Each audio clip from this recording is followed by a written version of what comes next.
Oh, there we go. This is the first time I'm trying the rudders, because I didn't have them before this afternoon. So that was a handy thing about playing on a PS4 controller, was that this stuff out the way. Playing on a PS4 controller meant that I had rudders basically. I need to change my overlays to content. Rid of these. I need to any key. Press the any key.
Oh, great. I wonder how long it would be on mute there. I didn't put it on mute. Oh, I must have accidentally. Right, well, it wasn't meant to crash. Oh, I've started the wrong bloody game. Started PUBG.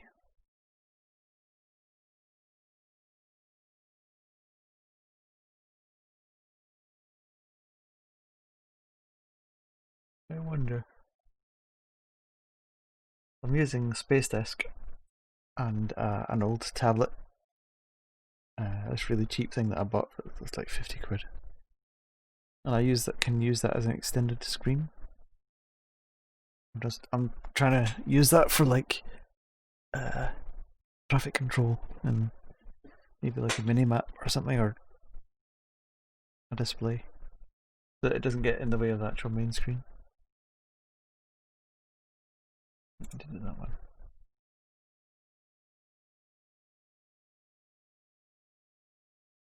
Let's try again. So I wonder if there's a conflict between that and I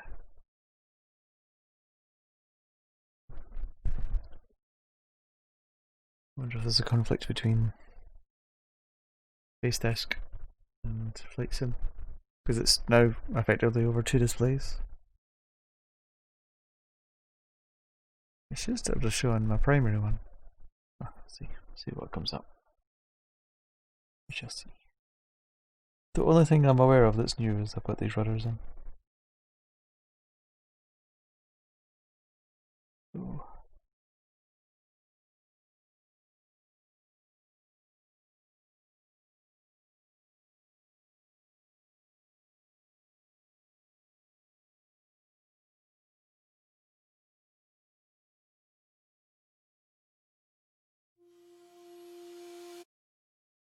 Okay, it's recognised my stick trigger for keystroke.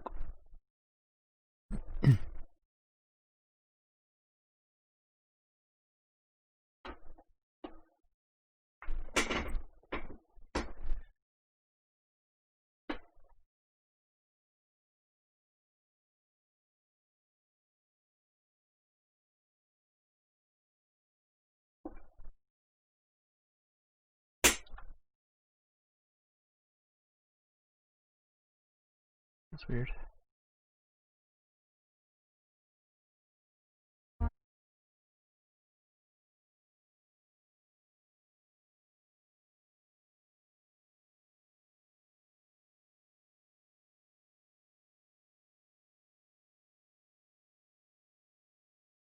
Let's see if we can get this working.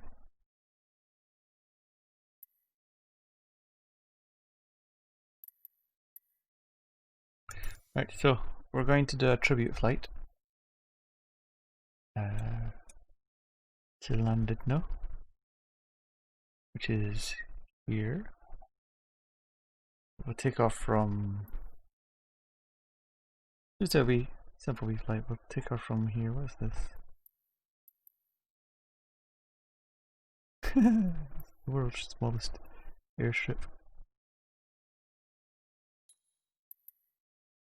There are no runways. That's gotta be like a helipad or something. Let's change the music. Something a little bit more suitable.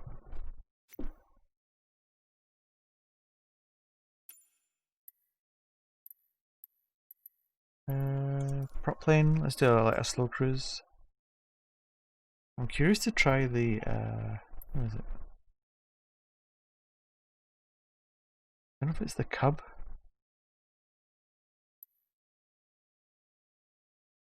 I like this one. PDB playing this one. There's the one that's like an ultralight. This one. They're really slow kind of cruise over. Today was quite a good day, wasn't it? So let's do like a morning flight.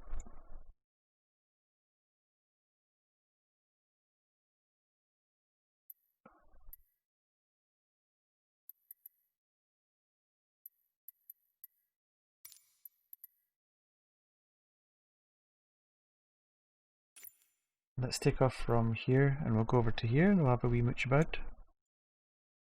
Don't know what the distance of that is.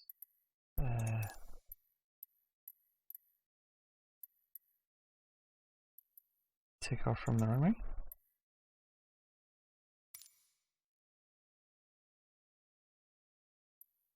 And we'll arrive here.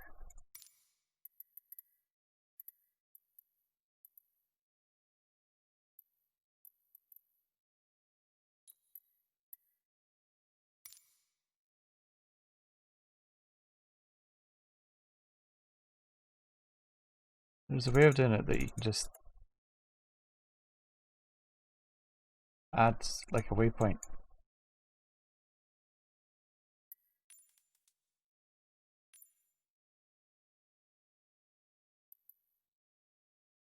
Like it.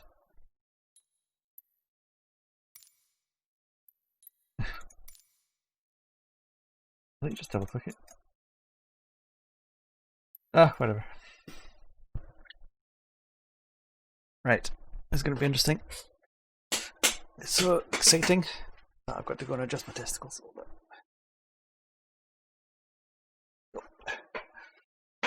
bit. Well, that reminds me, I've got to. I don't know why it reminds me, but it does. Got to switch over my. Oh, I didn't pick up the. That. There we go. I don't know why that didn't change.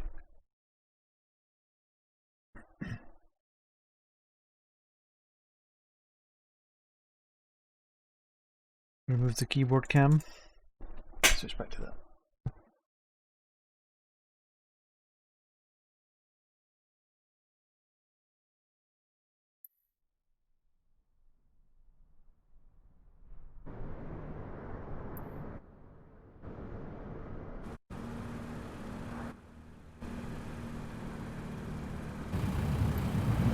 This is like an ultralight.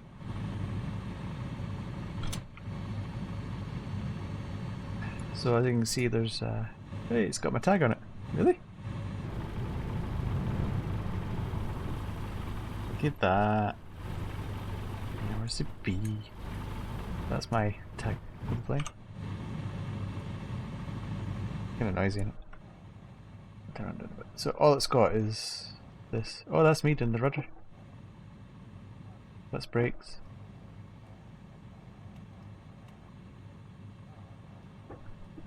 And ailerons. Yay, it works. Look at that. I need to scooch a bit further forward. Actually, I need to bring them closer, I think. There we go.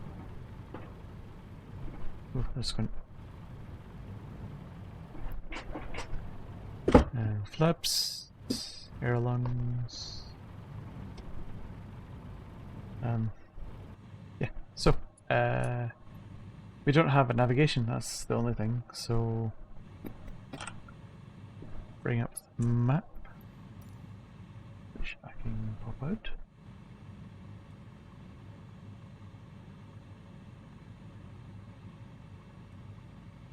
And you should see on your screen.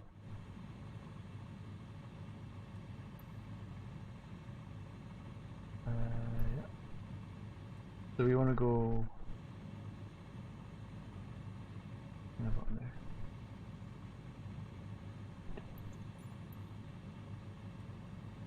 See, this is where it's handy. So traffic control. Pop that out.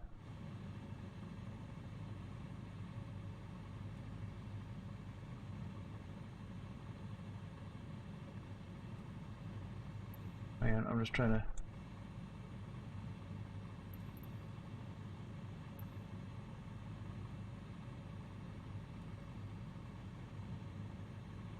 Not easy using this base desk with okay.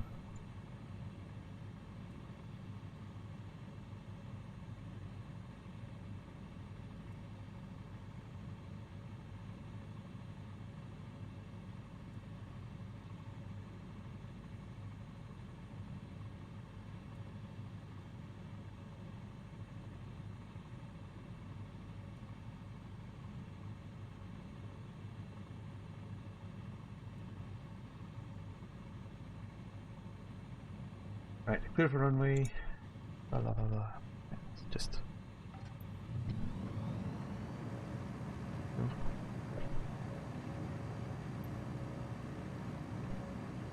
How do I switch off?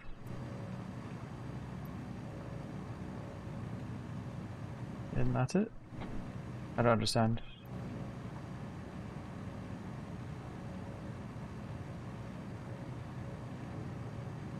It should be brakes.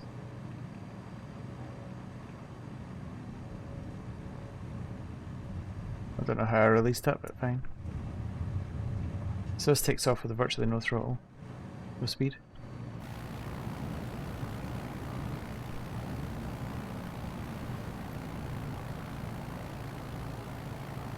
$18 FPS, outstanding. Don't know why it's so slow. But we took a wee tour. Right. Good to have that working. Fly sideways. I've never had airlines before, thingy, rudder before. That's pretty cool.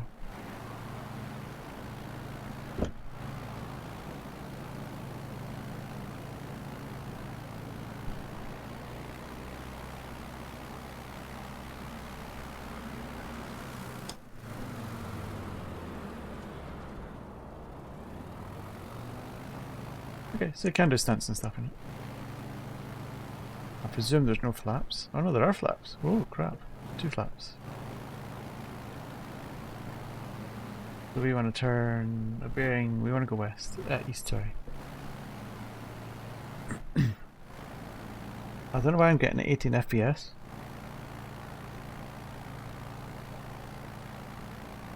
Maybe that bad.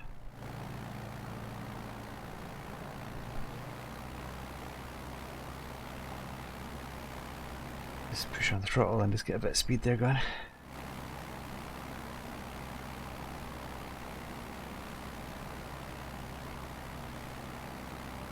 It'll take a little minute to get over there. This, I guess, is Wales.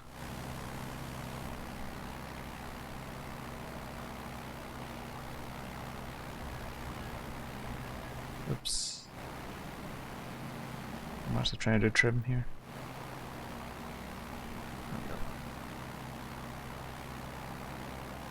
No autopilot or anything. It's just I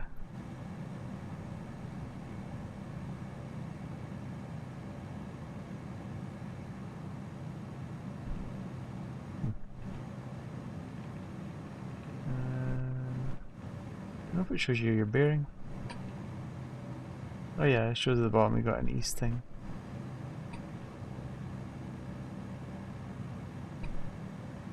Let's climb. Let's level off, right?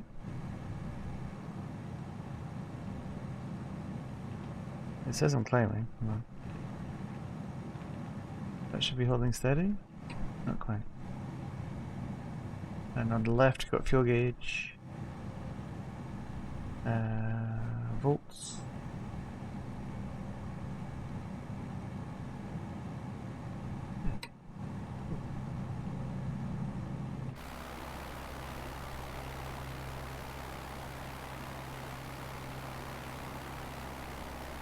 We'll take it east.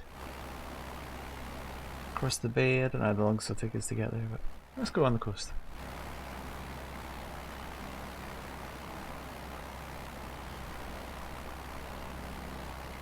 I'll try a thing.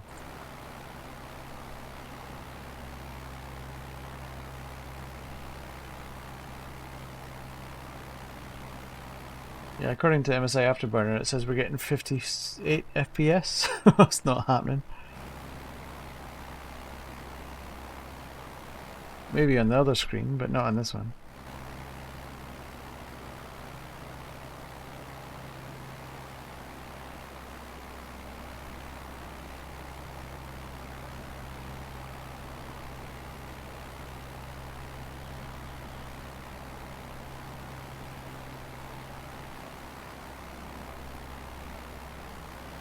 You got a wee church thing down there? I guess it's a stable or something? Farm maybe? Whoa.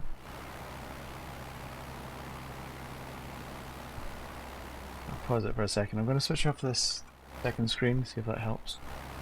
Because that's the only thing that's different.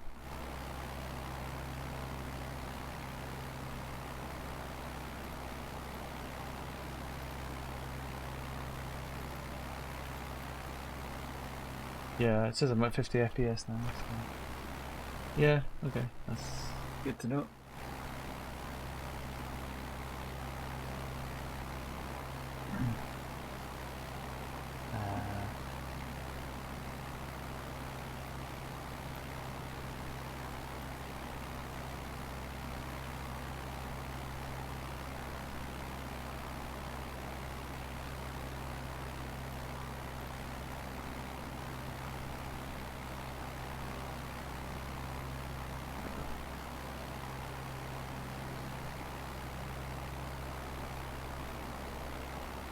So I don't know what this town is, but we are flying over it. Really moving actually, 95 knots.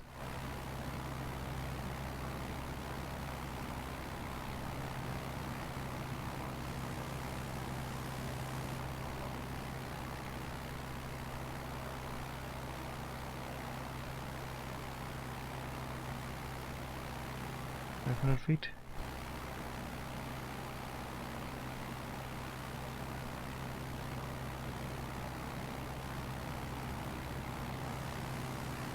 Him in the trees.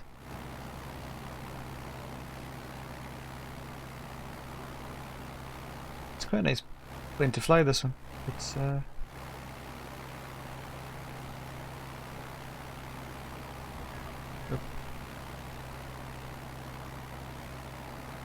trim it off a little bit.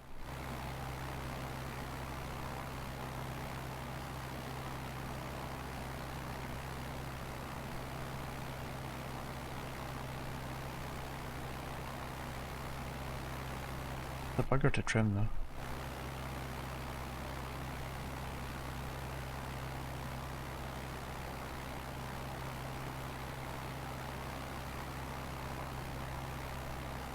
Got it holding steady? No, it's gone down a wee bit.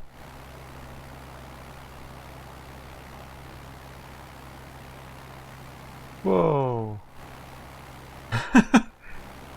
Okay.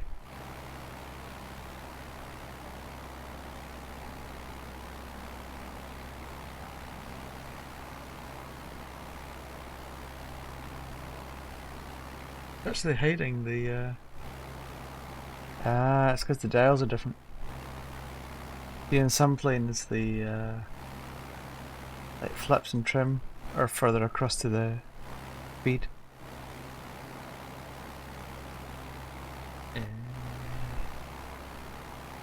Anyway, let's just do this. What's this? Is this a road? Oh, I can do this now, can't I? I don't have to just apply it like that. I can actually give it a bit of lean.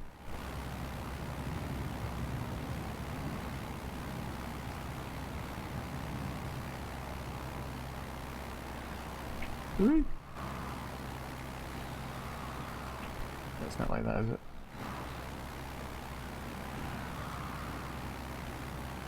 Okay. I was just trying to figure out the how this works. I know that there's a trick you can do where you go straight up, and then you, as you're stalling, you just kick the rudder, and you float to the left. I think they call that an angel or something.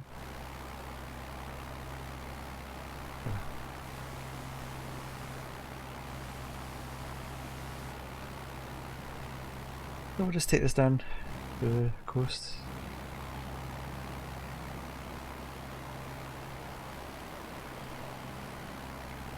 It's weird having to use my feet. Right. Good thing about this plane is it's got such a slow stall speed.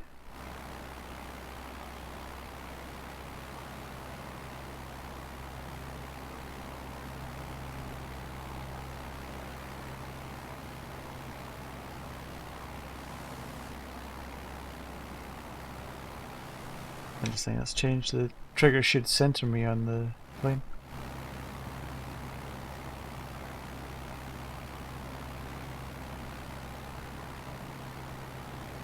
I need to get used to using my feet. I'll sort out my seating position a bit better.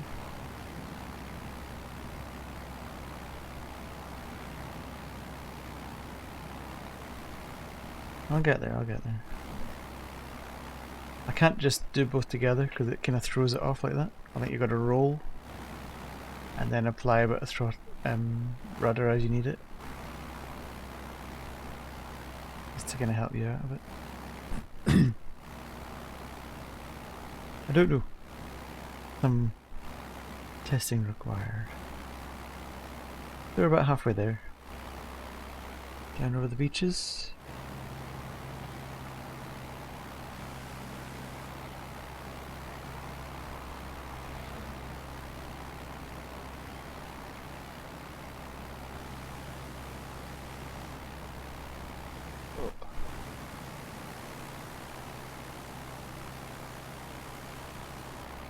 sure I'm not going to run into anything. Okay. Oh, this joystick's really kind of hard to hold these.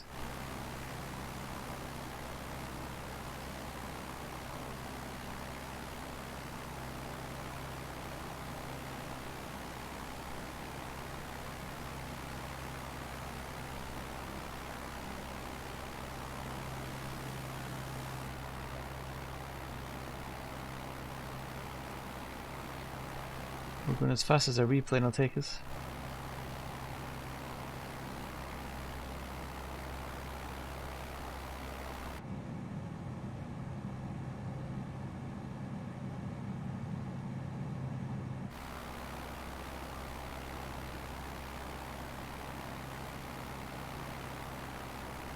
The only thing... Oh, there's another button there. I didn't do anything. What does this do? Nothing.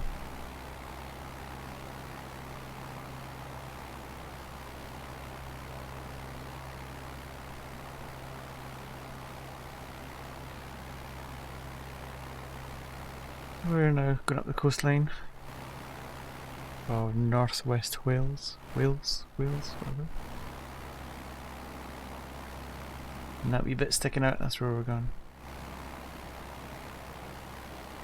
And then once we get there, we'll slow right down to about 30-40 knots and just have a wee look around.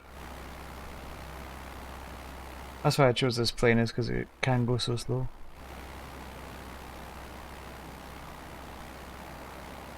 I mean, I could have picked a faster one and done the speed shift.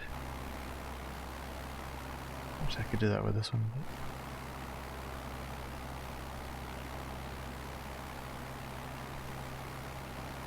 So if I bring it landed, no. Okay, it is the town right on the, it's almost like the bottle opener type shape thing. Or the wee bit of island that's trying to escape. It's yeah,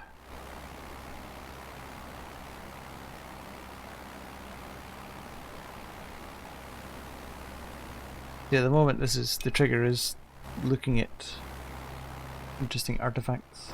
Let's go down to the road.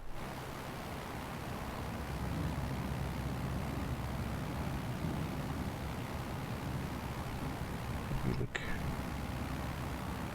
I should change the game title, shouldn't I? Game title. This road is a bit different. Woo. I'll need to figure that out.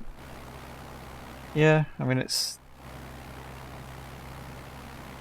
from a distance it's pretty good, but obviously it's I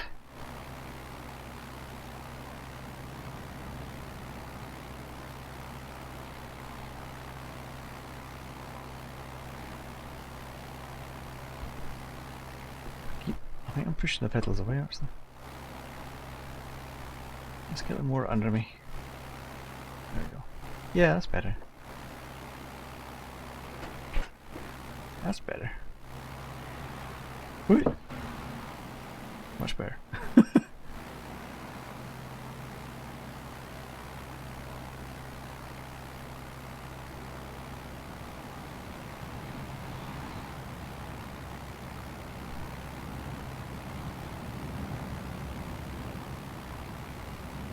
So apparently these planes, these Cubs, they don't qualify, you don't have to have a pilot's license to fly them. Because they don't qualify, they're too light I think.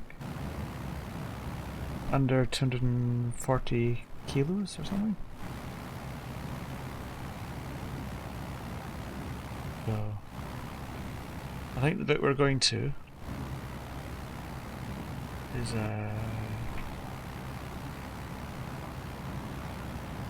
I need to see if I can put a curve on this, because you see how it goes from knot to angle. It needs to be a bit smoother than that, I think. Purely because the way that the pedals are, there's friction at the center point. You've got to push a certain amount to get it past the, it's called the cam.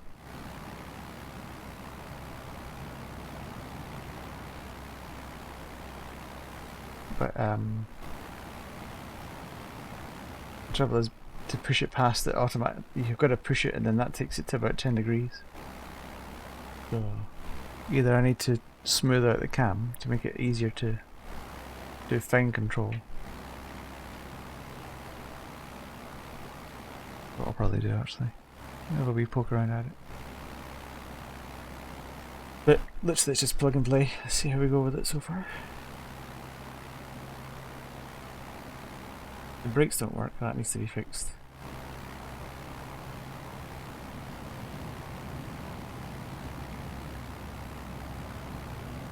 So we're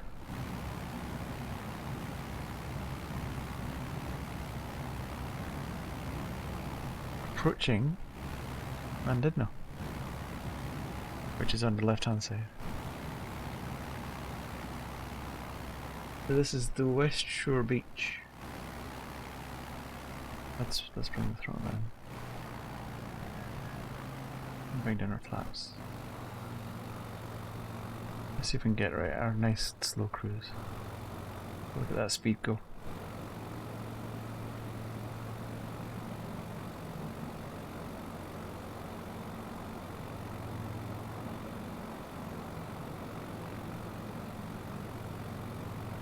About 30 knots. Holding steady.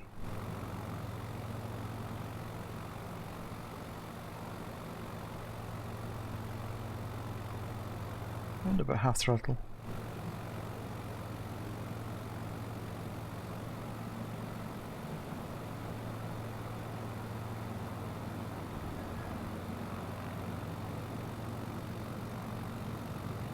That's interesting. So the flaps adjust it quite a bit.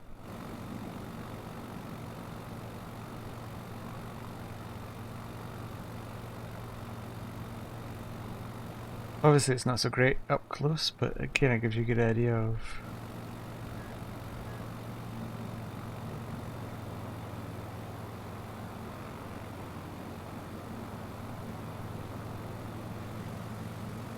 like the promenade, I guess this would be.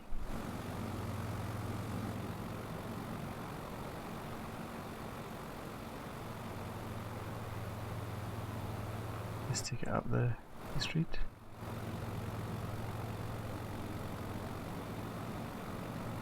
Nice big kind of football pitch type thing. I don't know what that is. Nice hill up there, we'll go and have a wee look up there. Actually, let's go up there now.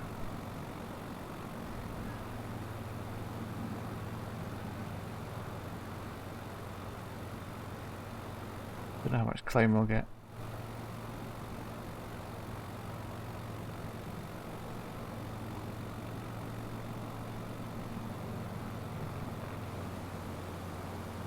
Not bad though, eh? Nice. See, I mean, at a distance it gives you a real kind of sense for what it's like.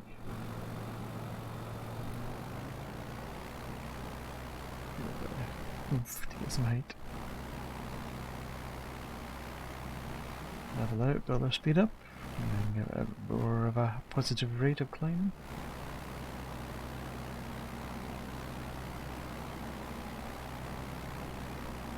60 knots.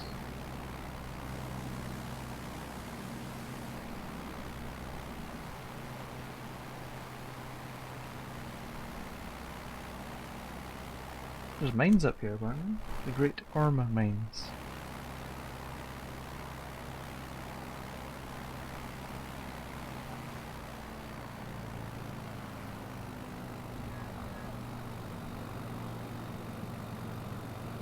This is what this is.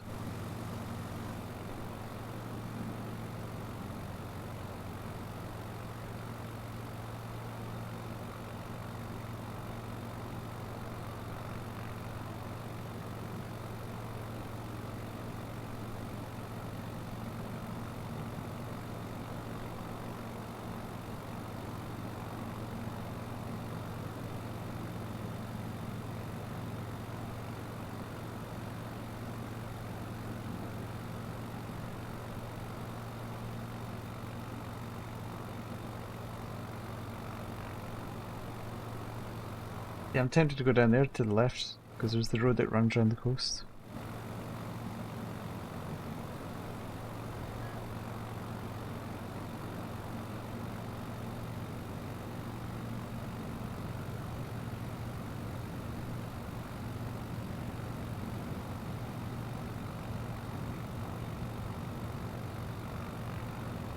Bring it back down over here. I wonder what this is up here. I wonder if it's like hotels or something.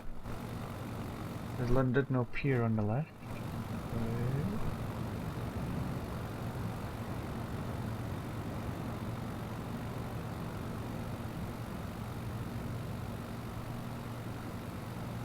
Which is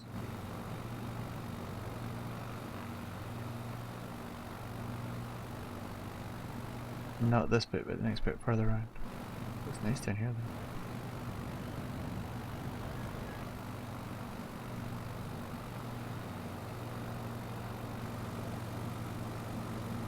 though. I guess that's the road that runs right round.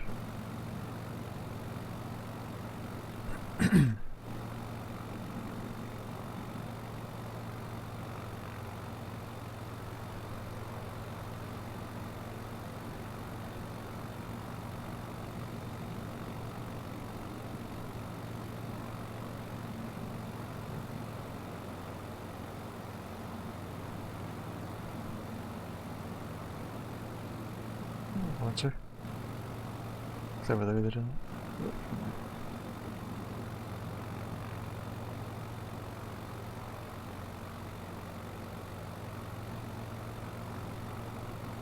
Got a wee bit of slip there. Hoping that would center the. There you go, landed no. I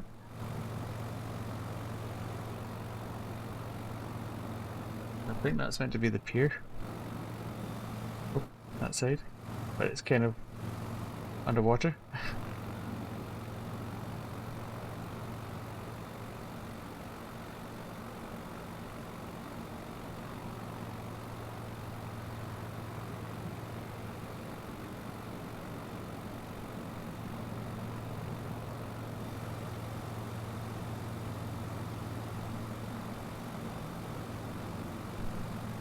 Yeah, the thing about this sim is some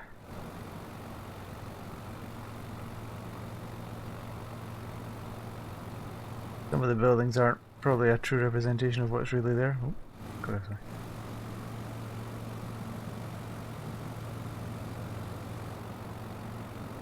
So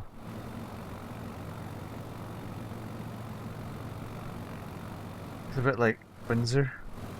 You got to Windsor and you got the castle, and it's just basically like a big block of like an office building. This is the promenade, apparently. I'm sure it's not like this, but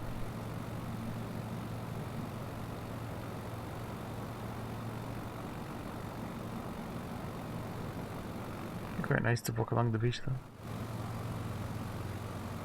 Grab an ice cream.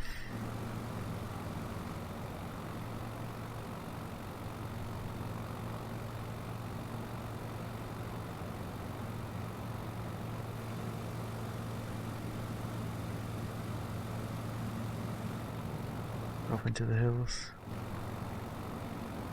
That looks like an outdoor swimming pool.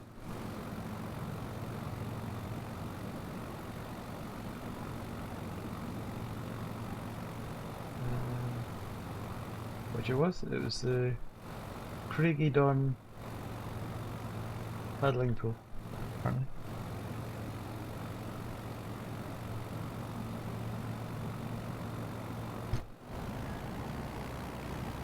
Yeah, a bit of speed up here. Let's climb.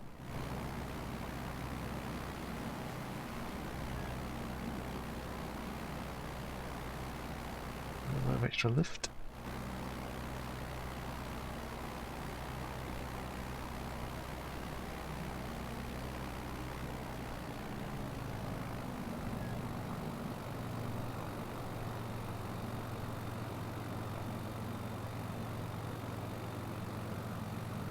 Oh, technically I stalled there.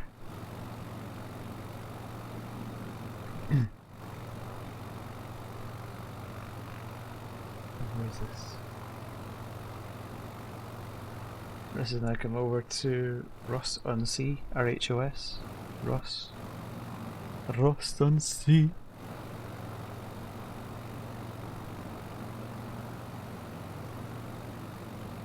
Bring the speed back a wee bit.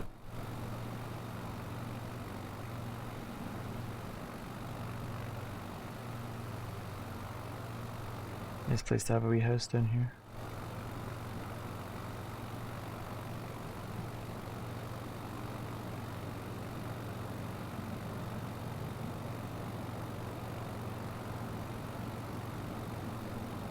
Yeah.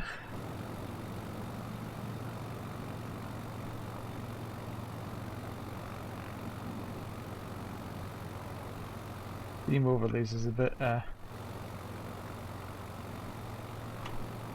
not really happening.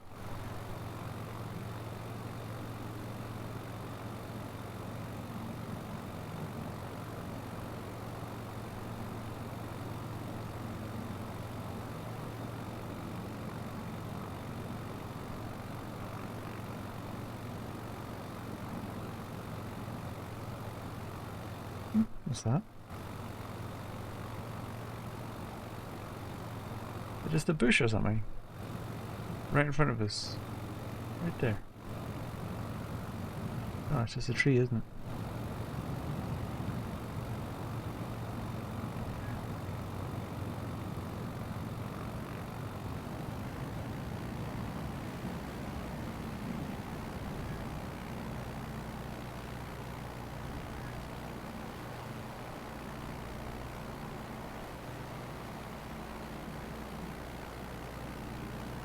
Let's have another quick look at London now.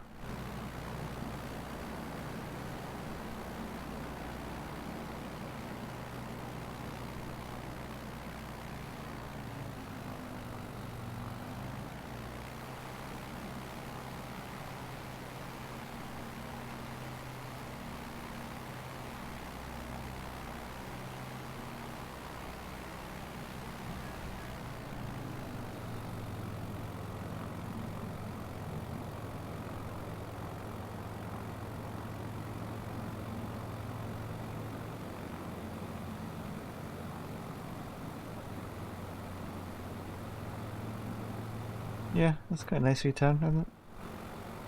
Really nice place to be. You got the sea. It's like white beaches as well. You got the nice rolling hills.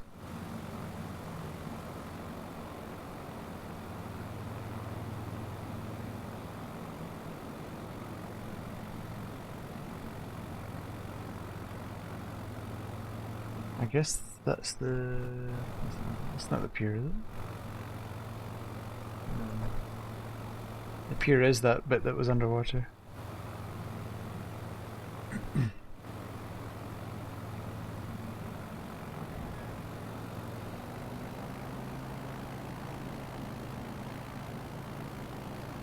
It's up the hill.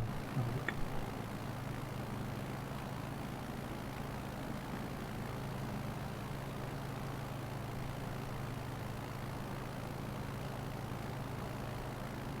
Oh no, that wasn't. That was Ross that we're looking at. Still not a bad place to live though.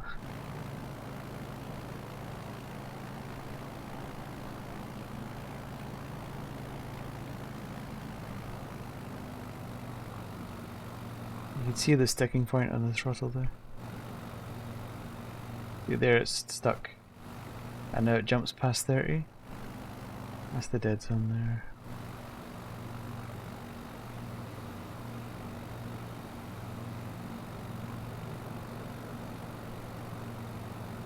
Nicely manicured lawns. It's hard doing that with this.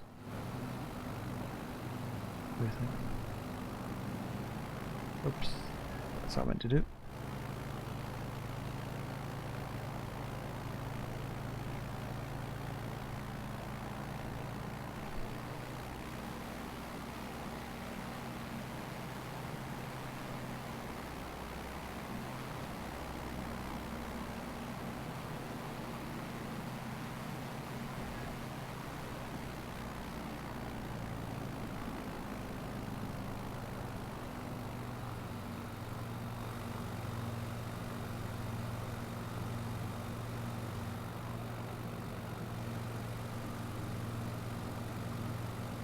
It's not bad.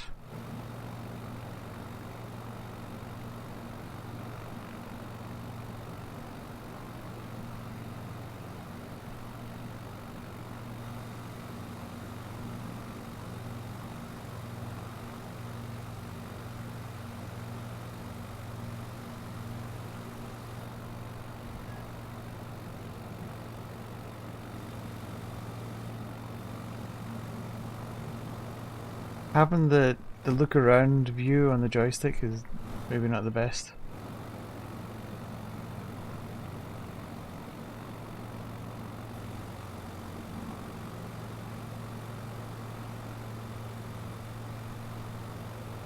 Because trying to then turn the joystick, this joystick, it's the Hortus Warthog, that's got a bit of resistance to it.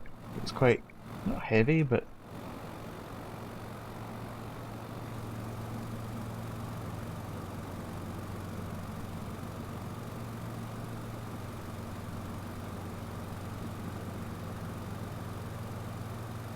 you definitely feel the resistance in it when you're doing it, flying it.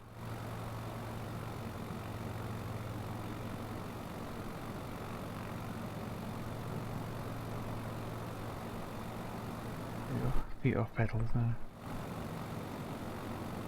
Just take this up the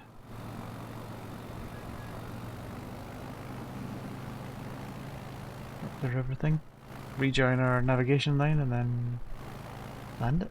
So there you go. That was a wee kind of tribute flight for Peanut.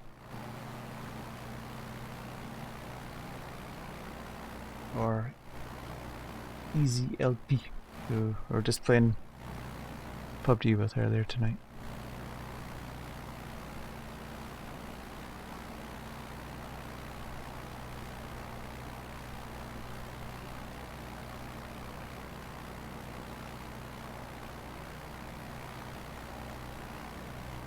So we've got 26 nautical miles.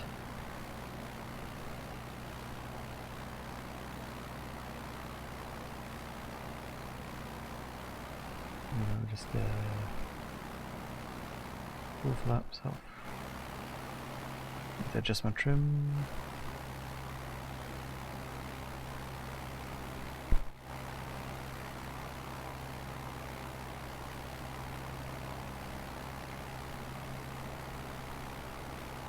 That'll do.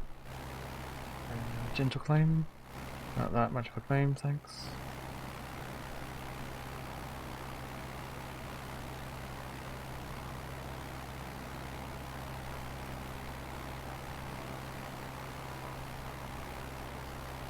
I should be able to regulate that with the speed actually.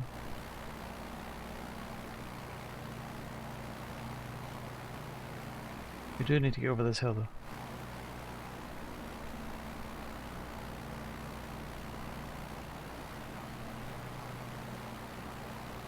Yeah, it's moving with a little bit of the turbulence.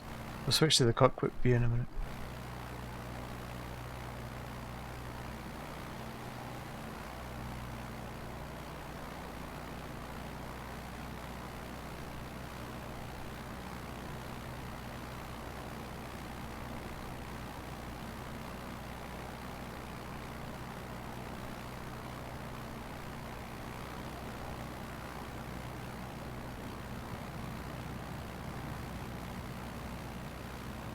Flying over these houses, try not to take the laundry and the landing gear.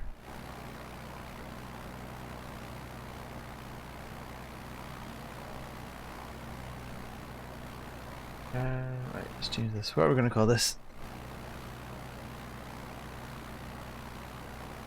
Flying Muppets, I think we'll call it.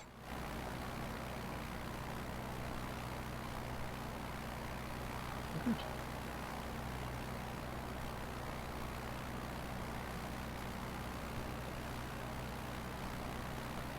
A little speed.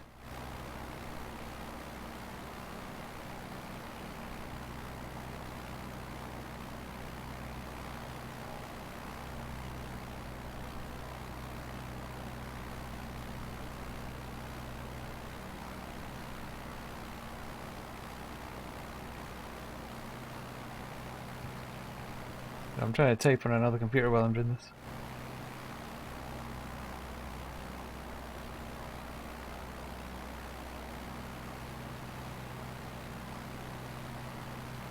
Let's do that and give it a little bit of height. Oh cool, what's that?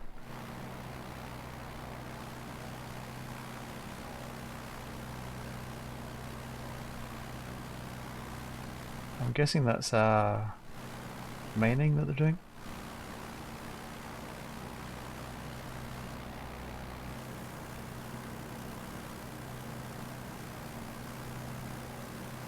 Yeah. Right.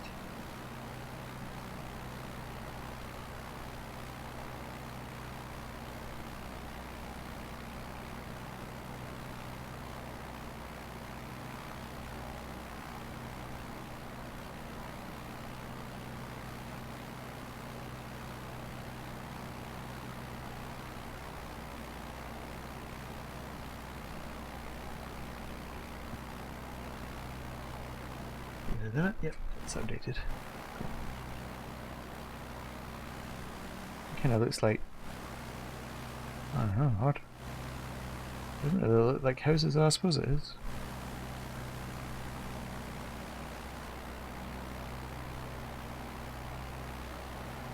So we're going to EGJD.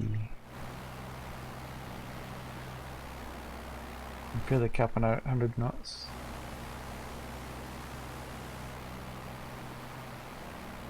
Golf course on the right.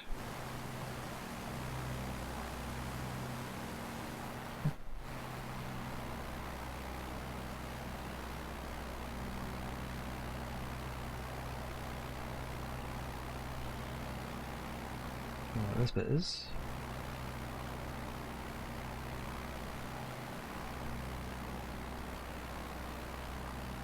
Colwyn Bay, I think this is. Where we are now.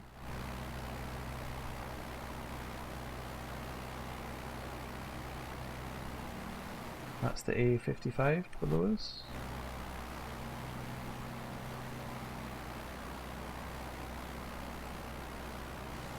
Oop, back there, A55. Is that right? No, it's not, is it? Oh, wait. 1 o'clock, isn't it? Yeah, my NAS is switched off. Let's take a wee run right now into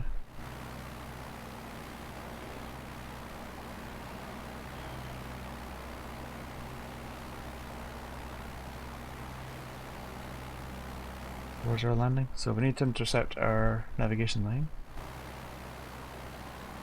And then we want to land EGJD.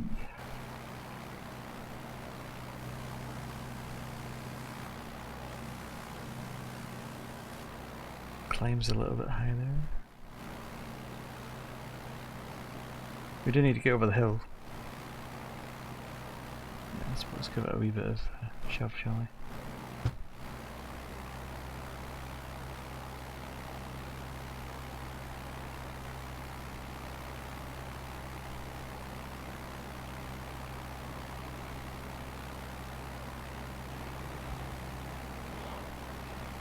It's me trying to move the pedals. I've got to lighten this up. It looks straight.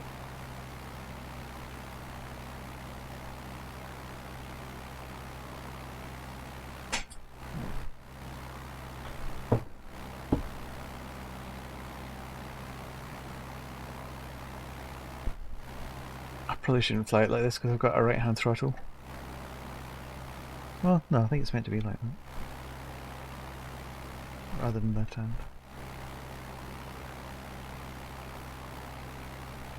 Altitude is 1100 feet. Flying over the hills, in the farmland.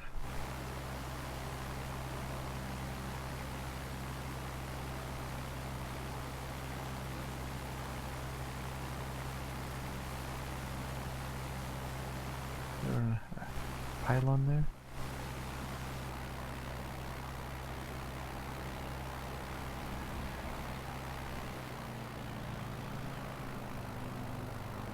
Ready.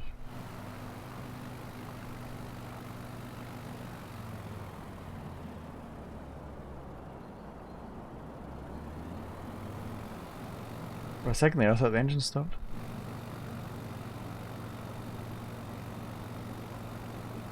Following this round.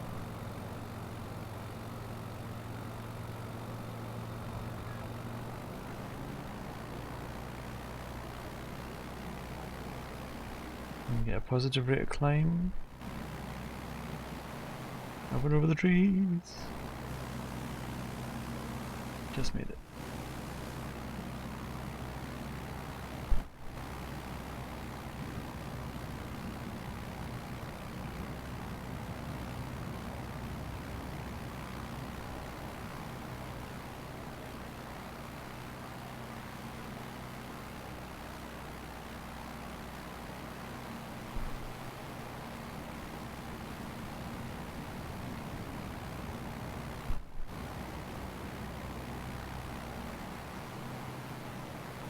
Interesting. My chair's on casters and it kind of pushes away as I try and do the pedals.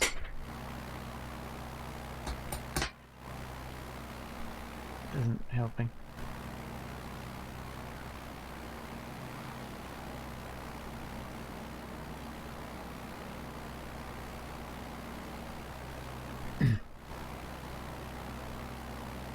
Oh, we're not on our line, are we?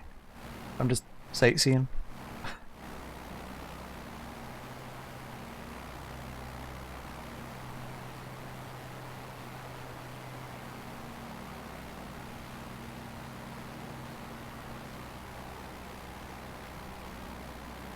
So we should be getting...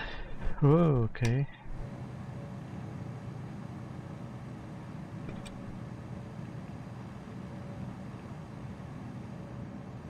It's probably more accurate to how it would look.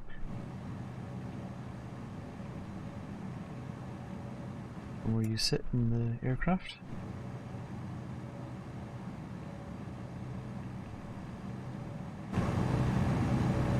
Some engine noise.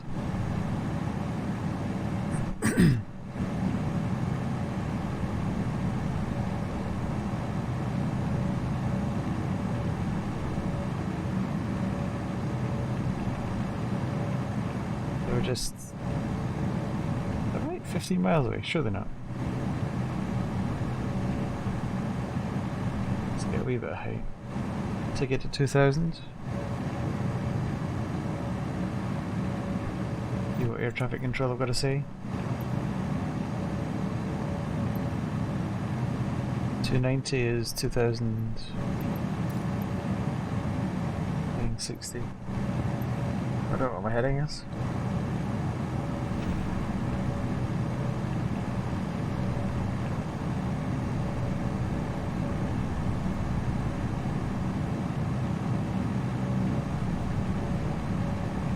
Approaching 1500 feet.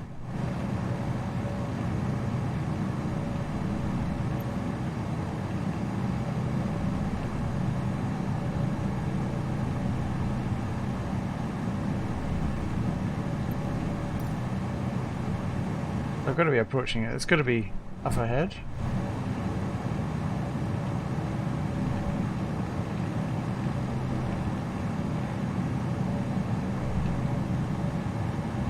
Bring down flaps 1. Roll back a bit. I want to get eyes on the runway. Actually, let's not do that yet.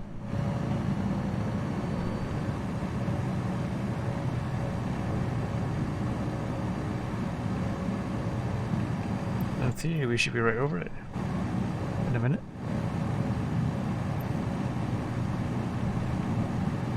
What's this thing here?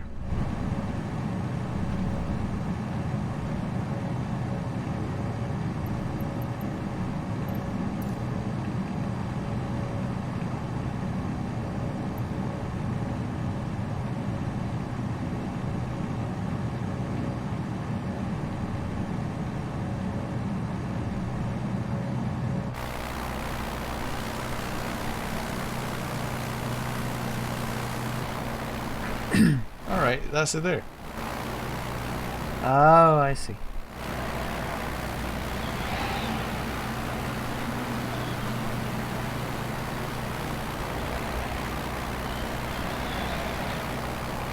That's no problem. Okay, so let's get rid of that.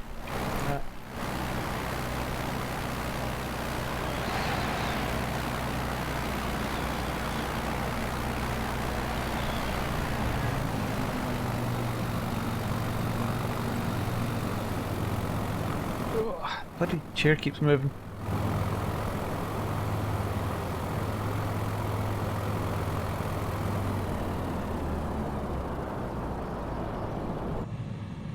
Outstanding. I can't fucking see a thing.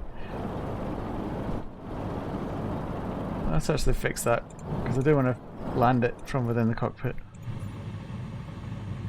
Thank you.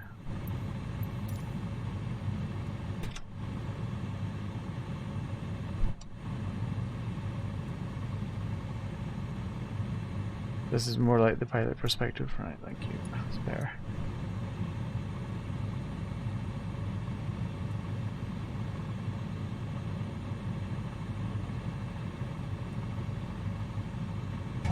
Oh fuck.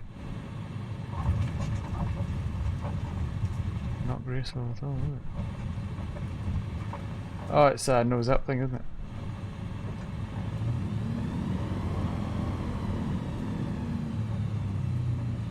You left it.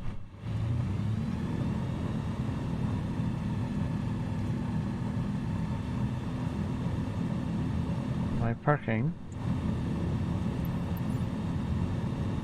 is on the left.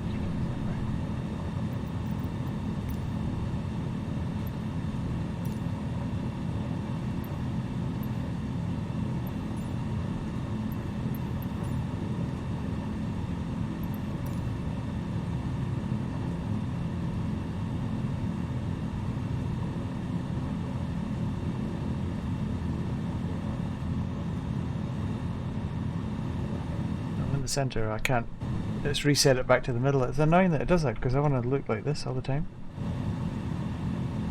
Oh, wrong way.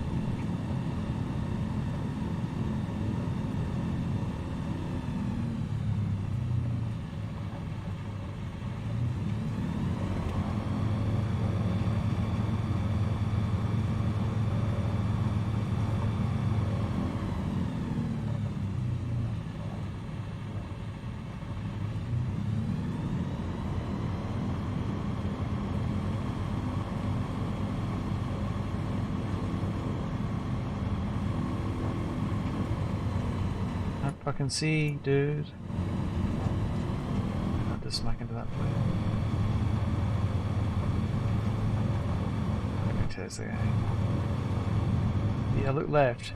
And then, oh, left, that's good. Okay.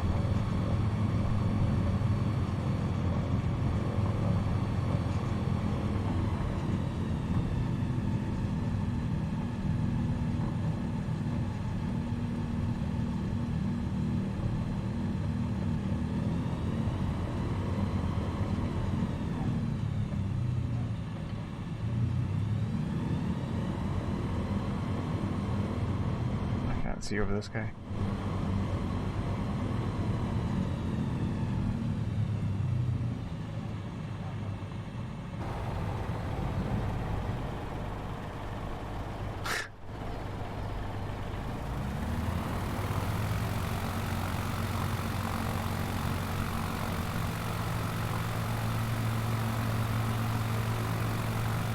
That's as close as I'm willing to take that.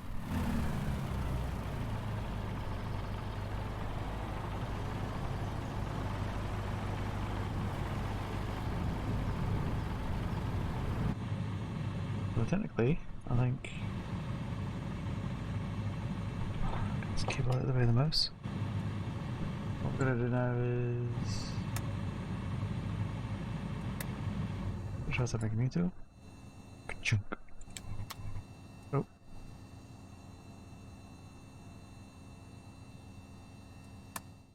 Switch off the avionics and we're done. Oh.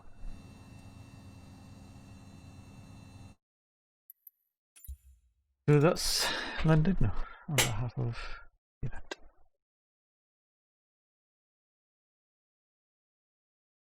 Where to now? Where to now?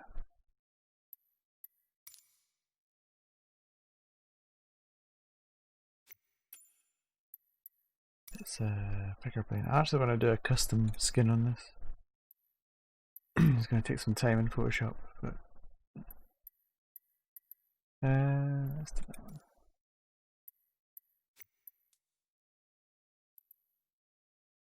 And let's go to all the world. North Pole.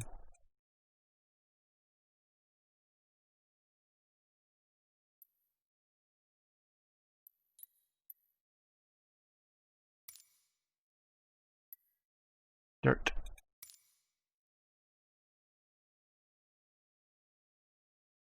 No particular destination.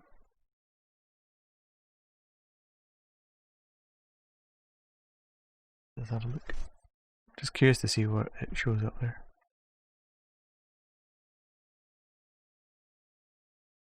Ooh.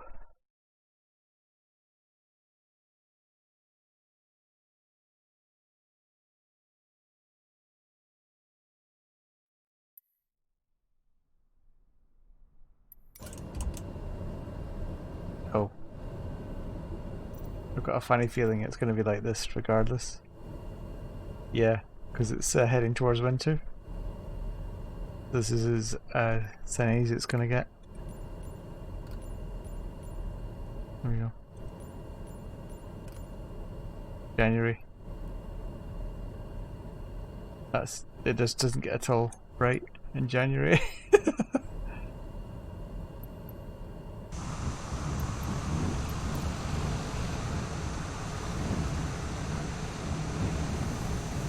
Cool with the clouds though. The sky. Okay, let's change this. October right now, so let's make it September, so we've got a wee bit of daylight.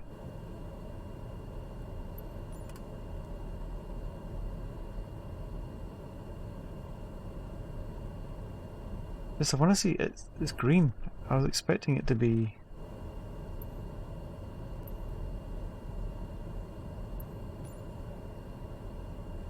not. You know what I mean? Like it's supposed to be the North Pole, so.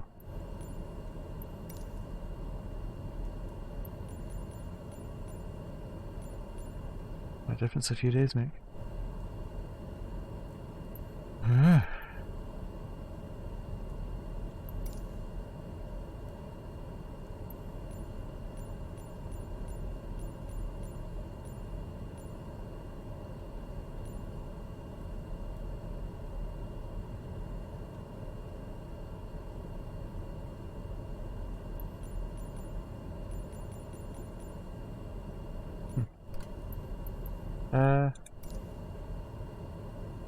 Yeah, it says I'm in the middle of nowhere. Isn't that right?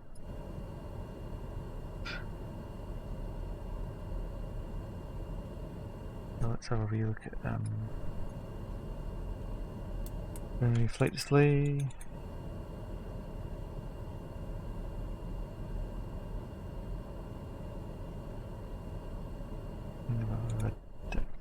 Wind 3.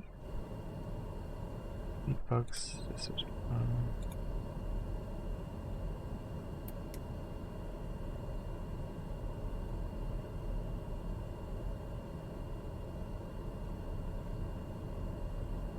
can't remember exactly where it was that we were.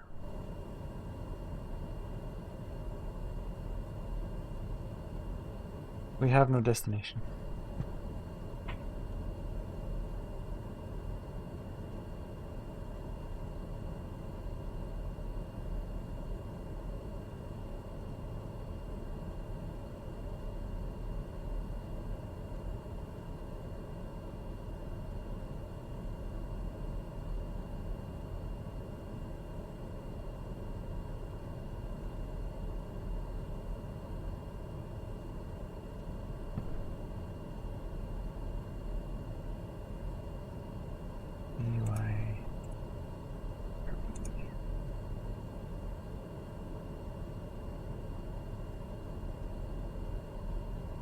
That's the origin. Whatever. Alright, it's supposed to be the arrival or whatever. Let's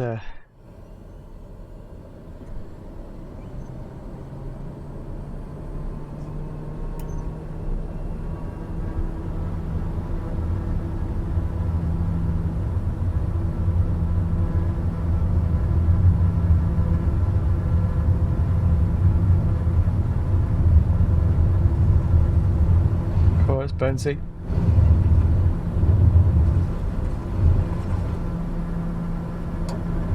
You're up.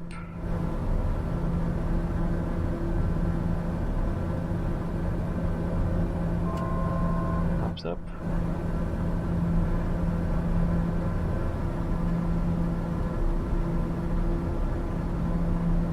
Well, there's not any snow. I was expecting snow.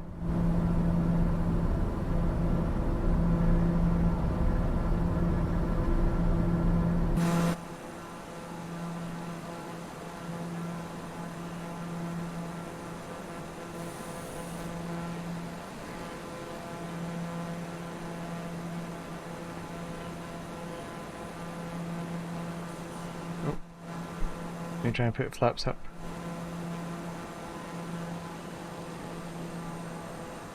Oops, 65-ish, wasn't it?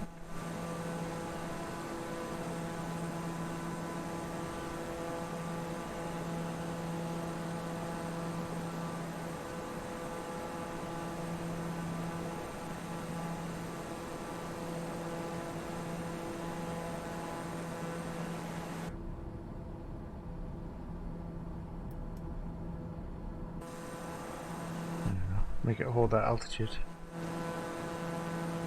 Just while we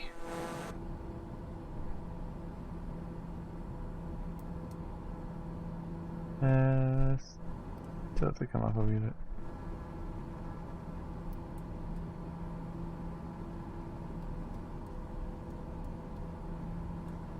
Got it.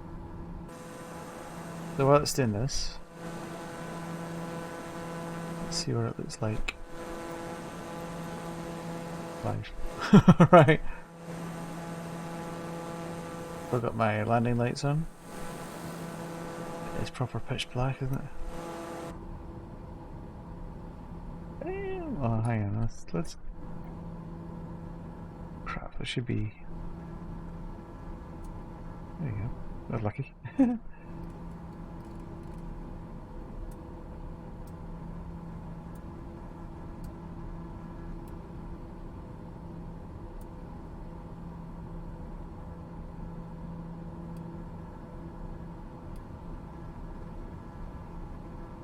The displays are way too bright.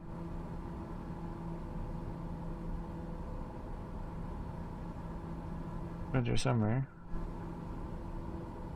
Temperature 10 degrees Fahrenheit. Oh, it's warm. It's warmer than it is here. See the auto trim.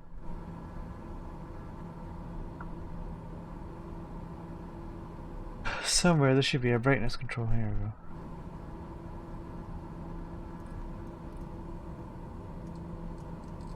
Zooming. That says that we're over land. We can see land here, but over here it says it's water.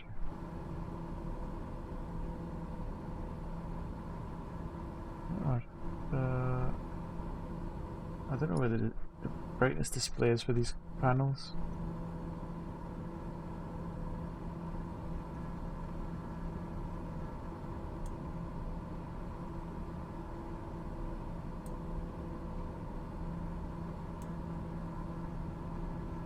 Oh, that's this panel over here.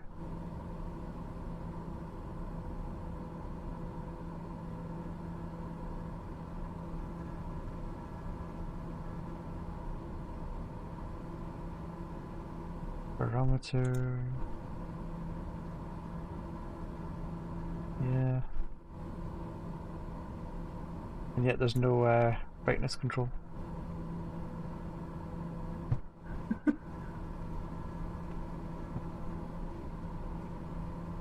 Yeah, it's pretty good. Oh shit. Leather seats and everything. You can even see like all the the wear. I've got it set for me. No.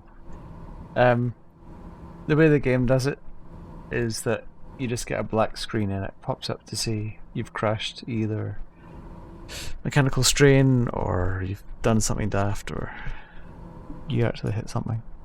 So it just gives you a black screen, then you go back to the menu. That's a bit of a pain, so like if you over rev the engines, it just kills it and says, right, that's it. Go back to the lobby, basically. Or go back to the main menu. Good enough. Didn't even give you the option just to like coast. So I've switched all that off. So basically it's unlimited fuel and all kind of crash stuff off. Let's... Oops. Bring it back. To beginning of October, there we go. Yeah, okay. That's higher than I thought it was going to be, okay. I don't know what this is supposed to be. If it's... the maps are very real. It uses Bing maps, and then I guess that you do topology to get the altitude. So it is pretty realistic. I'll show you. Main menu. Let's have a wee look in. I don't know. Let's have a look at. I'll tell you what. You pick the city, and we'll go and have a look at it. And you get to see how kind of realistic it is. Because if it's somewhere that you know, then Belgium it is. Belgium International, or okay.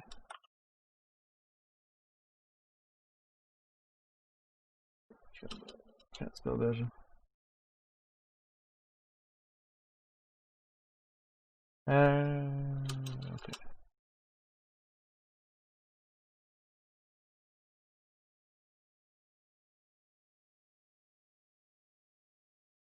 Whatever. I'll just navigate there. I'm gonna have to find it first on Europe.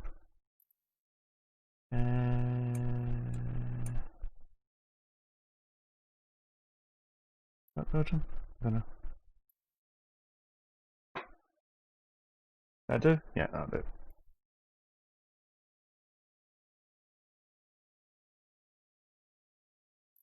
EVBR.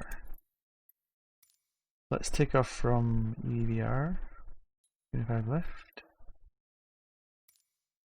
And which way do you want to go? Do you want to go west, north, east, south? Well, I don't know. I've been to Belgium, but I really don't know. So you're talking about east.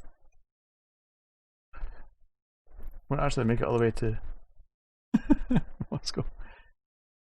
Because we're in this thing. That won't go that fast. To Düsseldorf.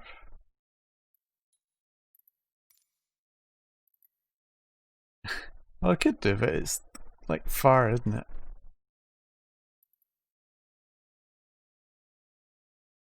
Because we'll have a wee look at Düsseldorf. Alright, let's okay, so you want to go west, okay. Yeah, Brussels to Paris. Lille. Not that far south, is it? Have I lost it? Oh, it's down here, isn't it? Where's the goal?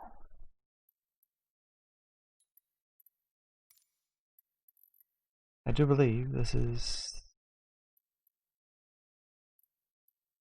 Paris. So we'll actually park it. Is that the arrival? It's a large arrival. So let's do low altitude airways. And then we'll do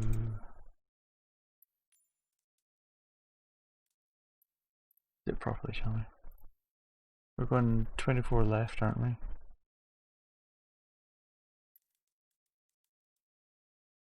27 left.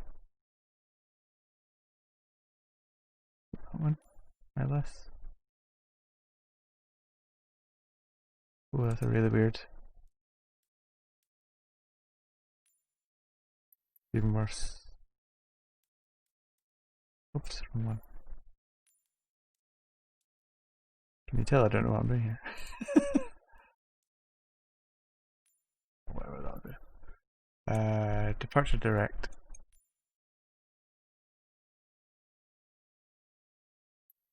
leave that as it is. Navigation log, we'll take it no more than, say, what, 1,000 feet? I should reset all of these. There we go. Look why that says 10. Must be. Alright, there's actually altitude there. It says good to go. Set our time of day as 19th.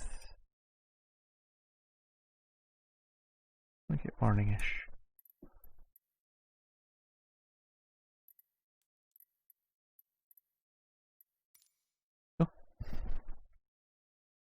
So, take off from Brussels, we'll have a wee pooch around, and then we'll head down towards Paris.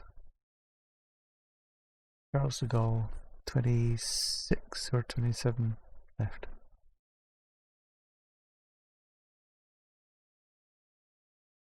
Yeah, it is pretty good. It's photo, there's a name for the technology, photo something. Because it isn't, it's like a satellite image that they use, and then they kind of stretch that around the topology. So some of it, like mountains and cliffs, you can see where they've just stretched the texture. Whereas sometimes it's very detailed. Some of the cities, they've got 3D mappings. A bit like if you do Google Maps kind of thing, and it can give you a 3D rendition of it. Same sort of thing, but this is rendered real time. And you can maneuver all around it. Very clever. Very clever. You've got a whole bunch of different planes you can use. I mean, earlier I was in a little cub thing, floating around at like 35, 40 knots, and then you can go all the way up to a 747 or a Dreamliner, and quite a lot of stuff in between. There we go. Visibility is okay. There you go. I guess that's Brussels. No, they do not have a Concorde. Maybe one day they will, and I will absolutely have that. Switch on cabin lights. Everything's already running. I mean, it's already running on the taxiway. You can go through a checklist and run through the engine starting sequences. But we're just doing direct, so get rid of that. We're good to go. So we can have a look at our flight plan. That will just quickly load up. There it is. And that will show us our route down. Make that normally about 10-15, and then this one over here I'll zoom right in for detail. Oops. That's our GPS that we're going to use.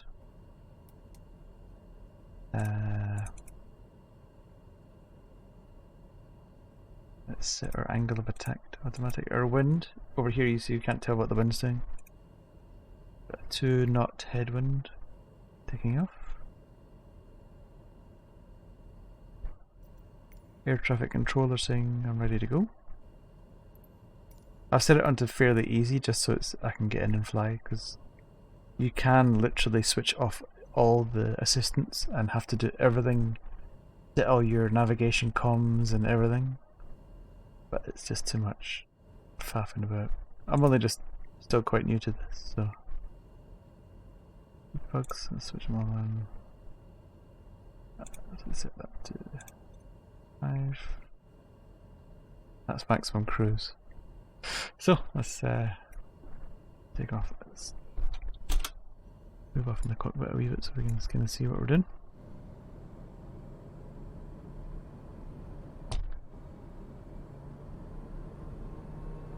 Okay, that's me.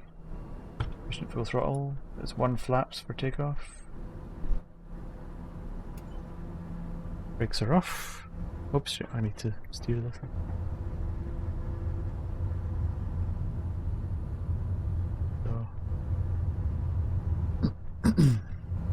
boy.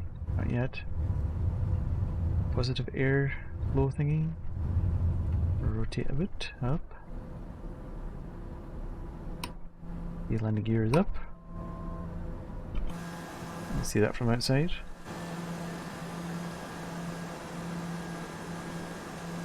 And I'll take our flaps up.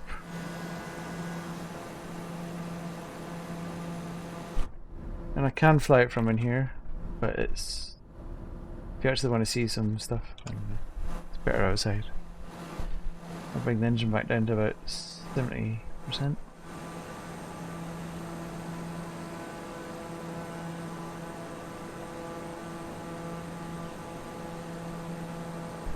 Here we go, that's the airport there on the right, obviously.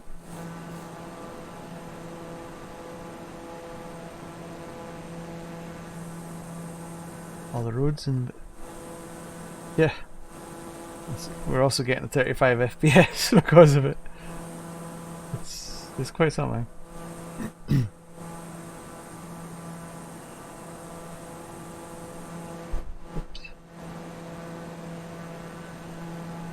We're off for navigation at the moment. I'll just swing right a wee bit just to kind of bring us down in.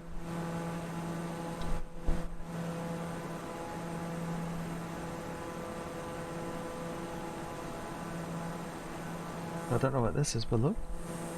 Railway thing? Oops.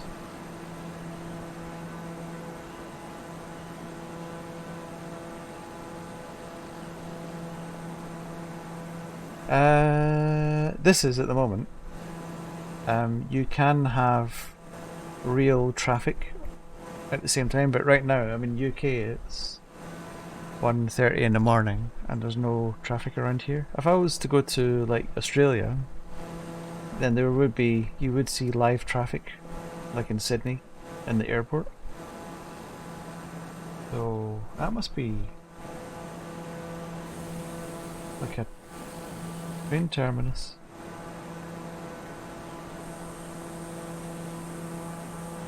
Oops.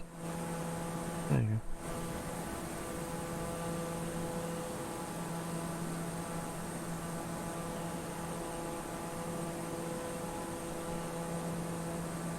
It is quite detailed. If you get close, then obviously it doesn't feel quite as well. Hold on, let me just switch on autopilot for a moment.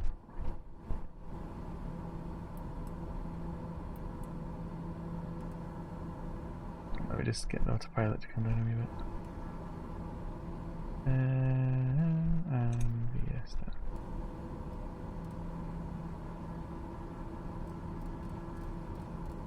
There we go. So,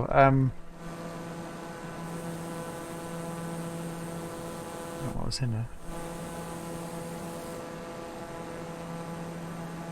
Yeah, I mean it's, if you get close then it kind of falls apart, and it's like looking too close at a TV, the image falls apart when you get into the pixel level. But when you get to the, even just like 1,000 feet like we are now, it's pretty accurate, I think.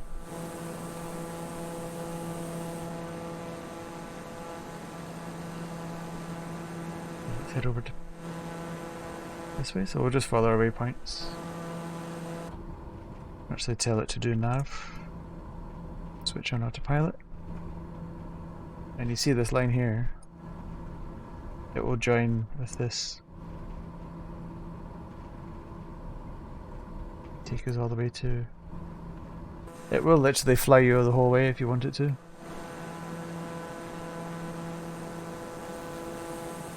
That's really cool, and you can like, even from the outside you can zoom in and you can see the display from outside the plane.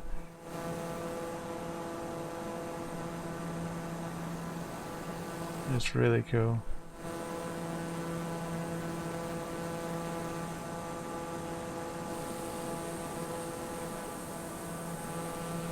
Pilot and co-pilot in there.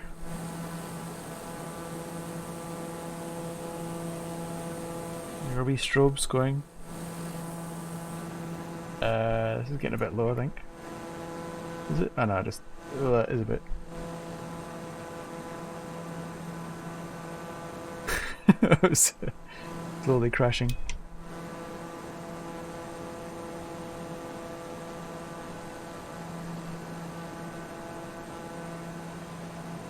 Yeah, so there's two levels of traffic. You can have real-time, real traffic, all your airliners and stuff, because everything, like if you go to the, is it Flight 24 or something 24 flight radar thing, and you can see real-time traffic, and it's the same sort of thing with this. It shows you a virtual plane that matches the one that you're sharing airspace with. Plus, like these on the right, Delta Echo and stuff, and Artemis Maiden. These will be other players. Noob 123. These are other players. We've joined our navigation line. You see that there on the left there. It's just might go over it. And see the navigation line's changed now, so it's now looking for the next point. So if I switched on autopilot, it should. Yeah, I'm not steering it now.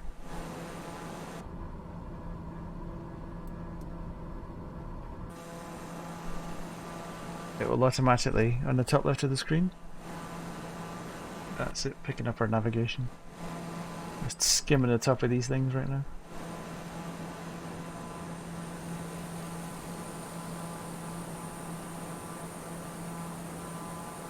It's not perfect by any means. It's still fairly new. It's only been released about a month or two ago. It's still a wee bit buggy. But, well, it's actually quite a bit buggy. Stuff like a lot of the bridges that you want to fly under, you can't. It's just like there's a hitbox. Yeah, it looks amazing. And you got the morning sun coming over. You got lens flare. I've not got it on ultra settings. I've got it on. I've switched off a couple of things just to kind of get some frames back. So 3840 is. I normally fly at about 45 FPS. 40 to 45, which isn't bad going really. This is, they call it the new crisis, like, can it run Microsoft Flight Sim 2020? One of the cool things, I'm going to break the plane, hold on. Only discovered this the other day, there's a developer mode. I'm just going to get a little bit of altitude here.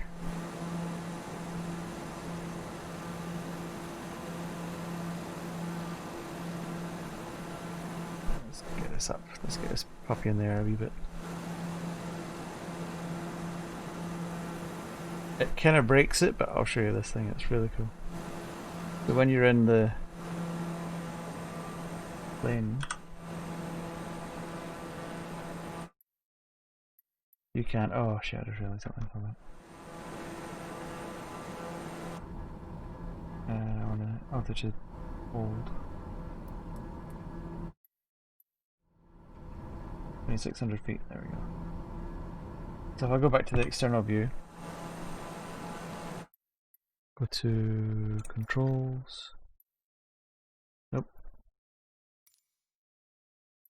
I can put on developer mode.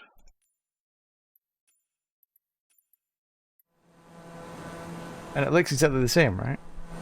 But very pretty. But up in the top left of the screen, you get. Oh, let's switch off the thing. You get a little menu, so I can change the plane on the fly. It is better to do this on the runway, because when you change it, it suddenly well, you'll see. So this has got a list of all the planes, like the 320. These are all the different skins on them as well. I've got all the different skins. Oh, a lot of them. The Airbus stuff, Boeing 747, a Sobo Baron, which is a little one, Cessna Aero, Sobo. Alright. I don't know if that's this one.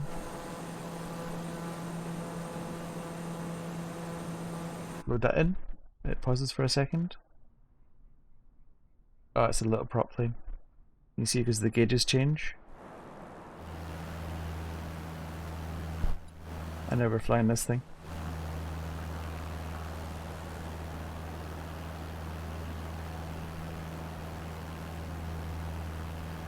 Try for another one.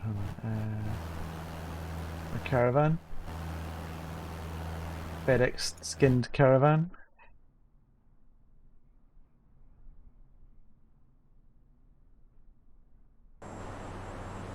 There you go. FedEx. I've lost my thingy, my name on it, but I don't think one of the jets.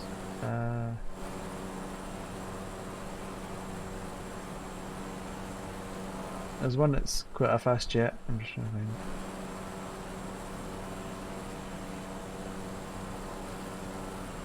it. Cessna.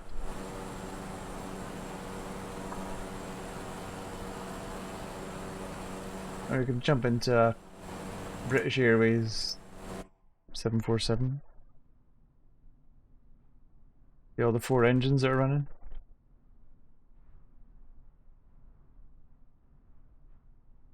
Suddenly the speed picks up.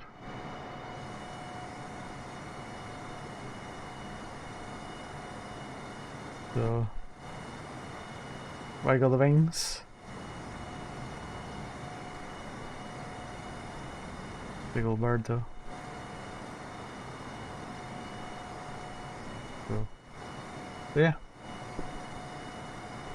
Forgot which one I was in now.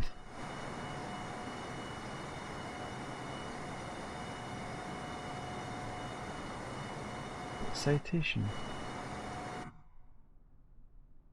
think it's this one. Twin engine jet. Yeah, there we go. That's the one.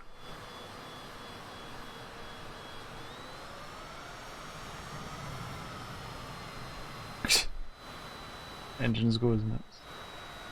This is one of the ones I quite like because it's just a cool little jet. Is it this one? No, it's the other one.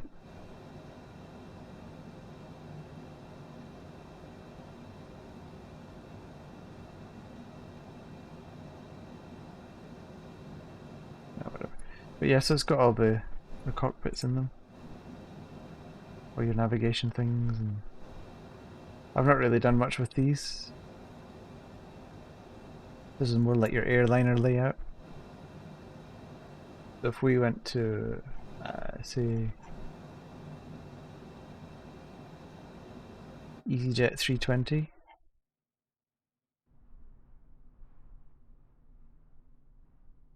A320. Oh.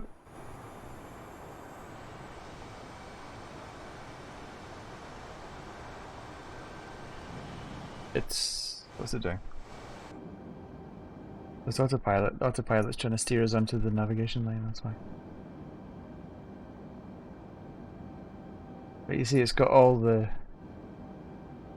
proper interior. Yeah, it's very comprehensive. I don't know where it's gone.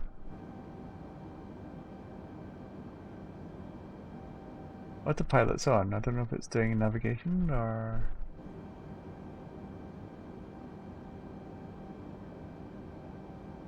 Like I said, I've only just started mucking about with it, so as long as it maintains altitude, 5,000 there. But this has got auto throttle, I believe, so you set the speed of it, and it'll do that speed. At the moment, 282.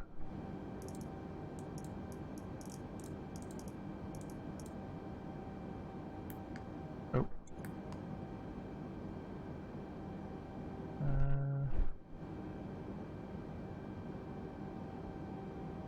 Let's see where the navigation thing is. There should be a nav option.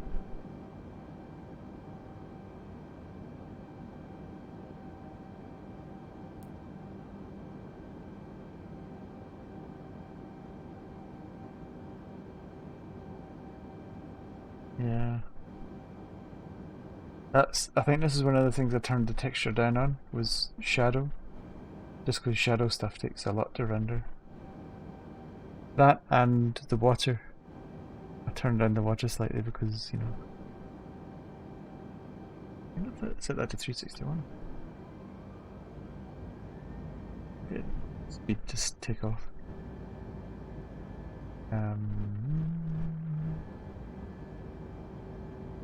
Waypoints. Oh. I've not done much with this. I mean, I can wiggle the stick and stuff, and you'll see it wiggles it inside. The same with the pedals. You see me like shuffling the pedals around.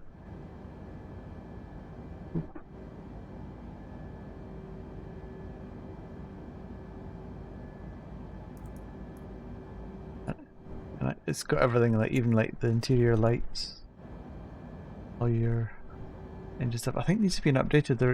There's an update add-on. Yeah. Yeah, it's quite something. Yeah.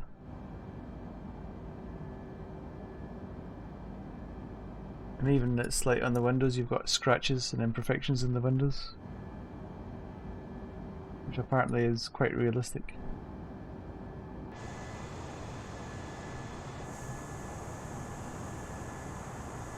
You get all the heat stuff coming off the engine.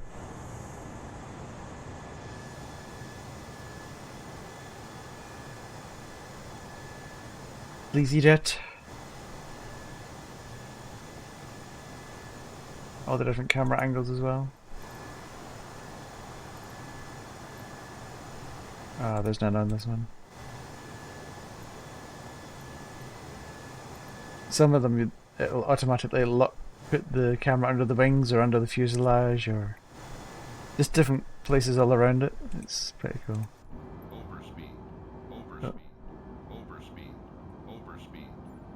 But you can also select instruments and it'll zoom on different control panels. So this is letting you do your or your engine sequence and your navigation.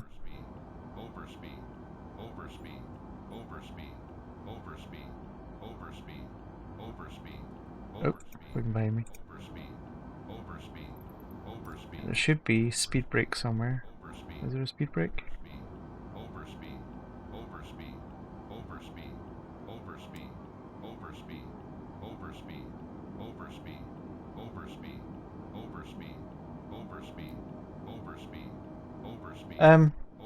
That's the thing about it, is that I think it will be as overwhelming as you want it to be. Because for me it's way too much.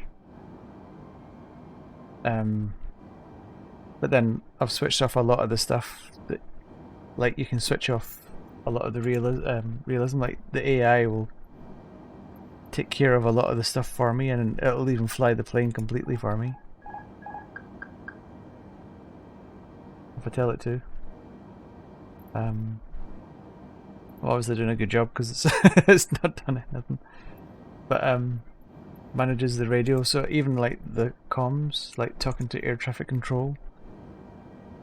There's I think 3 things. One is where it's all automatic like this. There's another one where it'll do the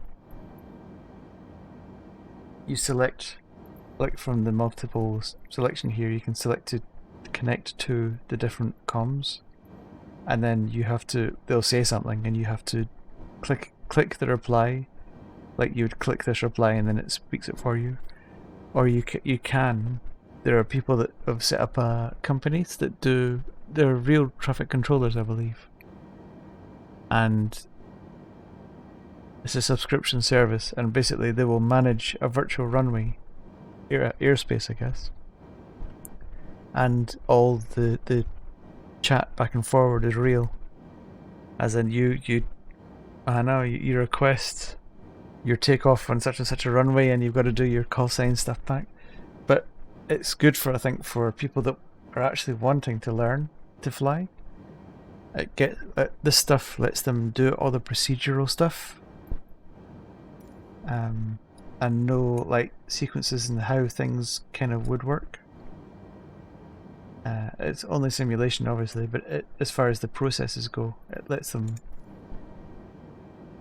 do it so when they actually do get to do it real for the real, a lot of it is not muscle memory, but they kind of know what sequence they're expected to do. This obviously would be something totally different because this is far more complex, but I mean you can switch into a different plane that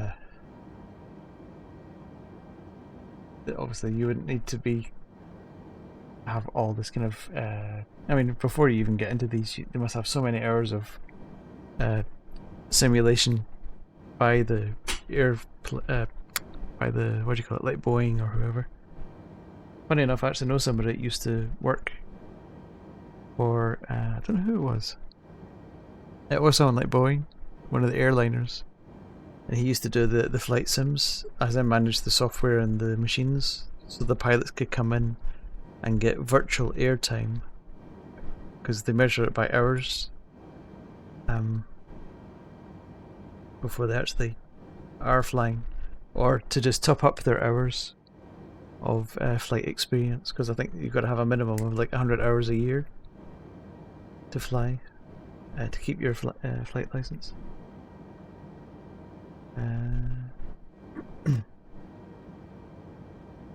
So TBM.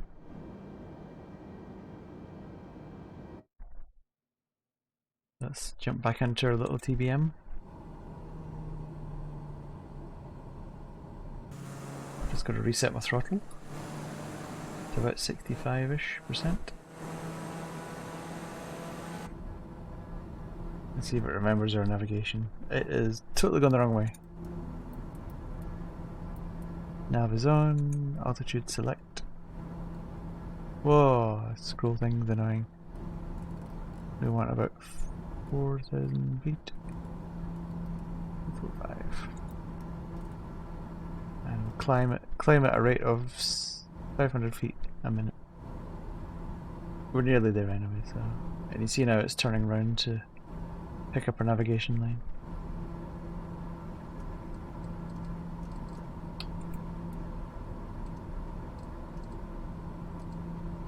You were going way off it. Fortunately, because it's a simulation, you can also speed up time. So I think it's... No. This is now speeding up time. Forget that it's wiggling about. Because it doesn't like speeding up. It's now like 2 times speed.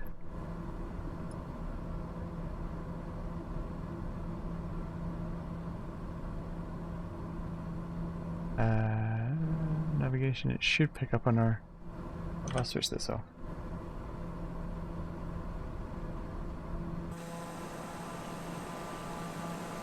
Okay, so I'm actually flying this now. It's saying it's to the north. I don't understand that. Our line shouldn't be to the north.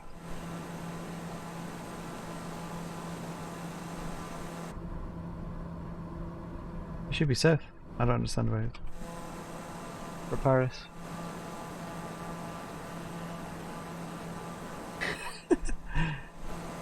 So fast. So if I bring it back to normal speed again, hold on.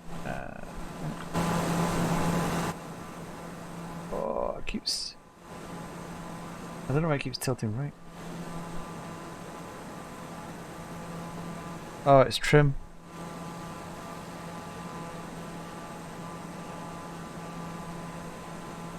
There we go, that's trimmed off now. So you got yaw trim as well as vertical trim. Altitude select. Let's maintain that throttle.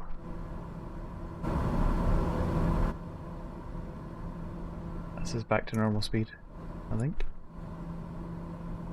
So with the flight thing, we can ask it to go straight to one of the other points. So that Lesdo, we can tell it to go straight there. Actually, or Lorney. Let's tell it to go to Lorney.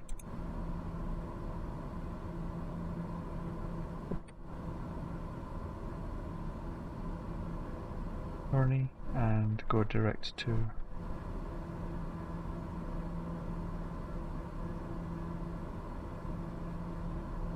there. See, it's bypassed it now. So instead of it doing all this bit, we now have a direct route through. See, normally you would request that from air traffic control, but obviously because it's just a sim, so it doesn't really matter. So we just do it.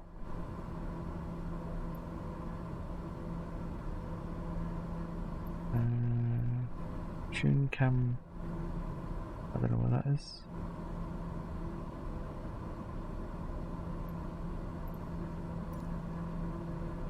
So, well, I mean, looking at the window, you could quite easily think it was, well, real. I just realised I meant to stream this at 1080p. It's only 900p. Because this was one of the games that you can actually stream higher resolution and it holds quality. I still think it's going a bit faster than it's meant to be. 260 knots. Yeah, it kind of feels about right.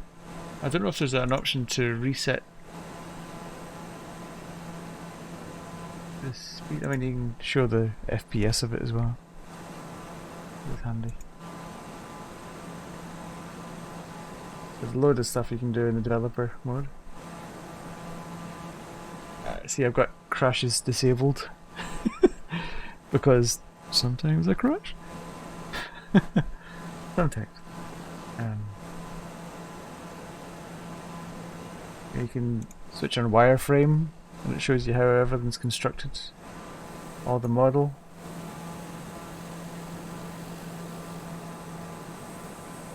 And it's just doing it real time. It's just, I mean, props to Microsoft for including all of this stuff.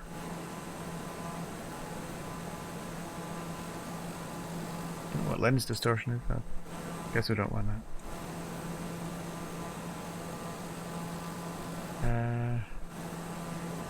What are we looking for? We're looking for, oh, I just want to set it so that the speed is reset. Or there is another thing you can do called slew mode. And you can do that by just pressing Y. So you do Y and then forward, and it advances you on.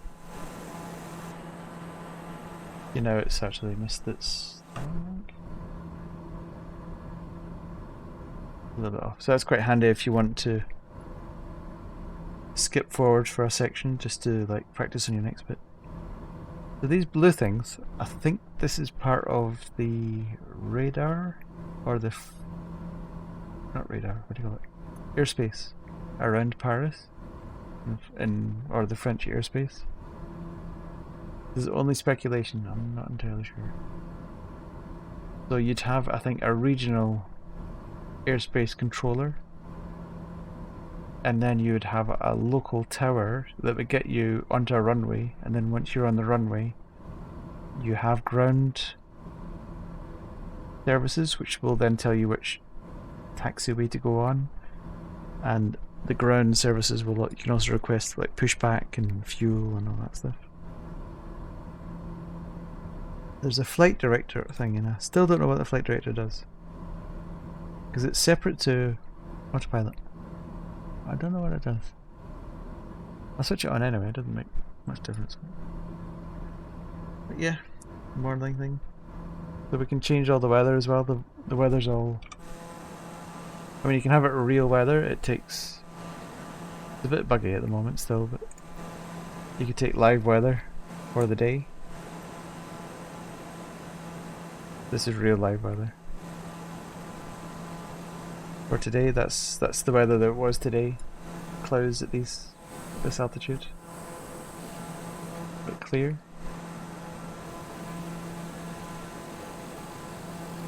You can get it to do clear skies, you can do rain.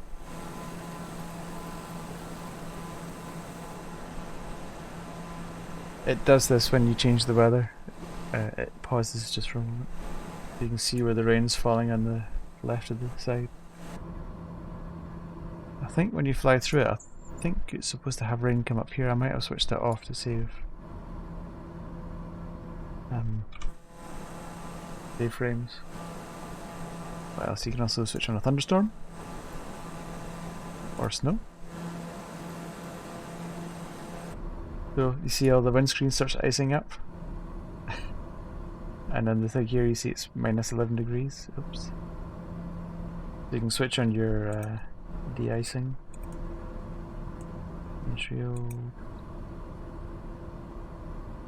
I think there might be something on this side. And it should start clearing the windscreen a little bit. Yeah, see it's clearing the windscreen. And you see a wee bit of ice on the tail there, on the nose cone. I think they go a bit overboard with the ice. Oh, it's got a rainbow. Oh, that's cool.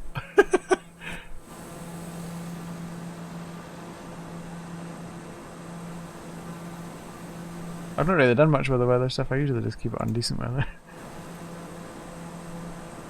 Or you can chuck it in a storm.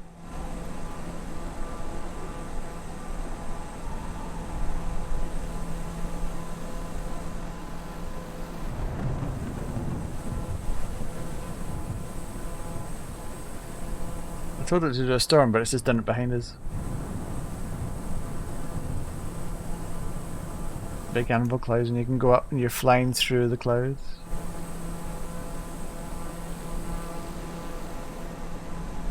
Not much of a storm really, is it?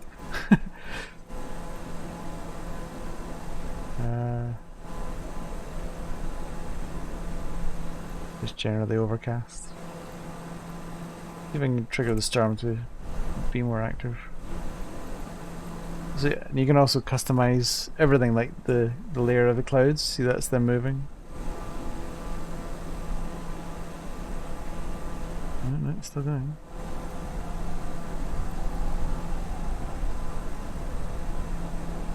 Bring those clouds up. I can add wind layers.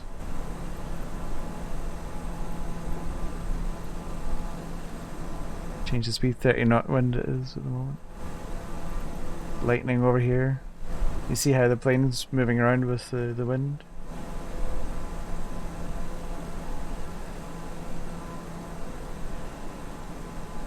Lightning's still a bit buggy because some people are getting it. Lightning happening during clear skies. I think I've taken down some of the detail in the clouds because it's nice to see them, but I normally just do a few clouds just because it gives you a wee bit of interesting stuff to look at. What else you got?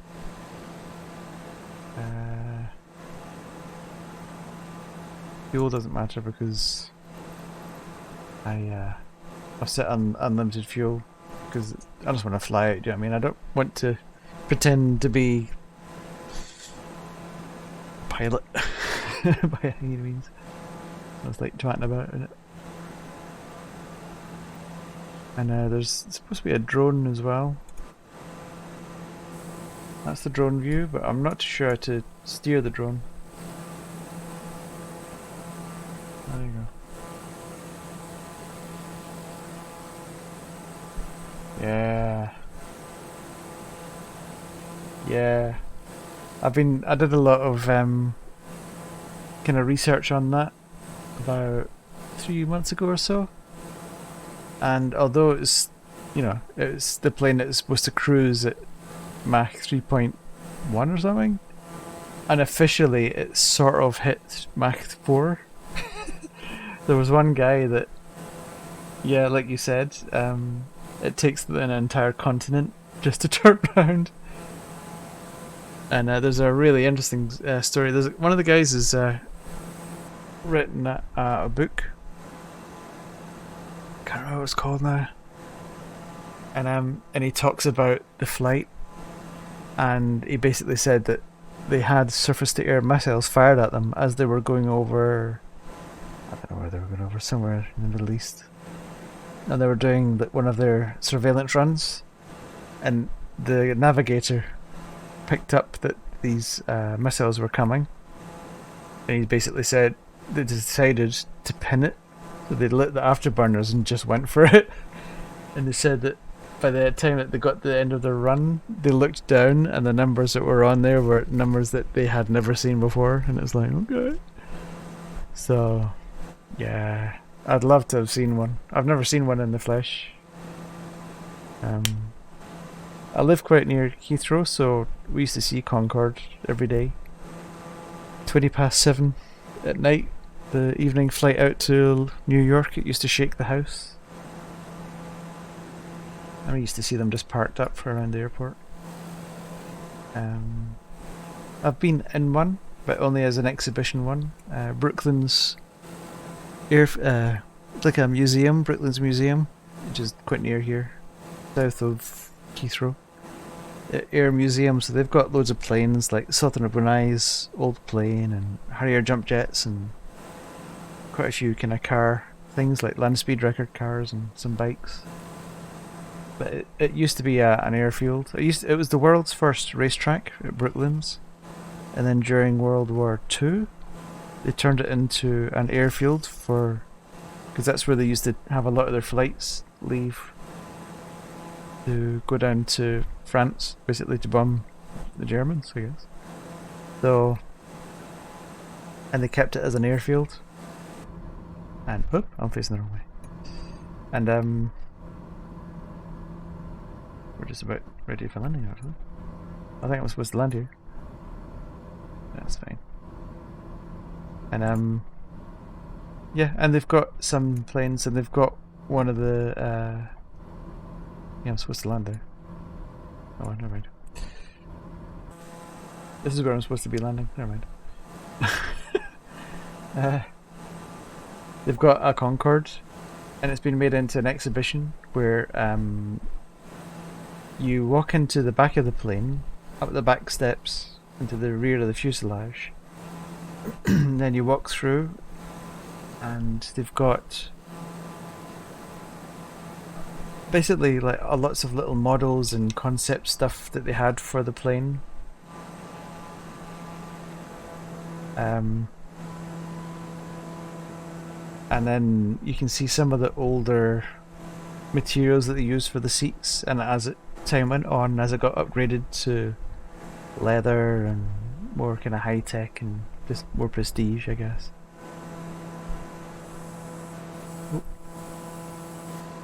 And then you sit in the seats. Basically, they've got like the very front of it, they've left as it is from when it was flying last, I guess. And I think there's about it's 2 seats left and right, and it's about 6 or 7 seats deep, long. That's how many you have in at a time, and they basically run a video, and it's got all the numbers on the bulkhead that simulate it actually going up to Mach 2. And another kind of odd fact is that the guy that was the chief pilot for Concorde was our next door neighbour. Which is kind of weird. Right, so let's bring this thing into land. Let's bring our flaps down. Oh god, it's jumping around like mad. 15 frames a second, you're really kind of... Landing gear, landing gear, landing gear, landing gear, landing gear, landing gear, landing gear, landing gear. I'm not too sure if this is real time or not. It doesn't feel right.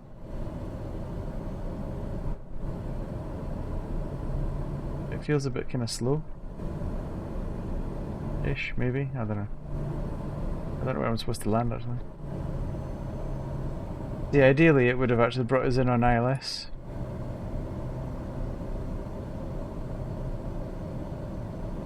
we'll just wing it. Rip the pun. Let's take it on the, not on the taxiway, let's take the center runway.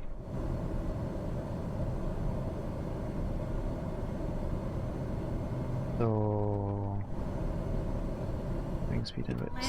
Second flaps. Landing gear. Gears down. Let's see if we can bring it in. I'm sure we can. We're going to speed up a little bit. Oh, no way. Bring our altitude down a wee bit.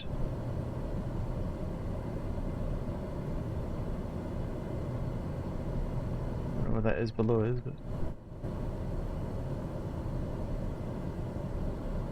this is Paris. Apparently. LFPD. 20 knots. I could do with looking a wee bit more left. Okay.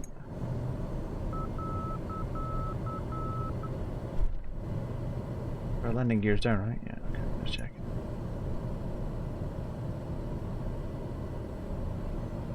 Cut our engine. Landing on 8 left.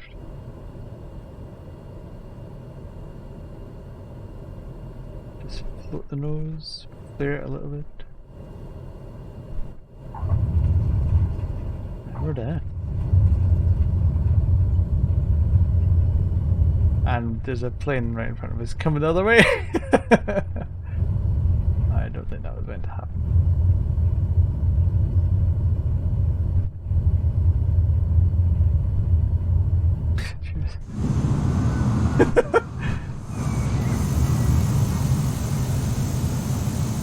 Wrong way.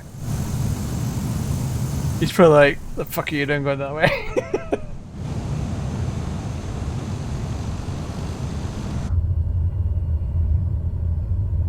So here we would speak to your traffic control.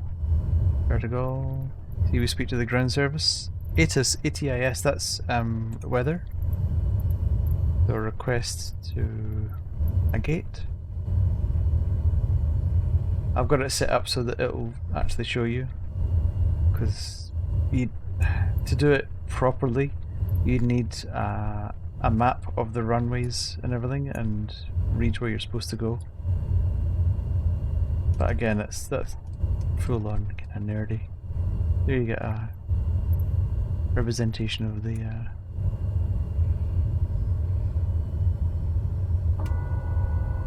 just lift up to 1 flaps. I should have had taxi lights and stuff on here. Technically speaking, I guess.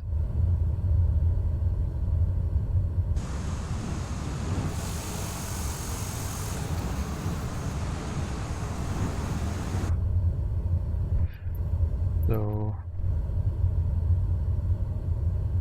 bring it in.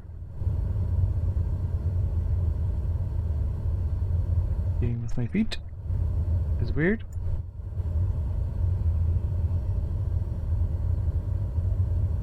I totally missed that. Never mind.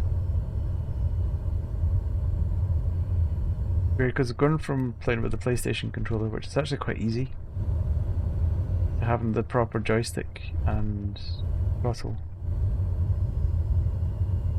it does.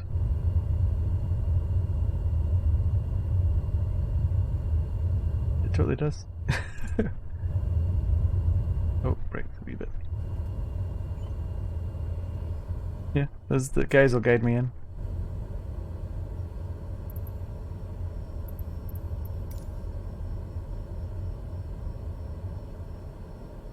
Oh.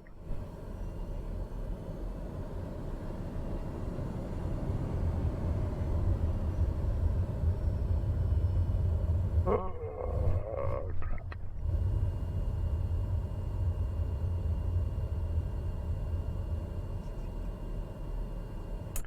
Crap.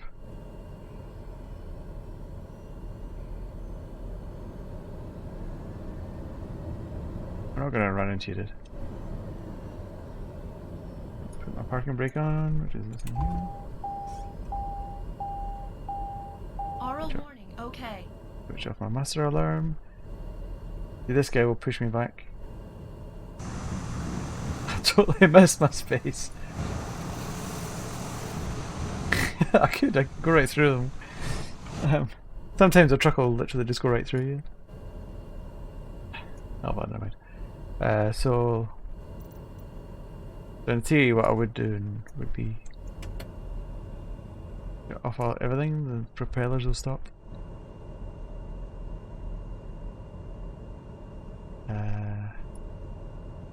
Fuel switch.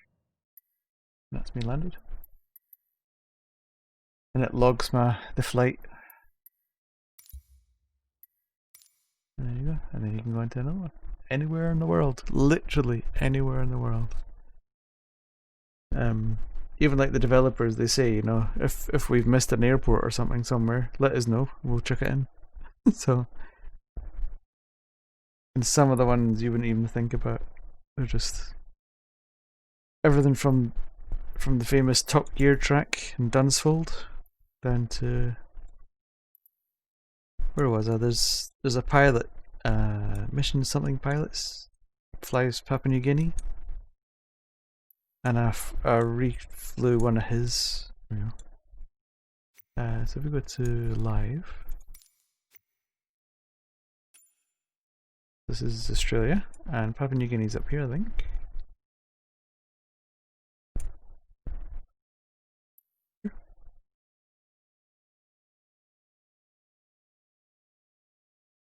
Yeah, if you go to, if you've heard of Sky Vector, SKY,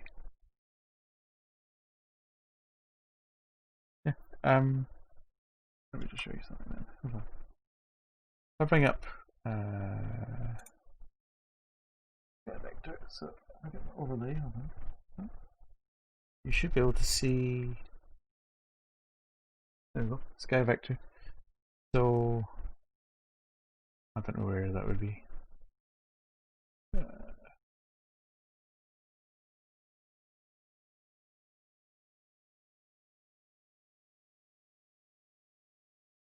Northern Neck, Virginia.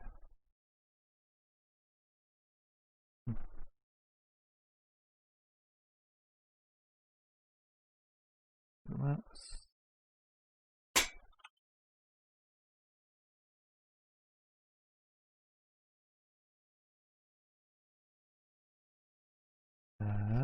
Okay, so it's near Richmond. Richmond, Virginia. Okay, so it's just so I could kind of figure out where it was. Northern Neck, Virginia. That's a state, is it? It's not like a place. So if we go to Sky Vector, Washington is up here, isn't it? Is it? Or am I totally off?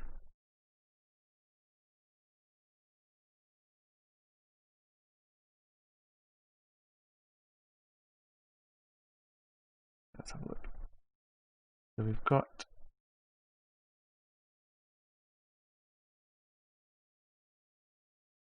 that's New York.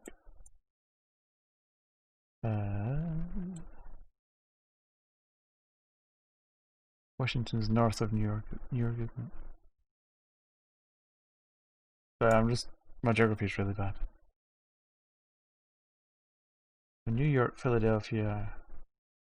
Ah, okay, south it is. Okay, sorry. Wrong direction. That's typical for me. Totally wrong direction. Yeah.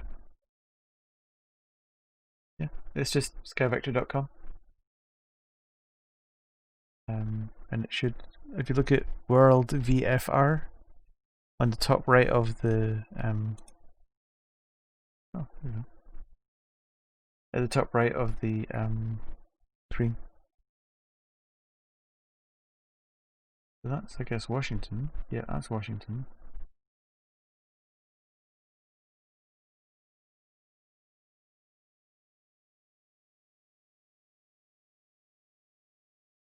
So where it sometimes says a weather station,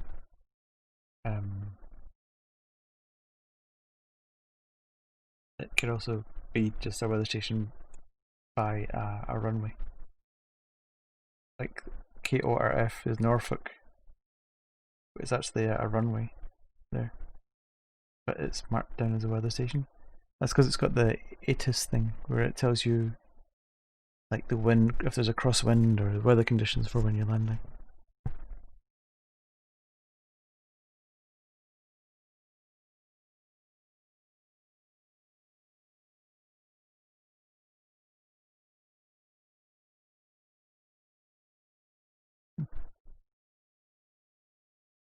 Yeah, it's got everything I could see, and there's like even like farms that have got airstrips in them. they're in there. In the UK at least anyway. Delaware. I've not really done the east coast of America. I wouldn't mind. I'd like to. I've done all of Florida. Not that lot.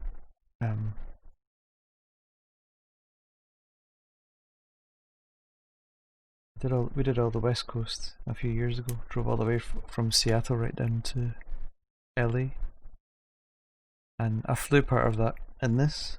Flew down the coast in one of the fast jets. It was good fun.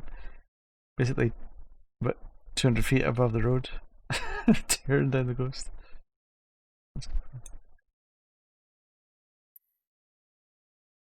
Yeah.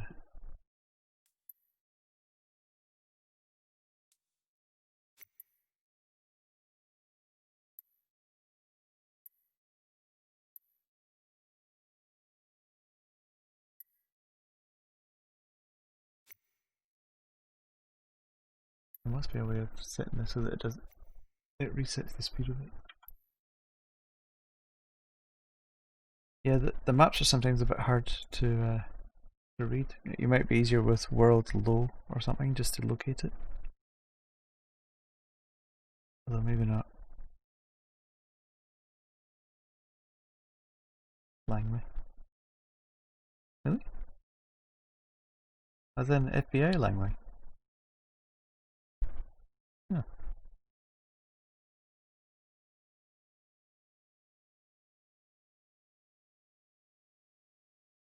Yeah, you do Washington.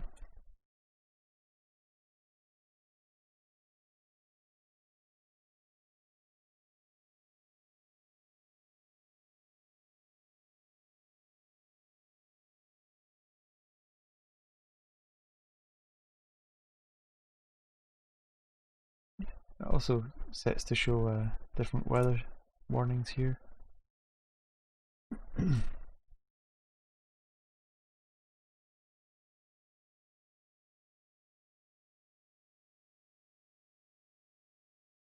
There are 13 knots, that is, from 250.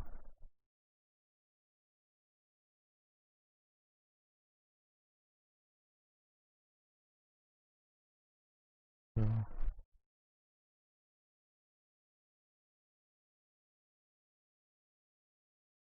there's quite a bit of wind in the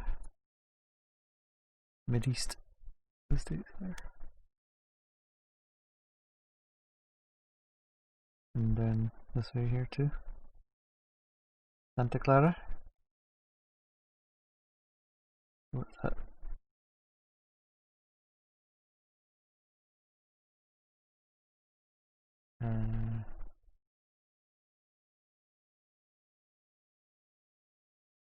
I'd need to. As I was reading some of these weather summaries, I kind of deciphered it. It began to kind of make sense, but a little weather. I don't really need them, to be honest. Oh. What's going on here? Oh.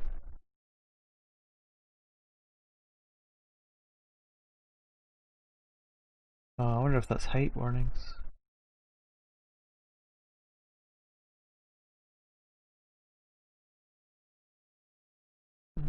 No, these are all the same. Or maybe it's restricted airspace. Charlotte. Oh, Charlotte's. That's not a hub though. Atlanta's a hub, but Charlotte is a smaller airport. I went to after we went down the west coast. I flew over to Atlanta. I've got some friends over here, and we went riding up Blood Mountain and stuff like that. That was cool.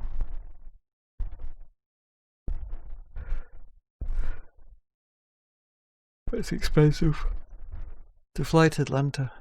To and from Atlanta is expensive, like Heathrow. It would actually be cheaper to fly into Charlotte, hire a car, and drive to Atlanta, and it would work out cheaper, including the car rental, so, and taxes and everything.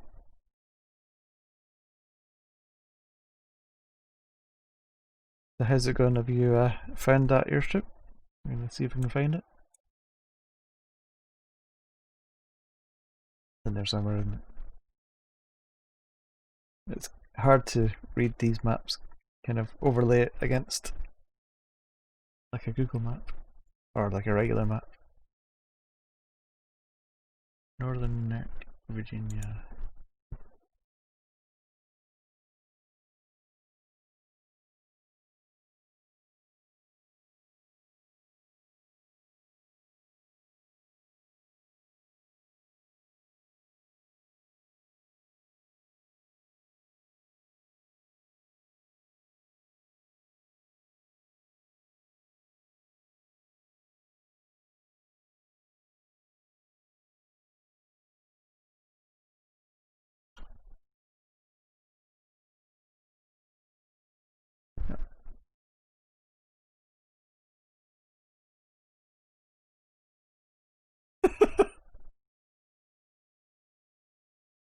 Yeah, I know what you mean. I'm the same. I'm actually terrible with names, but I've got sort of like a photographic memory. So once I see something, that's it locked in. But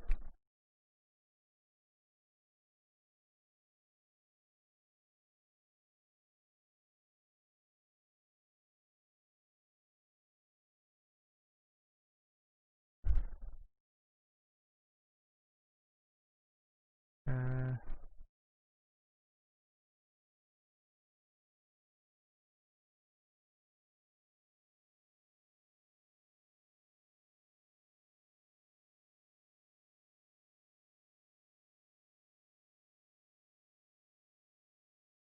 there we go.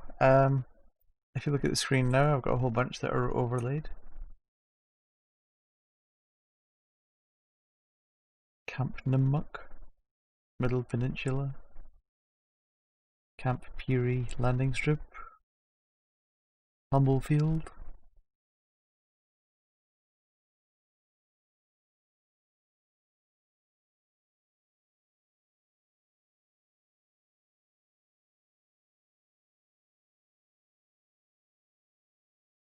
Uh, the Rosegill Farm, yeah?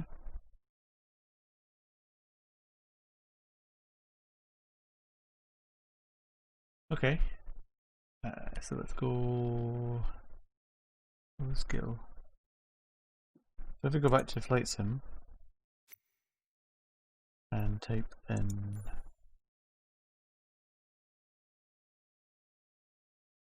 look at that. Rosegill Farm Airstrip. Looking for details. There's Arrowhead Point, which wasn't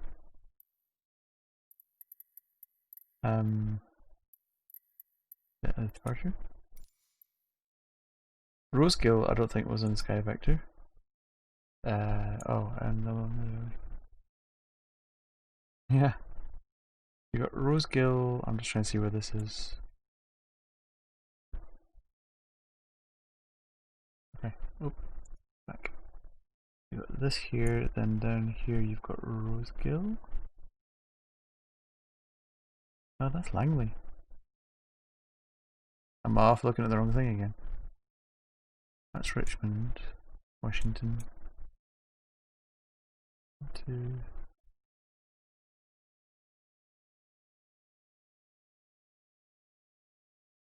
Let's close on a second. Oh, me tell you what. Like a sticky outy bit. Yeah, so there's Rosegill on this little map. Private, yeah, it's private airstrip, and you've got Arrowhead Point here as well. It's not enough that it's given you its own like that's KFYJ. It's not got its own tag thing, but yeah, it's in here. And let's go to Washington.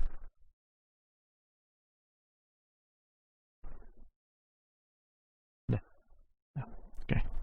So at least Washington's got a thingy. So KDCA.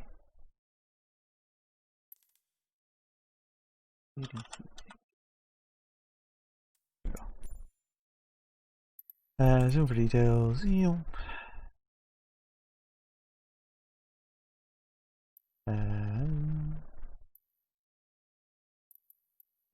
and we'll park on. Someone from Brooklyn, obviously, is busy flying around on the map.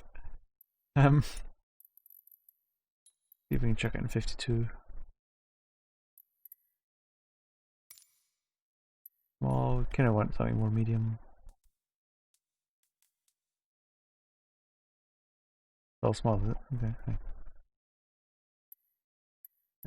Let's do low altitude airways.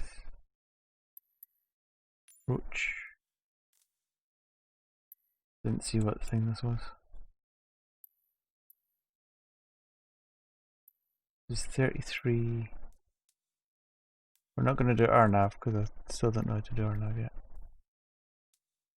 There is an ILS.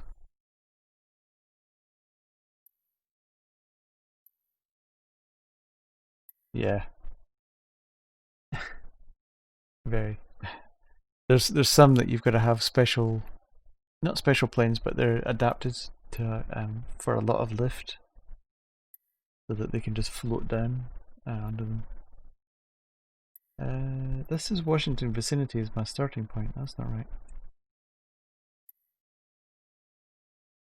We want to go to.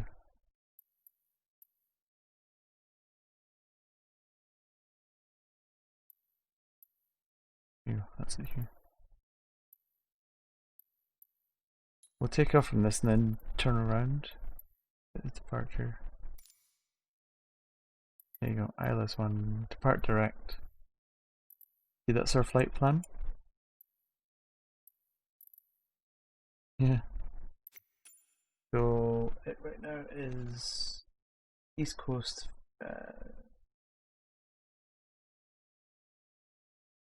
9 o'clock. 9 something in the evening.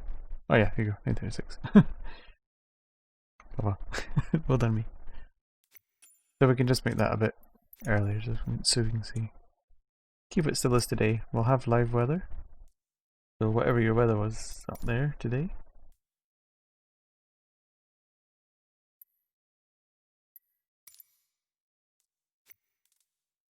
That's what it is. Live players. Because it's 9 o'clock, we'll actually switch on live traffic. Oops. We'll switch on live traffic. We will see real traffic around oh, what do you call it? This one. Washington.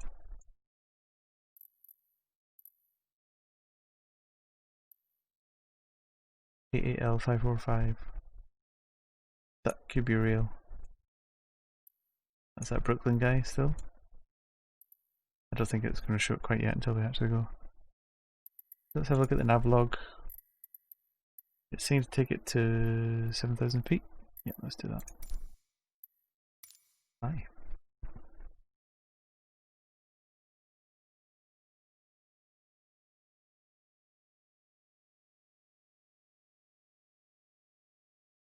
Do you want me to fly around this area that we take off just so you can have a look?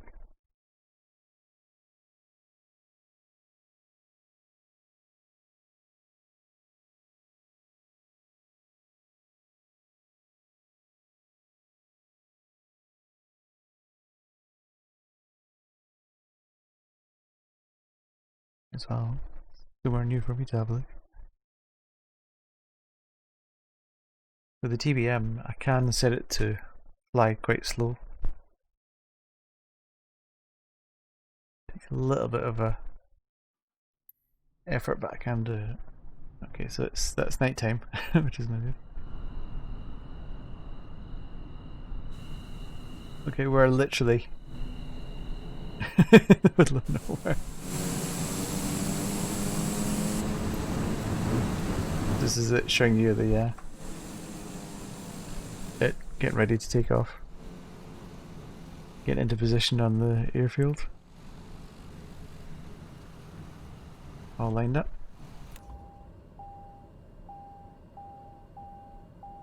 Not wondering about parking brake, I know. Warning, okay.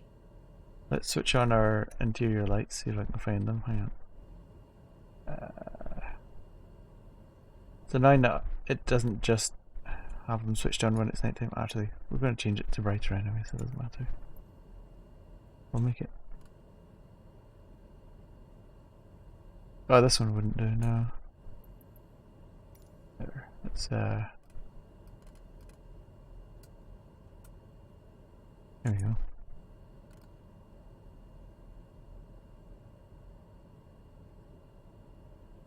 It's thinking about it. Give it a second. Oh. Switch that off.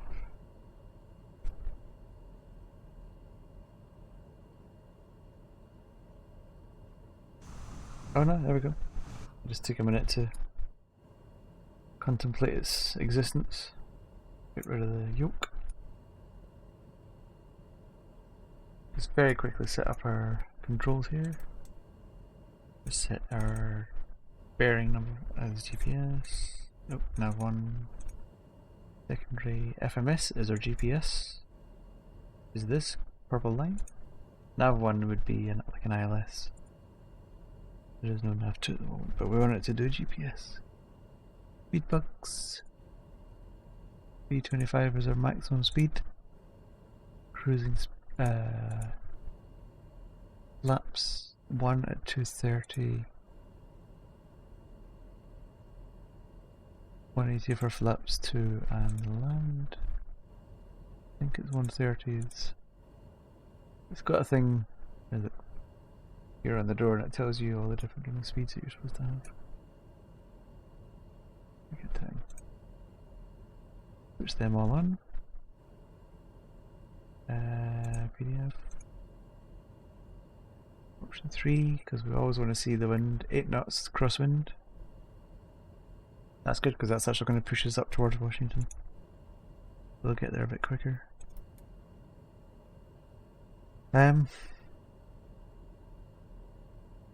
Light plan.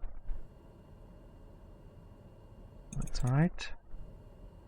When we get closer we'll do the proper activation of the approach and that should guide us in. But for now, we're good to go. So first altitude was going to be 6900. So 6900. Which there's 6900. We'll switch our navigation on. We want to set our vertical speed, so it's going to climb at 1,000 feet a second. Autopilot is off.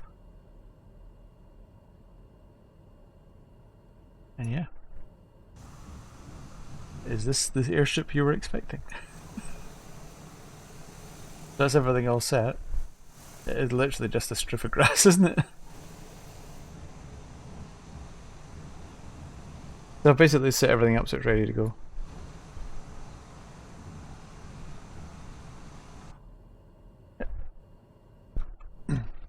Yeah.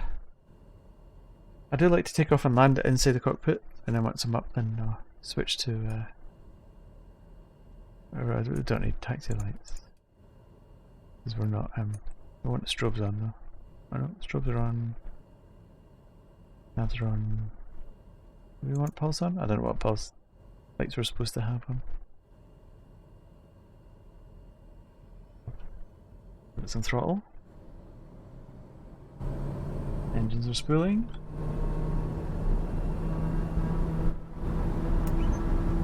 Switch off the brake. Oh, straighten it up a bit. Nose forward.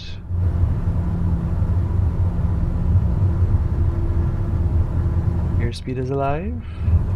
I'll take it to about 90 and then rotate. 90. Oh god, that jumped. Because of that crosswind. Landing gear. Have I? Landing gear. Landing gear. Landing gear. I'm going to switch to outside because. God, that's loud. As you see, our speed is about 90 knots. That is literally in the middle of nowhere. Not nowhere, but you know. It is just a strip of grass somewhere.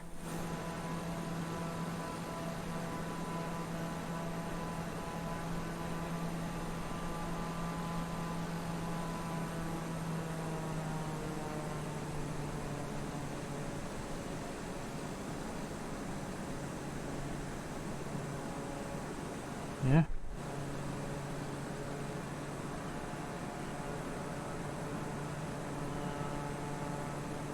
Virginia.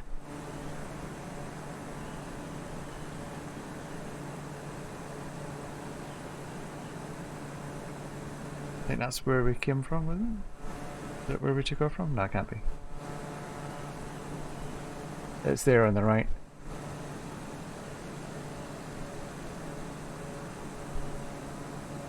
Yeah, that's us lined up with it now.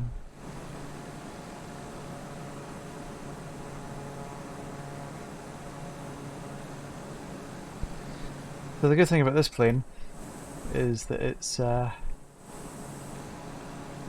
you can cruise quite slow, like we're doing 80 knots just now, which is very slow.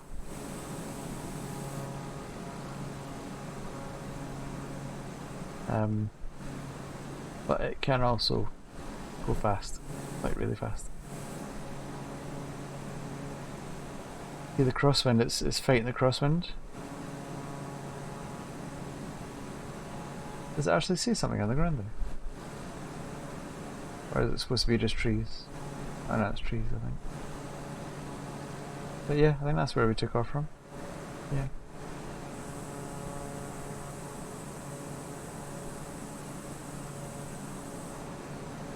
And the little thing at the end there, the little house, I guess, at the end. Yeah, that's so our navigation line, if you have a look on the left, top left of the screen.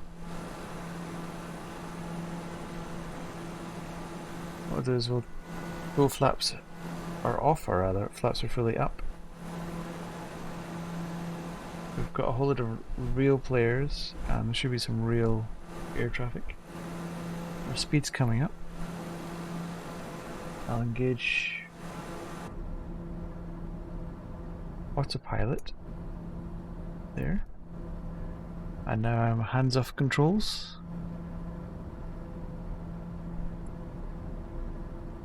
It'll capture the line. I already told it to take us to 6,900, climb at 1,000 feet a minute, so I've given it plenty of throttle, but it's still even accelerating even at that. Because I was 100% throttle, it just said just back off a little bit. And that's real weather for that time of the day. This is what it was like apparently. 9 o'clock in the evening. Is that right? No, 5:30 in the evening. Local time.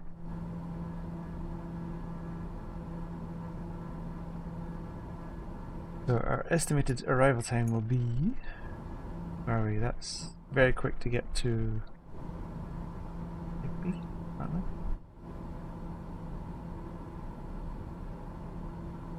37 miles it says to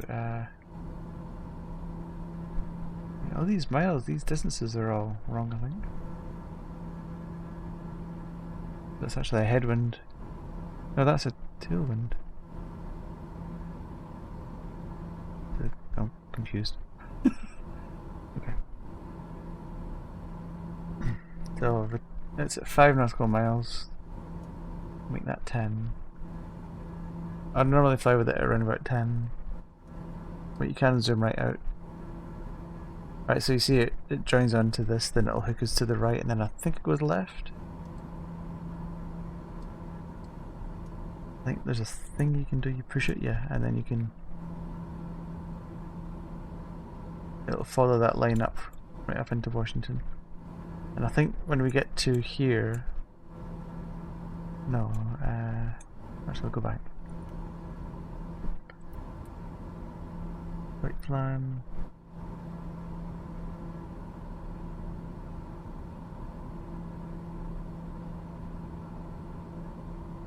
Irons.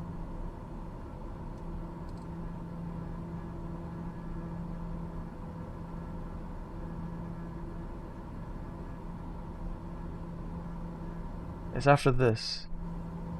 When we get to this point here, we tell it to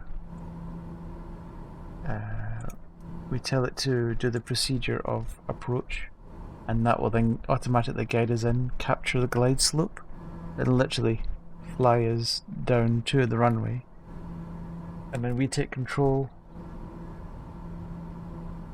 It's like literally the last 5 miles out, and then land it. Try to land it. Ooh. Oh, so it's showing you kind of foggy on the ground. Oh, clever. The live weather, live everything really right now. Air traffic control said climb to 8,000 feet, so we just tell it. Oops. That way. So we're at 6.9 at the moment, or heading to 6.9.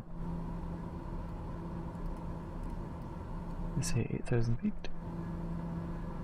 Vertical select, let's 2,000 feet a second. It's quite a good rate of climb. See, they're keeping asking me to climb to that height. This isn't the same as what we had in the navlog. It was supposed to be 6,900 feet. That's not showing. So it shows you the time it'll take to get there.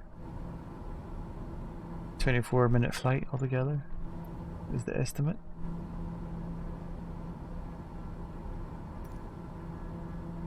We're through 6,000 now. We're holding fairly steady at 185, which is plenty.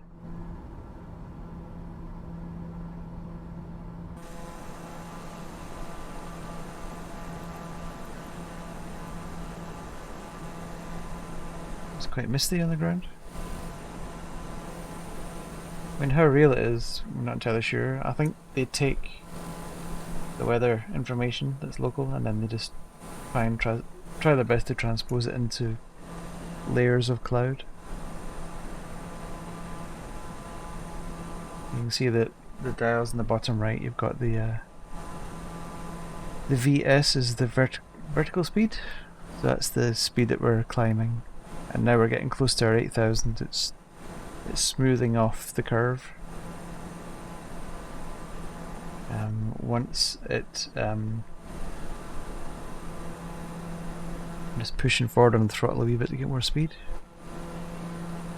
Once we get up to altitude, I'll bring it back to about 260, I think it is the max.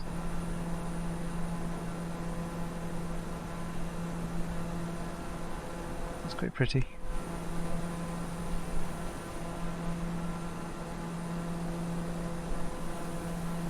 So these other players out there, Danny P, Plum 777.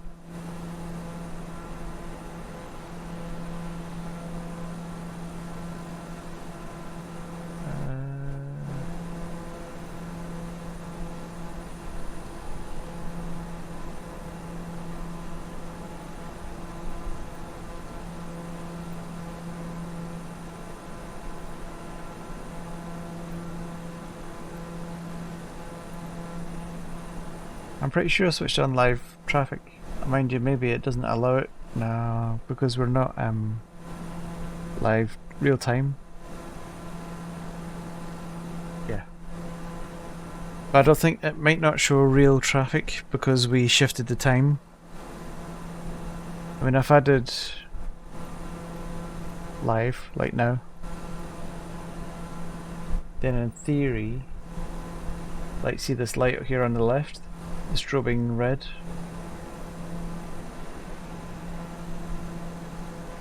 That could be a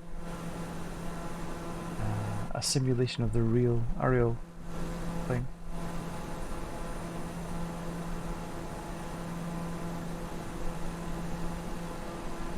There are wee strobes flashing away there.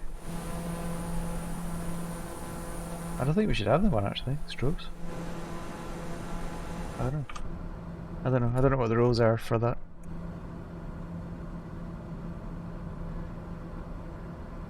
Yeah.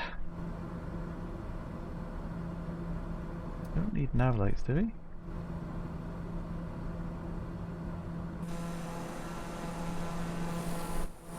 Oh no, we need them on. Don't know if we need the strobes on.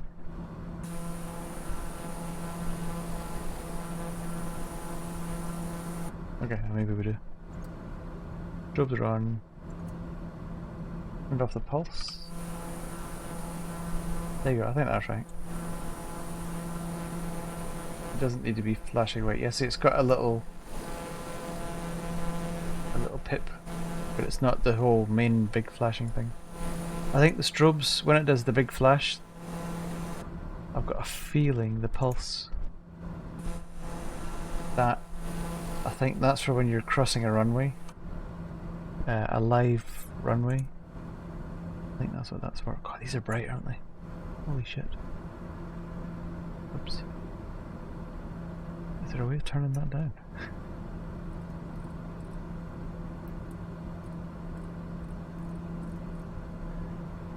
I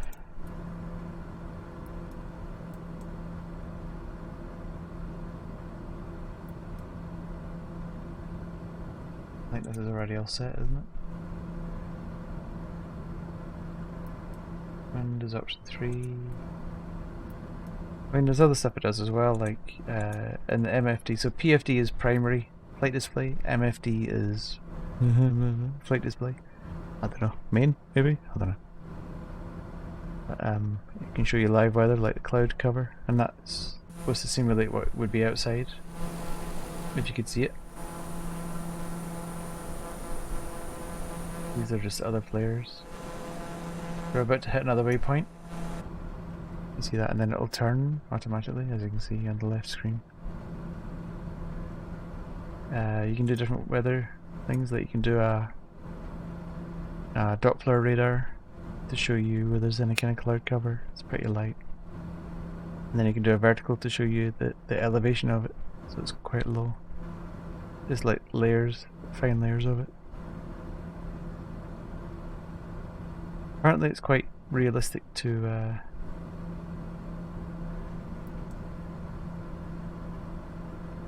real world. Now you can turn that down because it's really bright. Wait. We can turn our cabin light. Wait. Come here.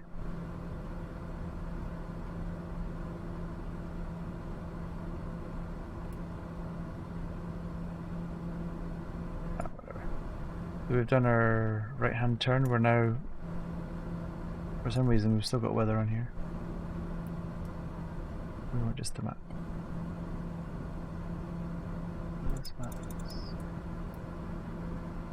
Zoom right in close because we want to see, once we land, we want to see what we're looking at. So make that 10 miles. We'll brighten it back up again because we can't see anything. I mean, it's nice to see the glow of the cities, but that's kind of roundabout where we were. 5 o'clock in the evening. So I think this weather is live now, but we've just set the light conditions to 5 o'clock. That's thinking about it.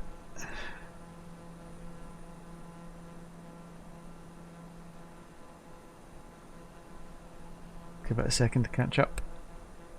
It does that when you like change the weather. Sometimes it does it quite quickly, and sometimes it'll. I don't know. I guess it's loading in a module or something.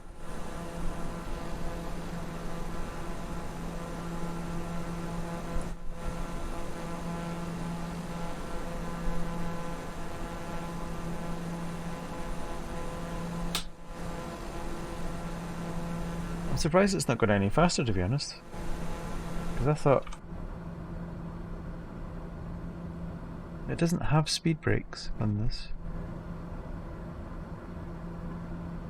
And we've got a tailwind as well, so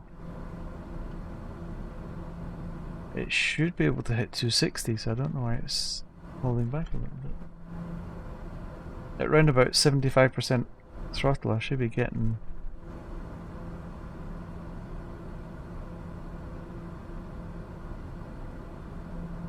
What's this?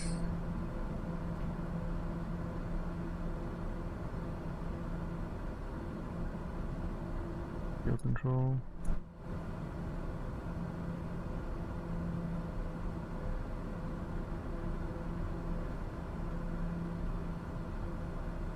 Yeah.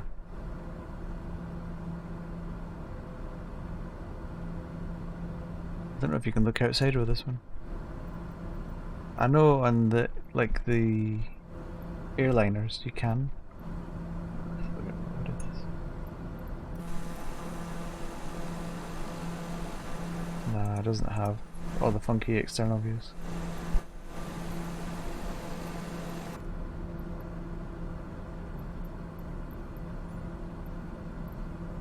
Oh look, it doesn't become a giant.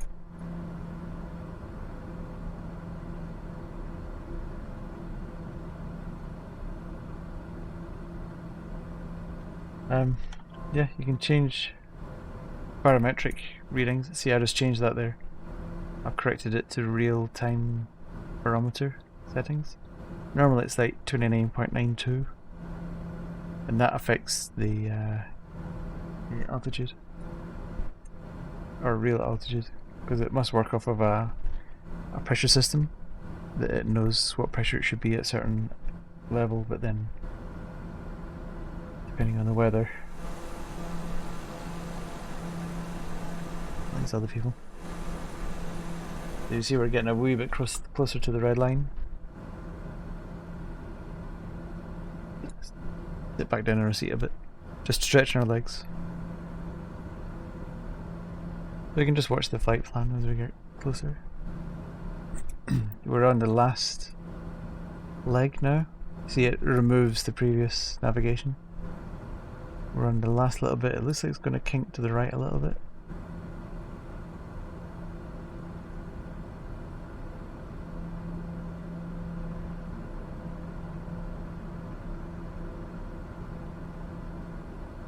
I'm surprised you've not asked me to fly upside down yet. Can do. I quite like low flying through canyons and all that kind of stuff. That's quite good fun. Don't crash very often, actually. To be fair, it's although I've switched off crashing stuff. I have kind of switched a lot of that off. 17 knot tailwind.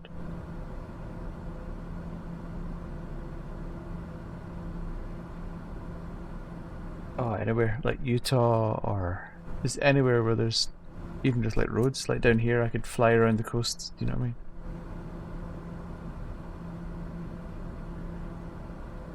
mean? Yeah. We're approaching now our main thing, so if we now start our procedure, so we go with the procedure approach. I think just activate it. I think it's actually doing it. It might just be doing it. So nav 1 is picked up. This thing here is our ILS, I think. So let's see what air traffic controller is saying. Cleared ILS runway 1 approach, blah blah blah, yeah, whatever. See it told us the altimeter setting? B20.29, and that adjusted our height. How close are we now? We must be pretty close. Oh crap, I should have activated approach.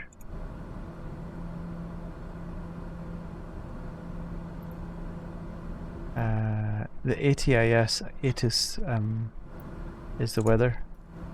If I click on it and you see at the bottom you get a ticker tape.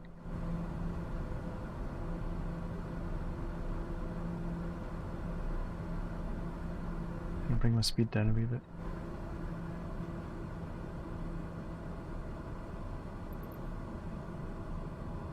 I just want to see what it says about altitude, because I've got a good feeling that we're supposed to be lower than this.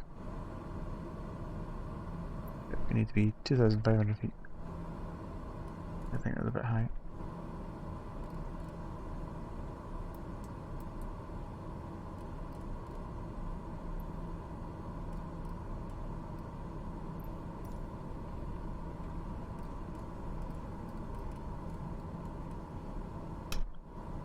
The one thing about this, when you're doing this, because the cockpit moves,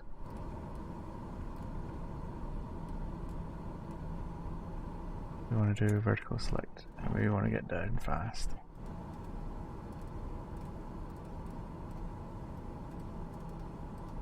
We're doing 4,000, that's way more than you'd normally expect, because you see this angle of descent. That's way too low for like a real people in the plane kind of descent. But as it's just you and me, see, we want to hit 2,500 feet for this. And you see it's now picked up the green line. That's it, apparently picked up the ILS, and that is our glide slope indicator, which I think is saying we're way too high. So what I can do is see how it's going fast. Landing gear. I can throttle right back, drop some flaps down, and that'll slow us down, and that'll pull us right down apparently.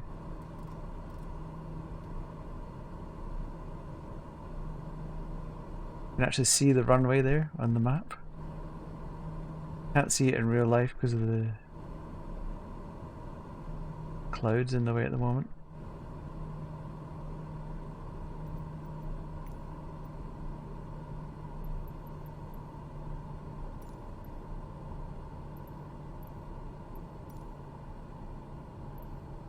So I can't really see what the visibility is.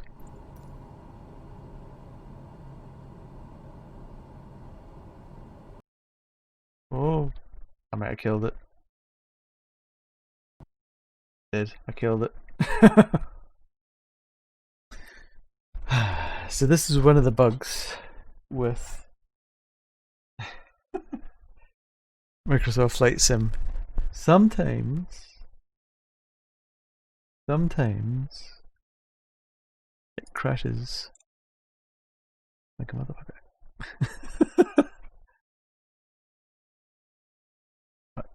I'm annoyed at that. I want to actually finish that flight because we're literally just coming in the last like 5 miles. I've got a funny feeling it's because it had all the live information switched on that it just overloads it sometimes. So yeah, I've got to finish that flight though. Tap it so I'll finish.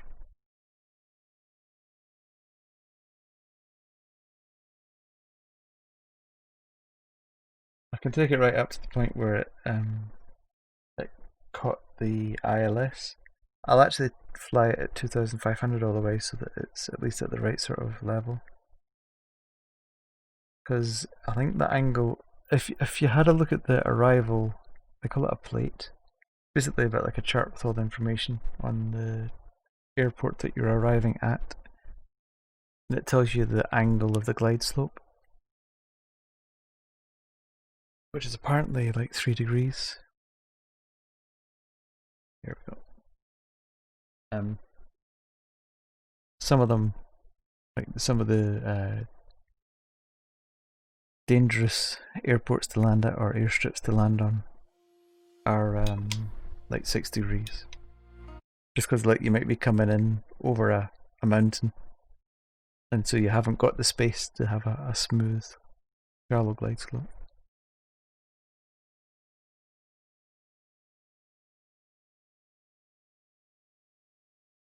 But it's got that that feature. I mean, it's a 24-minute flight, so I can very quickly punch that information back in again, take off. Autopilot can take it to height, and I can do that. What do they call it? Slip something. Basically, you press the Y key, and then you just push forward, and it fast tracks you right down your navigation line. So literally, it'll probably take about 30 seconds, and we'll end up back to where we were once we get into the plane.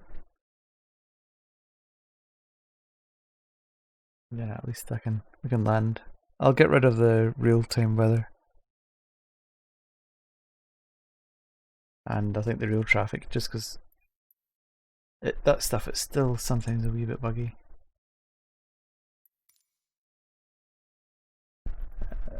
See if it remembers.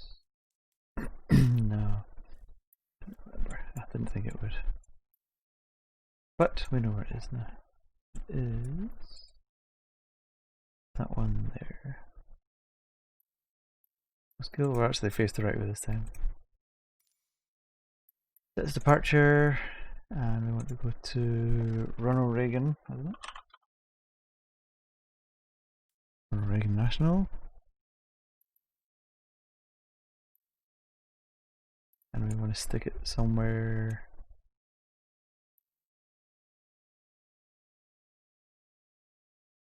It was a tailwind, which means we do want to land coming down this way. Ideally, it would actually be this one on the 22, and then we can park there. We want to come in on the 22.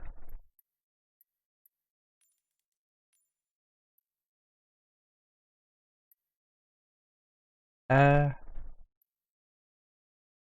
sure you can, but I don't know how.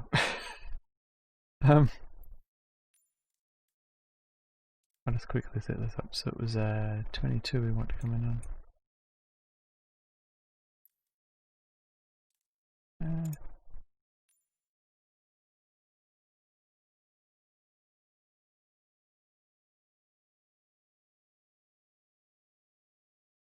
I don't understand what this is doing right now, but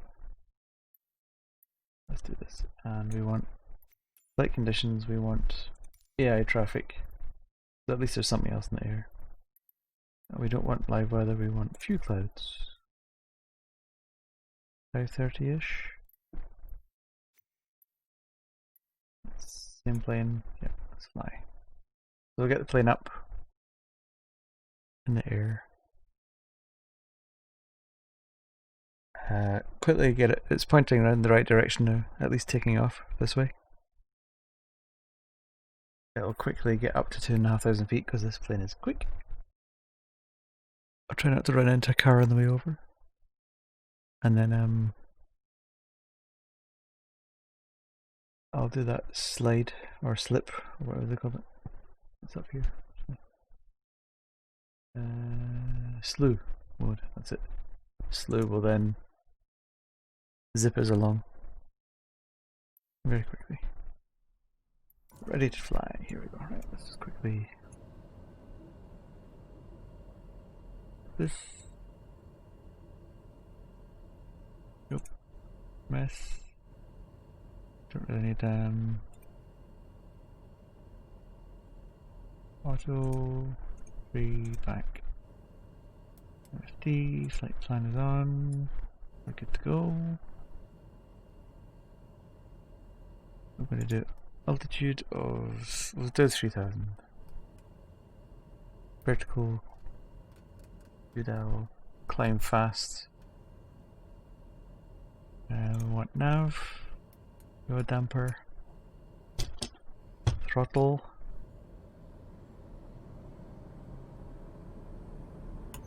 Landing gears off. Feet on pegs. Pegs. Rudders. Gear down the runway a wee bit.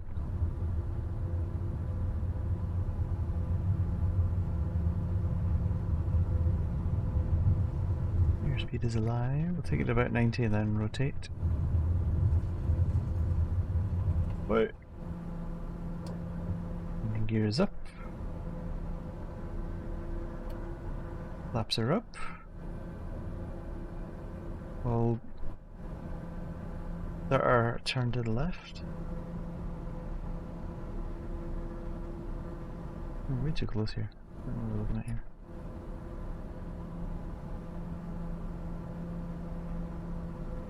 At least start to point us in the right direction. So we need to recapture that line.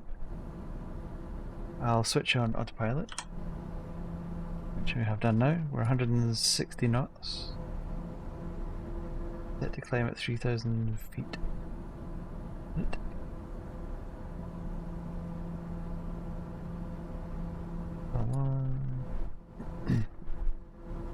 Feels like I've forgotten something.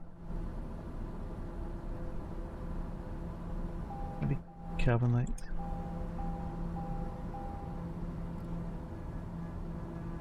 I just had to throttle back ever so slightly. See, we're almost up at 3,000 feet already.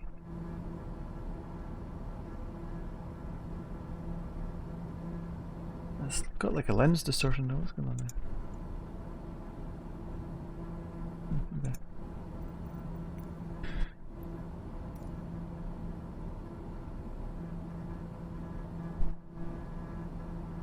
I wonder what. See, it's because we've got manual weather. 2992 is the default. Because we were using real-time weather, that's kind of screwed it up. So we're on track. We're about 3,000 feet. Zoom out. We now go to that, and here we go.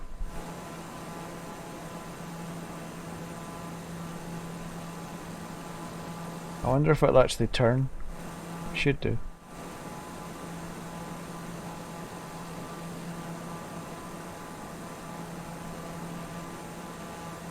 Maybe not. So now it's... I have to take that back a bit. There we go.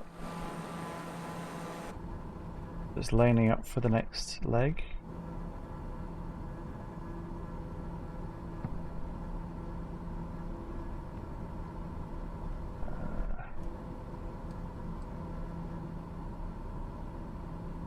That's 10 miles. I'm going to zoom that one in. I almost did the wrong one there.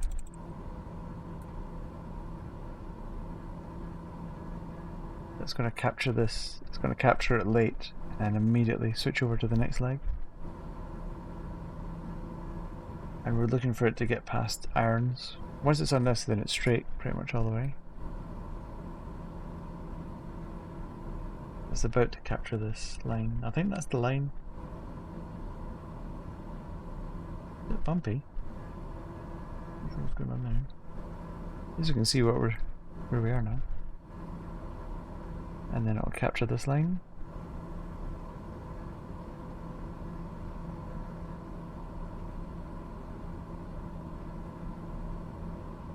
It should turn red. Give it a second. It is on there because it does say it's there. Whatever.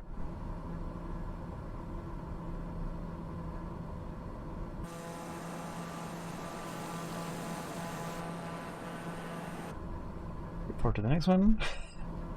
This is so cheating. Oh,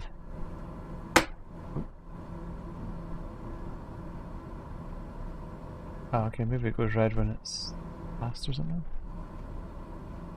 It's just lining up on the next one. It's saying 8,000 feet, that was the default.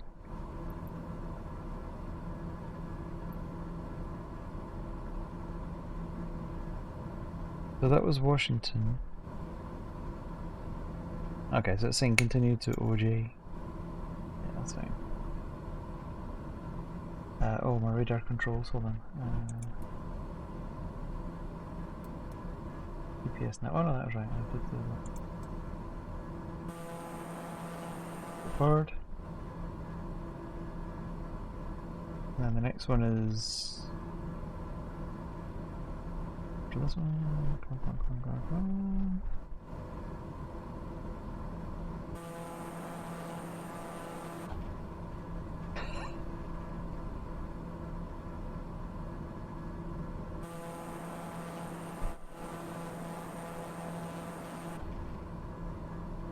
That says 3,900 feet, so that's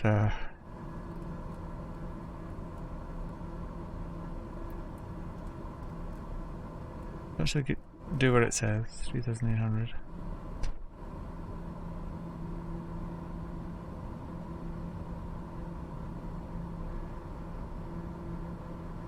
So now we're on our approach, so we'll, great, now we want to come down to 2,500.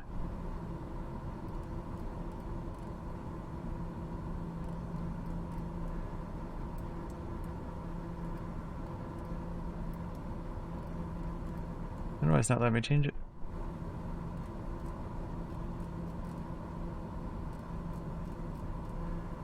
An odd thing that bugged out on me before as well.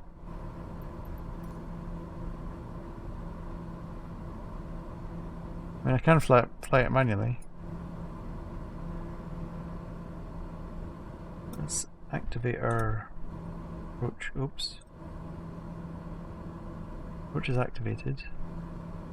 Switch approach mode on.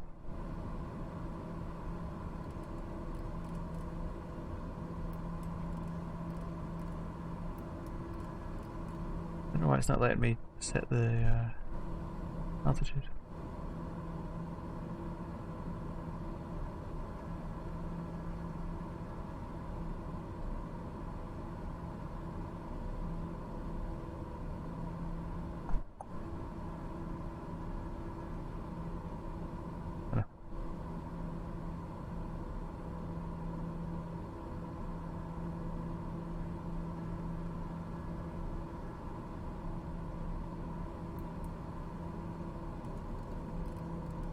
That's weird, it's not letting me adjust that.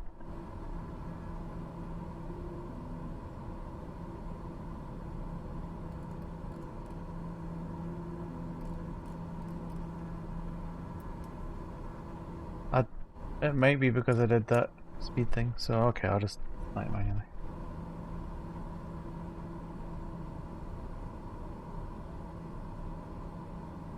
Oh, it's actually bugged. If you have a look at the display, 2,930 feet, it's actually, this display is bugged. There's no way of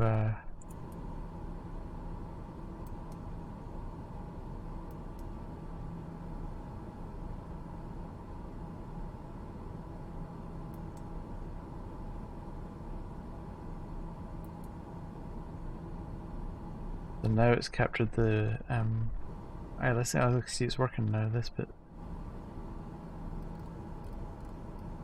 Why?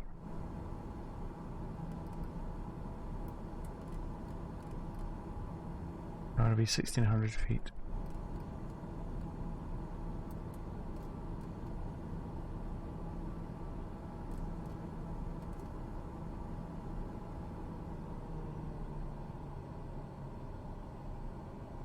This should be us coming in for the approach. Yeah, here we go. Jesus.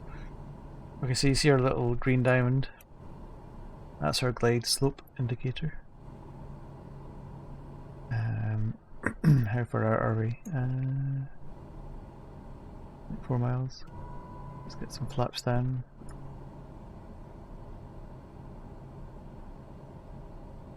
Bring our speed down a little bit. Yeah, I'm not doing anything. This is all autopilot right now.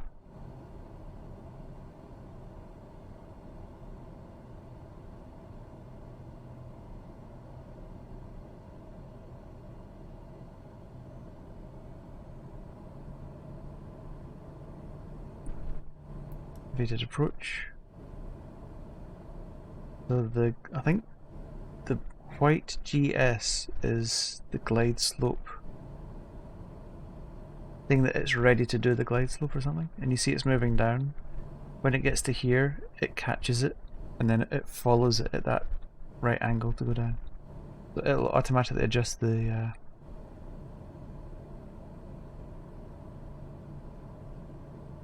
altitude. It's saying 2,500 feet. But at DCA, it's saying 1,600. I don't know. I don't understand it. What's Jaral? There, see, it suddenly dipped. It's gone a wee bit low, and now it's caught exactly on the glide slope. I'm not doing anything. My hands aren't touching anything. The way it works apparently is that there's two radio beams that are... What are you beeping about? That are firing out in this direction basically, and there's a gap. It's not like a gap, it's like where they overlap, and that's what this is caught and is following down. So as we're getting a bit closer, a bit more throttle, but I'll put second flaps down and landing gear. Although obviously throttle, it's a lot more aerodynamic drag.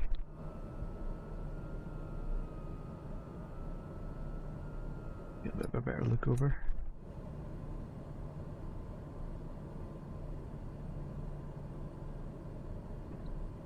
Washington. Actually, I should have done a wee fly around before we landed. But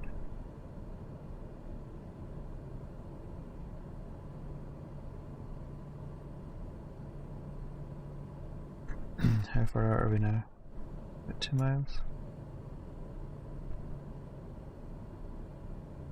My feet on the pegs. See, it's still got it pinned. I'm not doing anything. It's still flying it for me. 3 knots crosswind from the left. I can let it go pretty much all the way to the ground, I think. I've never trusted it enough to let it actually land a plane. Bringing the speed back a wee bit more. 300 feet. I have control. I'm now flying the plane.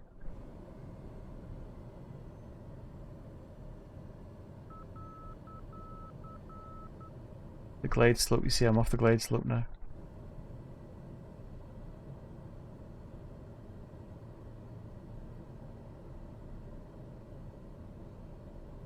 We have cut engines.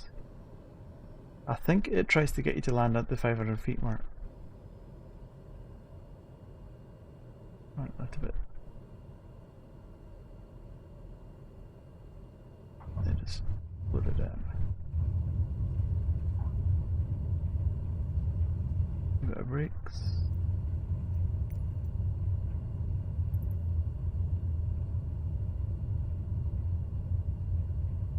And I'm supposed to park it somewhere.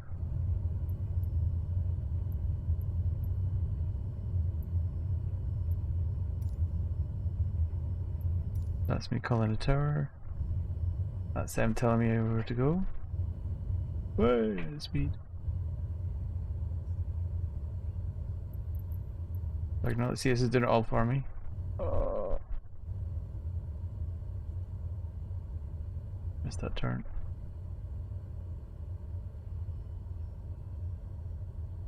I'll contact the ground. I want to go to my gate.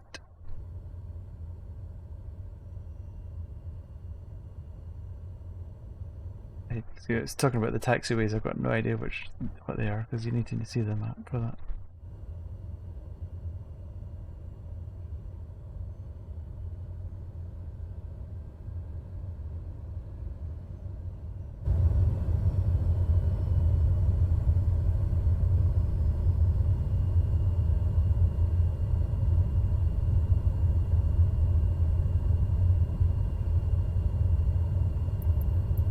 Thing is kind of annoying.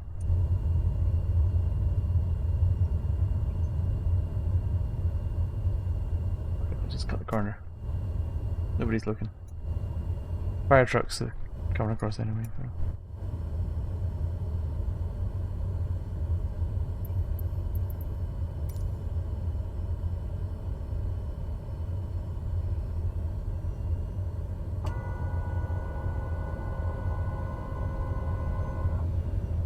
Yeah, in theory we should have our pulse on and our taxi light on, I think. So Ed knows where it's taking me, I've got no fucking idea.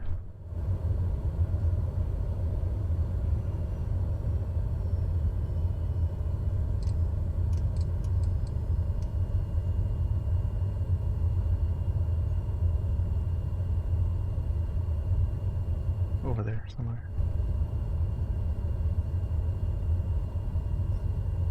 Yeah, so you can't get as full on into this. There's a guy on Twitch called, what is it called? I think it's Cockpit Builders, and taking the hobby pretty much to the extreme, I guess. Yeah, I don't need that one. This guy's got basically bought a plane that was a kind of a wreck or whatever, and chopped it up and uses the fuselage and converted it all into a flight sim thing. So he's got all the layout like a real plane and the pedals and everything, but then instead of the windscreen, he's got this big widescreen monitor and does flight sims on it. But it's using a real plane. What was a real plane? Like the ultimate. Yeah, it's. I mean, I think the guy is actually a pilot. Whether or not he's still active or not, I don't know. But really a young lad still, mind you. But hang on, what's going on here? I'm confusing my my view with this. Oh, take me all the way around the airport. What's going on here? Oh, I'm going over there, right?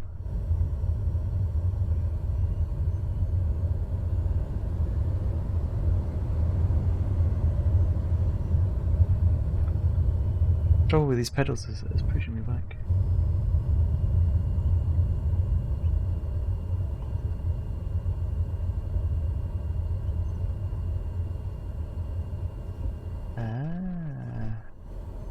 So you can do brakes, individual brakes. That's handy. So that was me turning full left with the rudder. But then I also did left brake and it tucked me tighter into the turn.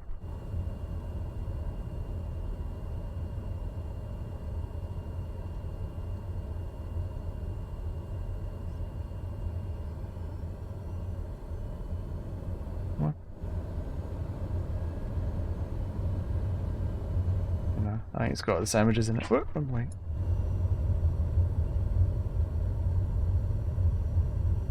Got my lunch in it. A wee packed lunch.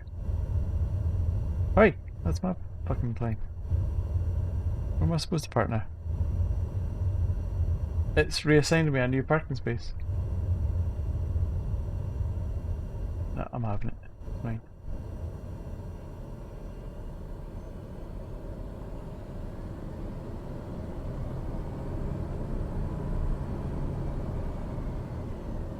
Yeah, that's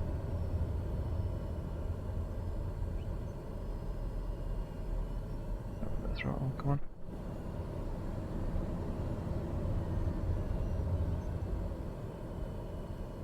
More? Like, what's it? Braking brakes on. Oral warning, okay. Switch off that, because we know. Switch off the fuel, which should kill the engine anyway.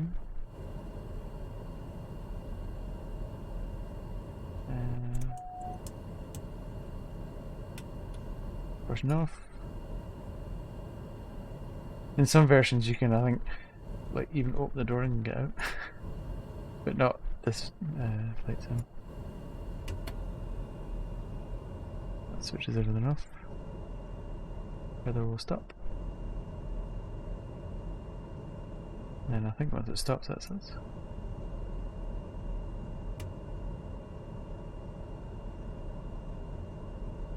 Still running. What's going on?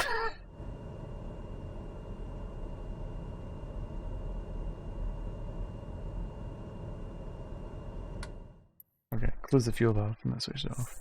Yeah, and I could have requested fuel, but then that's kind of pointless because I've got unlimited fuel. Or like when you take off from a gate, you request pushback, and a wee guy comes along and literally shoves you back. And you tell him to turn left or right, and then stop. And then he goes away after he's disconnected you. And with the bigger planes that need an auxiliary power supply before they start,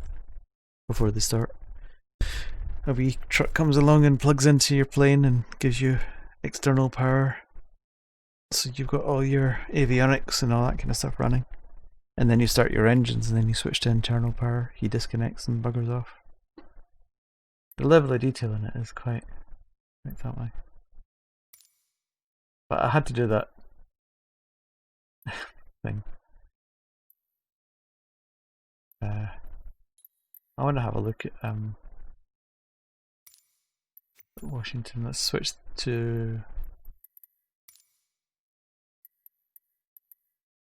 my favourite wee plane. The extra. We'll just keep the same flight conditions. I want to have a wee look around the city. But then I'm going to call it a night after that.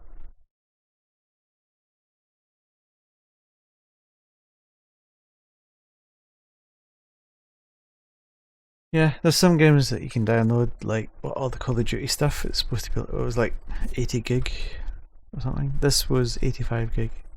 And the amount of information and detail in it is just, I think I've set 10 gig as cache on top of that. And it downloads that as you're flying to give you all this information, but unfortunately I've got quite a decent internet connection, so it's more the weather. When the weather changes, that's where you see it like pause almost, where it's trying to reload. I don't know if it's like a different set of textures for overcast or whatever, but like when it snowed, all the ground obviously totally changed in its look.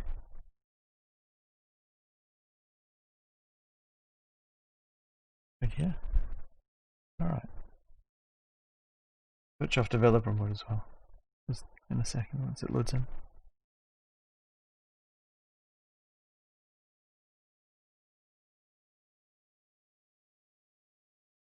It's running off an SSD. Got a funny feeling it's loading a lot of information and then it's decompressing it.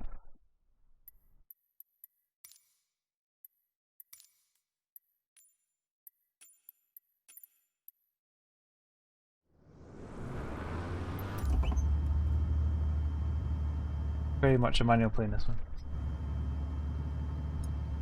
It does have some navigation bits and bobs, but it's quite simple in comparison. No autopilot. But yeah, it's basically just they can go. Whee!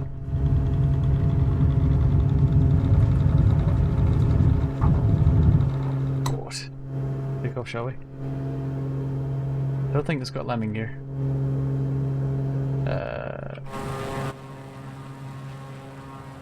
As far as retractable landing gear, rather.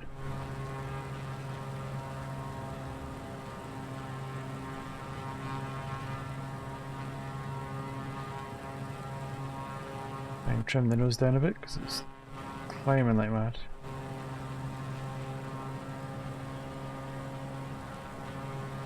Let's zero it off here. Okay, so that's Pentagon.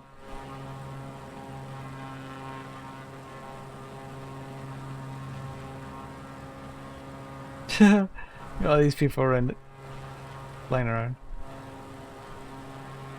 Look at this guy doing stunts in the bloody turbojet thingy. What do you call it?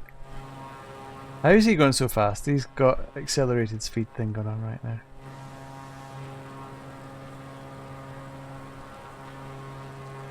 Anyway, that's Pentagon. I guess that's a big car park.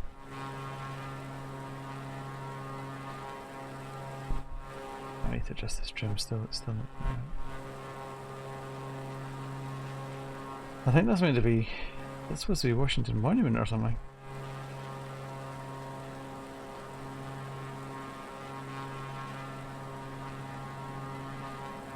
I have no idea.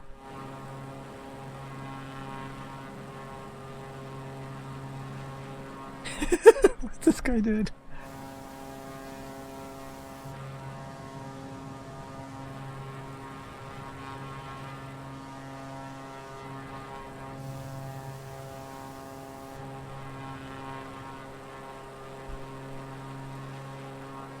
Of course, man. I believe so. Yep, I can land on a road. Like this.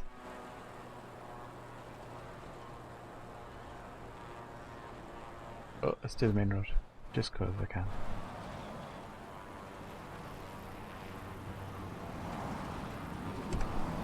Whee!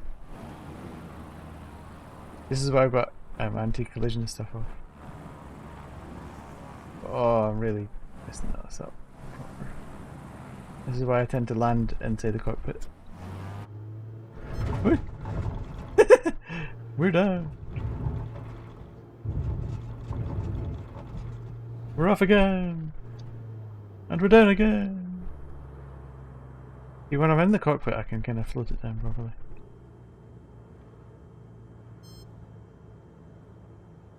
Come on, straight line. But when I'm outside...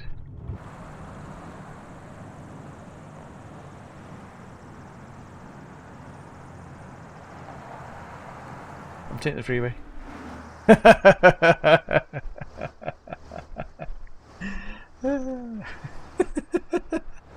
Oh, I like how it's giving me the panorama view. View from the cockpit. Yeah, anyway. Yay, have you given me coordinates? I can do that. I was trying to take the motorway.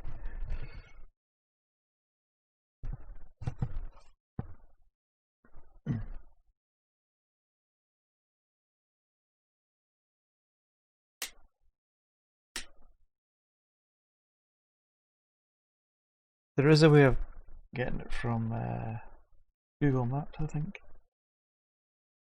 Transferring it in. I can't remember.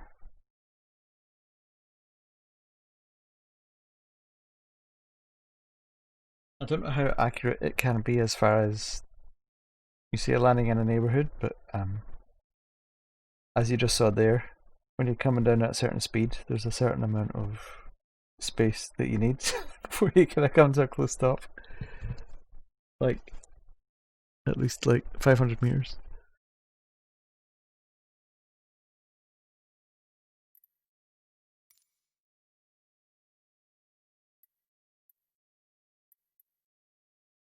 Okay.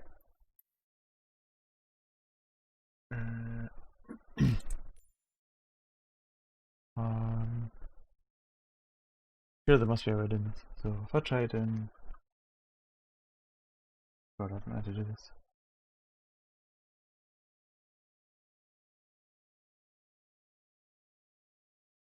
There is a way of doing it once you're in a plane. So I need to do a plane that's got that capability. So I'll switch back to my edemic last thing. But it's got all the modern sat-navy stuff in it.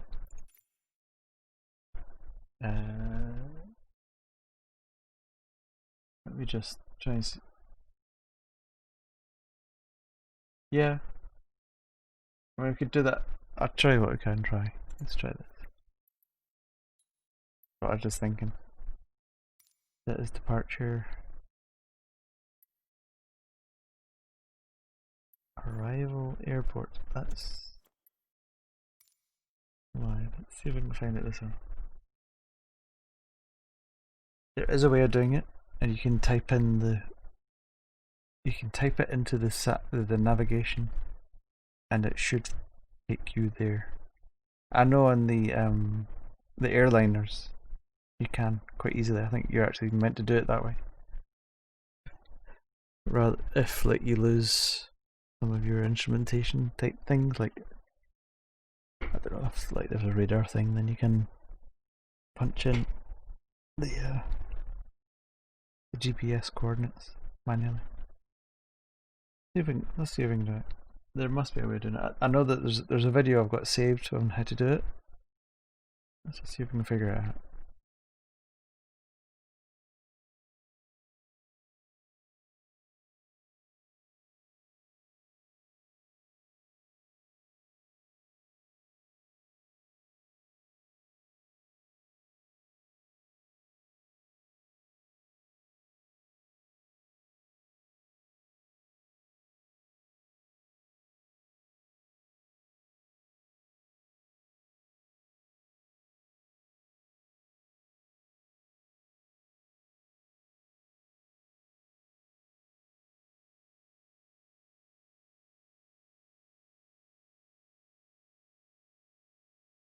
If it will start. Watching that wee bar, it takes forever.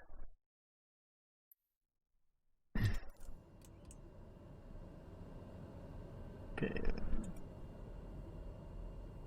As always, put your lights on. Very good. Right, let's have a look. So we are here. And let's see where we need to be. So if we do flight plan, or it's a waypoint maybe.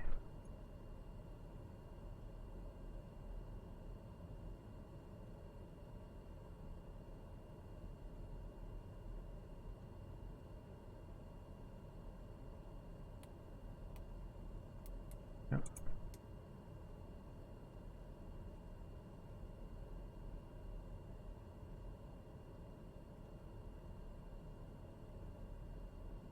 I mean, this is quite handy because you can do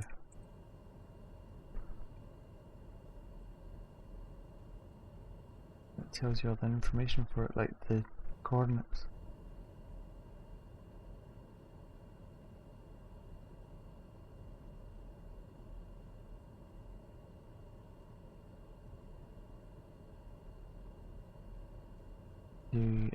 It's close, but not quite. Because that's looking for an airport.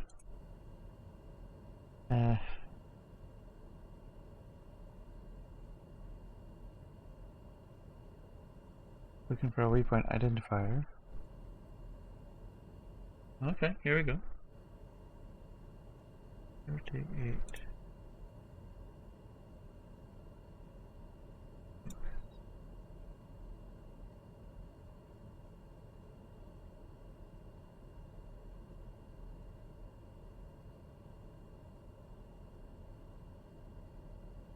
Hmm.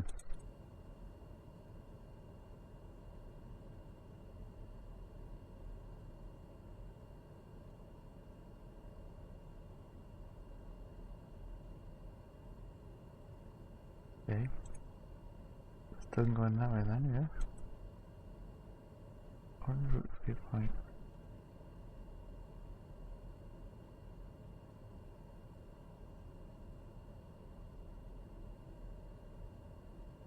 Just remember that.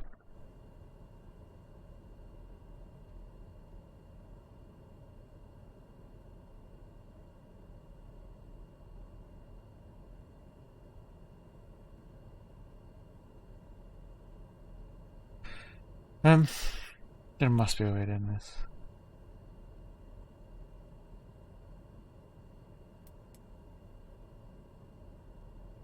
This looks for the nearest airport.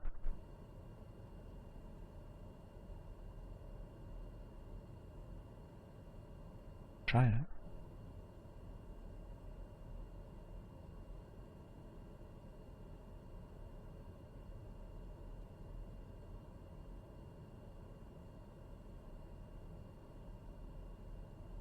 Almost. At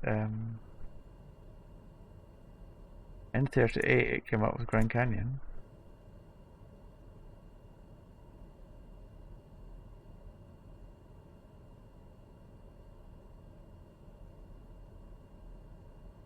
I think it's actually looking for a code for an airport rather than it being a waypoint. Because this would be looking for like just radio towers and weather stations. But there must be a way. Navcom? No, because that's like talking to towers and that's all the comms. You've got your navigation, but that's using radar, radio.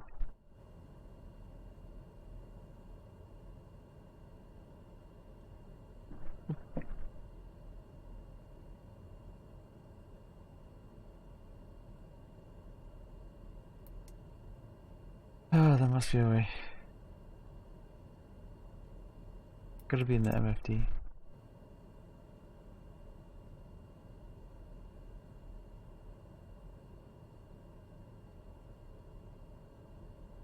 Sure you can. So that navigation, did you get that from Google?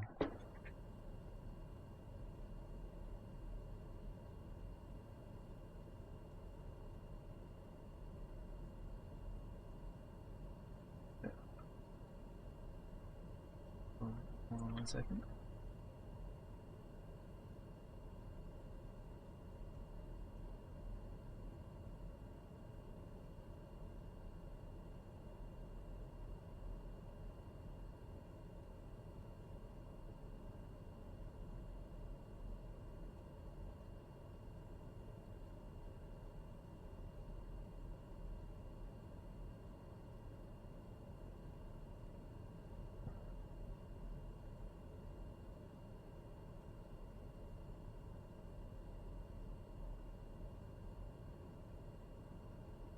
Someone's got a video on how to do this, and it's 46 minutes long, so that's no. uh, there you go, inputting coordinates for GPS waypoint.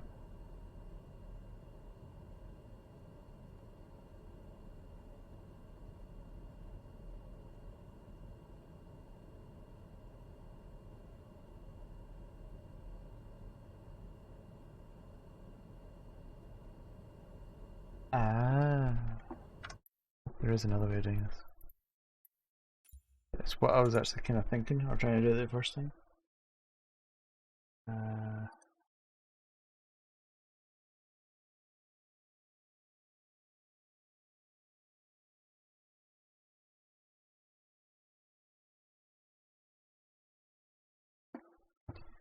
so if we go from Washington, we go in the right direction.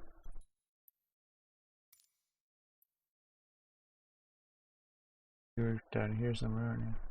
What you want? If we aim for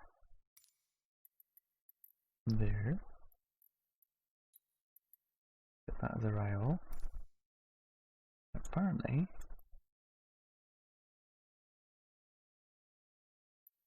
oh,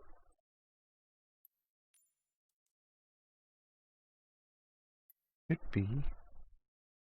Apparently, you can drag a line across somewhere.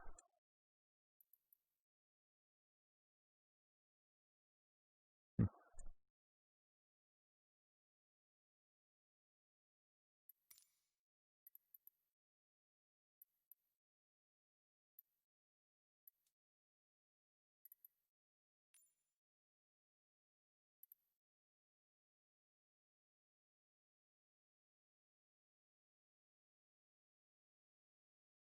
Yeah, that's the direct.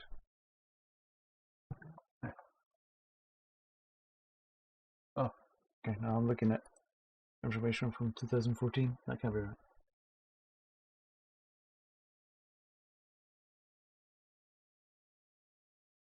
I have seen it done, but it's not something I've done before. So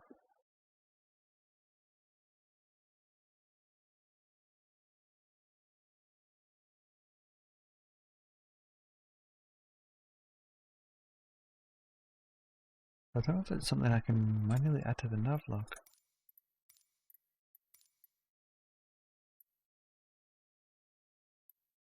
Oh, you can actually. I was just thinking when you said, could you skip along the thing? Yes, you can. Because you can skip to the cruise and you can skip straight to the descent stage. Sorry, I forgot about that. Yeah, so you can actually just jump straight forward. It's on one of the drop down options. I'd forgotten about that. Uh,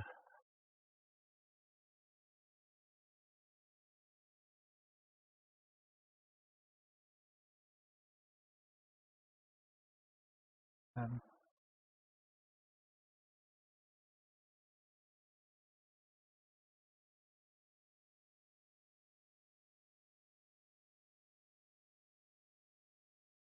yeah, 5 minutes.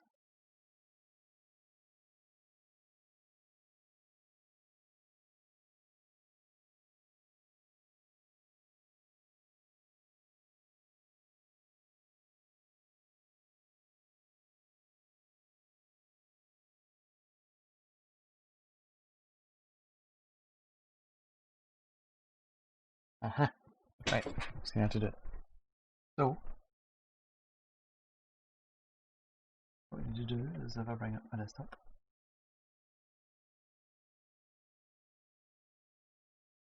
There we go. So you gotta go to Bing Maps to do it. So if I get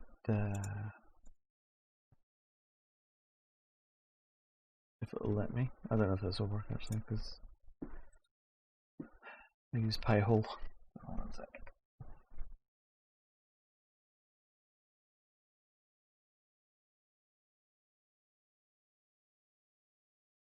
Which blocks all the Bing. Let's do the 5 minutes. What is the Pi-hole for 5 minutes? Ta-da! Just like that. I need to copy that thing again. So it's 38 degrees.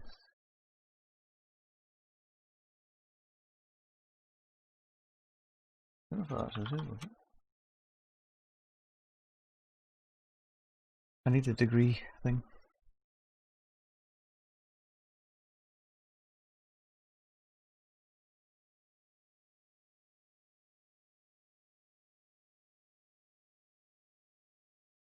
Oh no, I'll put it here.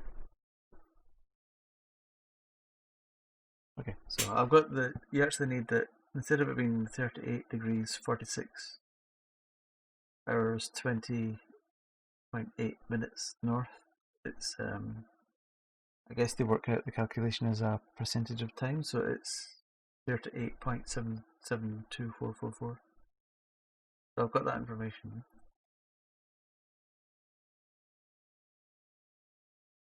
Oh,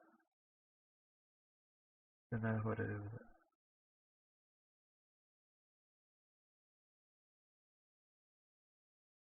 Right, got it. So, don't need Bing Maps. Thing. I hold back on. What you do, apparently, in search, we type in, for you it was 38.77244, comma, minus 7.23. That is it. There you go. Yeah, and that works out exactly the same, doesn't it? With 4.9. Yeah. Add that as a custom. And yeah. That's cool.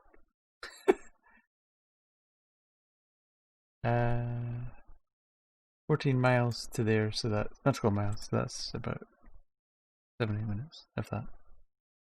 That should be quicker than that. It's a quick plane. I should have switched to the other plane then, because that's an easier one to land. You want me to land there, yeah? I'll switch to it on the runway.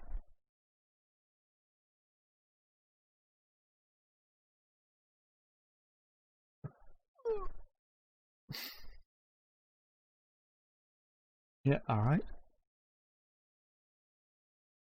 From a bit of height, it probably looks very accurate. But as soon as you get down close, you'll be like, what the fuck?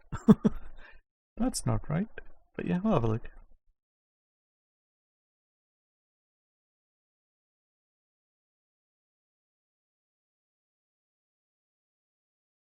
It looks like it's quite near where the Simpsons live. Springfield.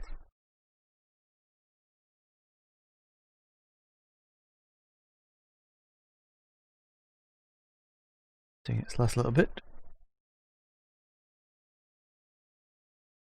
God, that's chucking out a lot of heat.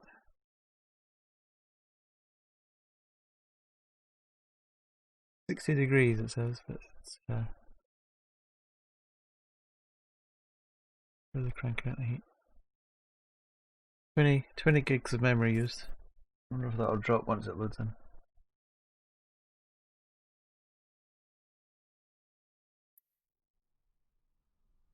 at lunch.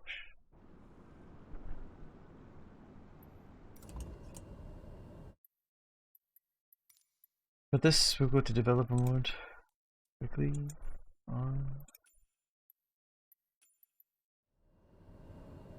We shall select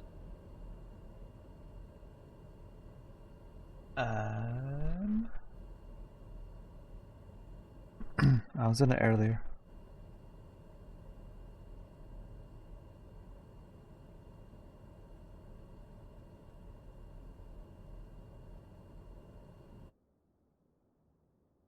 Oh, okay.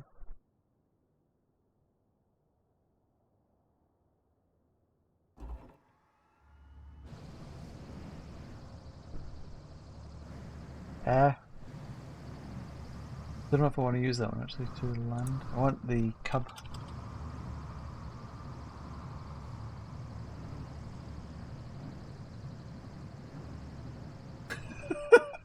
You just saw that person stagger right across the runway there. That's some fine flying. Yeah, a little bit. Yeah.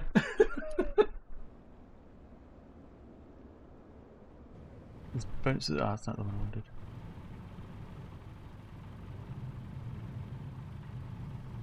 wanted. X cub. It might be this one.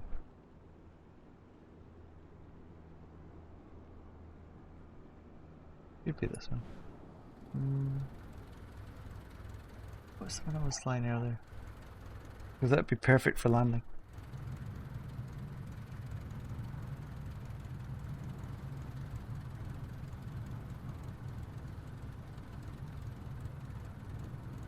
Not the Savage.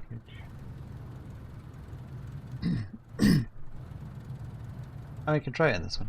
Or what's the harm? Right? As long as it's slow, then that's fine. Never flown this one. That's not a surprise.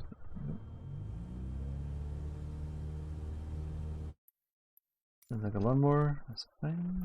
Developers.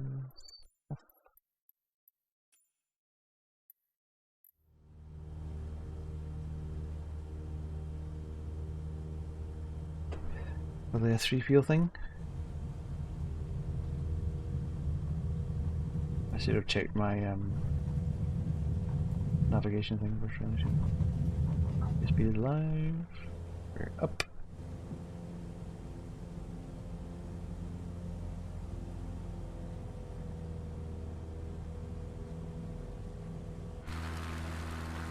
Fixed landing gear.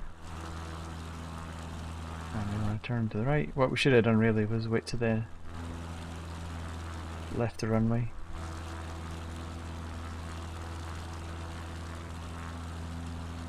Apparently you're not supposed to turn before you've left the end of the runway.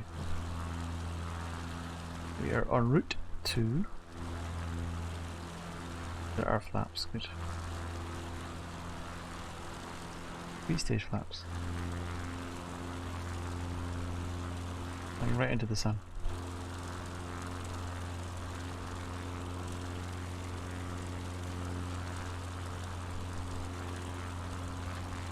So 9 miles to go.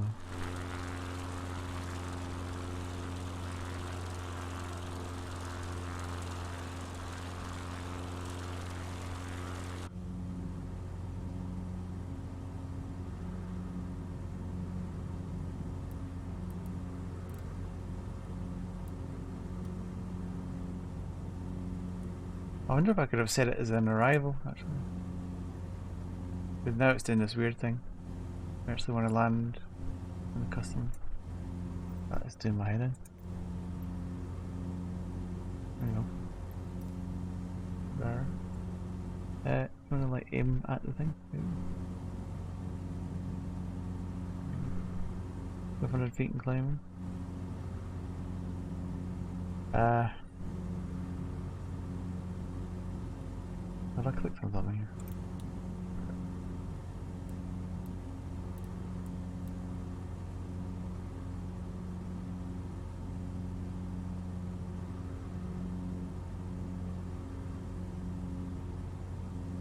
There we look. Oh, there is autopilot. you down to, oh, not minus. I'll do pilot on, vertical speed down.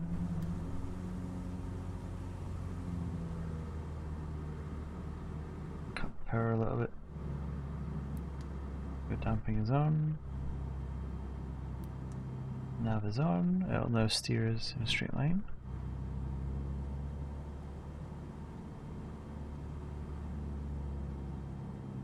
Or it'll put us back on the line.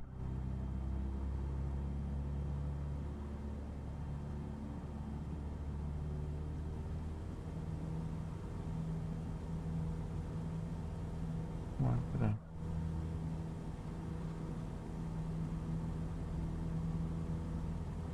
Yes, yes.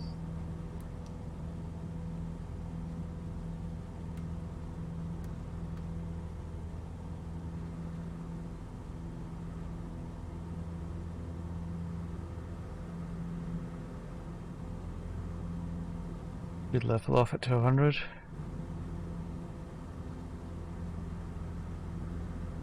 Five miles. We'll do a wee scout around and see how I can land.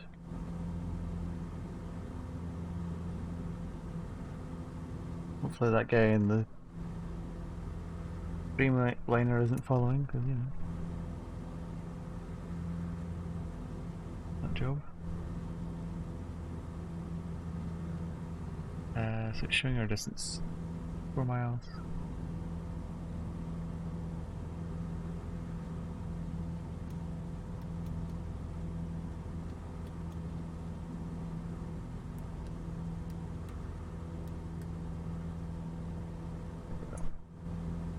Autopilot will try and take us to, let's make it 800 feet, that's safer. That should be fine for here. Let's see all the traffic.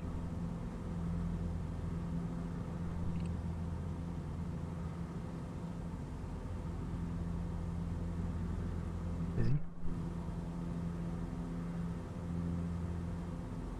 2 miles out, so let's switch to external view.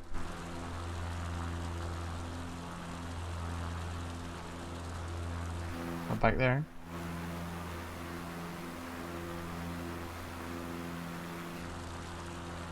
Let's make it midday.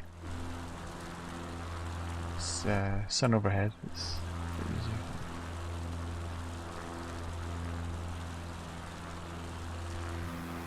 It's a bit clearer to see now, at least. It looks like it's got a wee happy face with a big nose.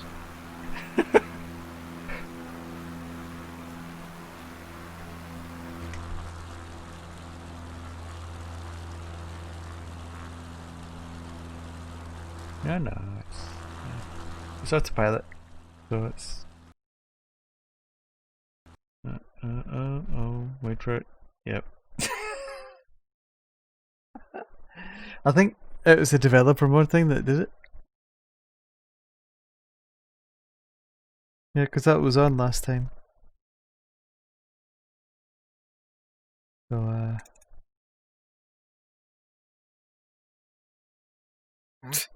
well, at least we know how to do the coordinates now. That's pretty easy. I'll see if I can get it as an arrival. In which case, I literally arrive at the street.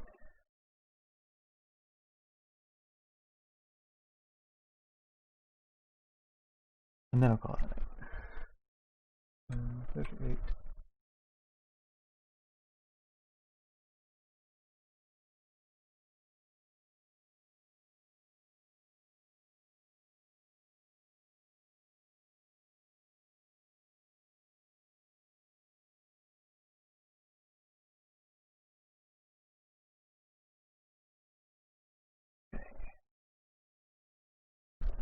So I have, oh, here we go. Got coordinates copied.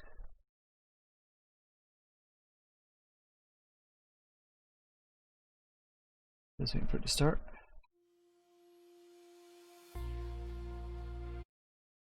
164 FPS, that'd be nice, wouldn't it?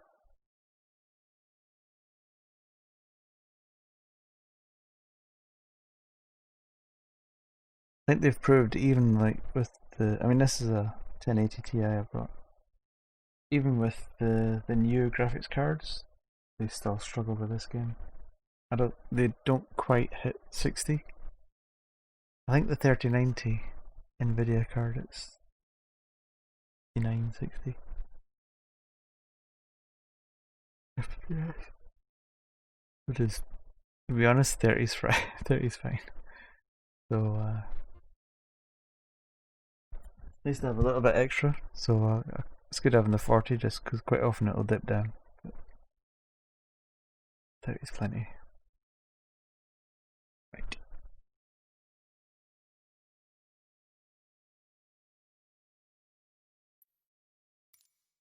So we're in the wrong plane. The plane I actually want to use is at the very end. That one.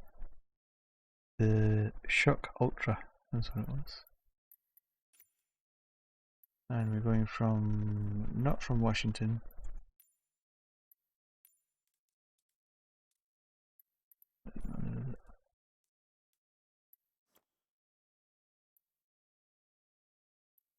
Because that's actually not the closest. Let's go from, not there, go from here.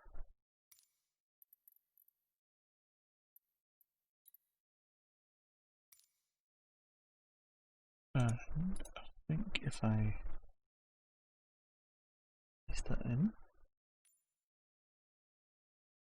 get that as an arrival. Hey! Look at that. 4 miles. Let's go!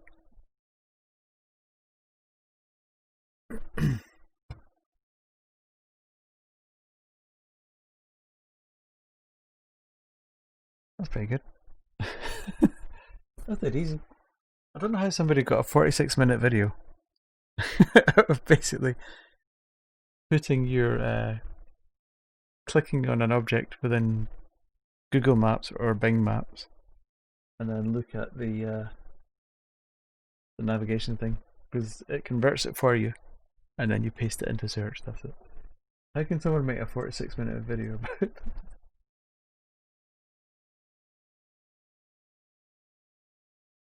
Well done on spotting that it was going to crash then.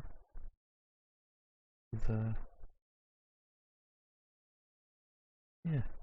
I mean, you called it before I saw it, and there's like a 8-second delay before you're seeing what I see. So yeah, I've set I don't know if you're familiar with MSI Afterburner, but I've set it to cap out at 60 FPS on this game. It doesn't need any more. I'll change the weather to midday, clear skies.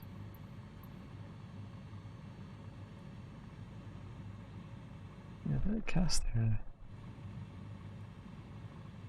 Midday's fine.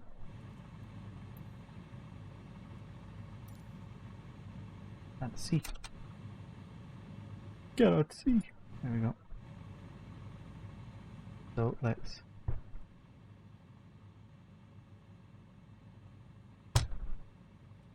There we go.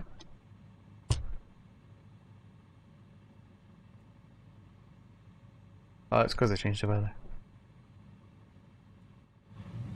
There we go. Take off the thing. It's got a doodah on the back to steer, to land on.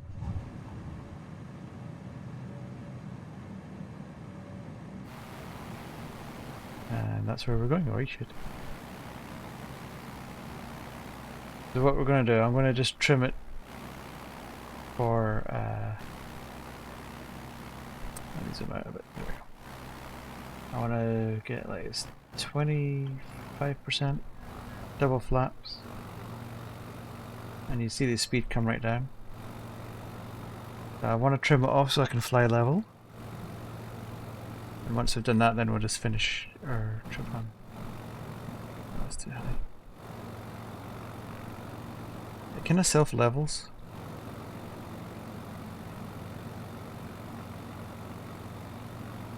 It's stalling there. Because it's an ultralight, I'm a bit pissed. We're doing 20 knots. And climbing. That's ridiculously slow, look at it. That is so slow. Anyway, right.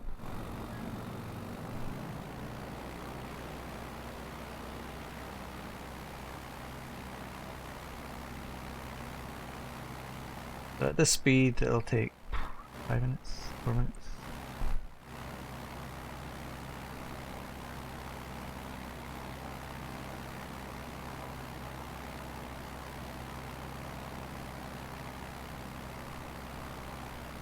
I've zeroed the trim when it wants to dive. I don't know what's going on with that.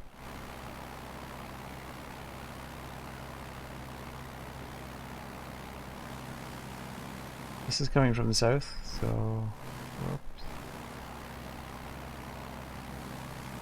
I don't know if any of this would be familiar to you.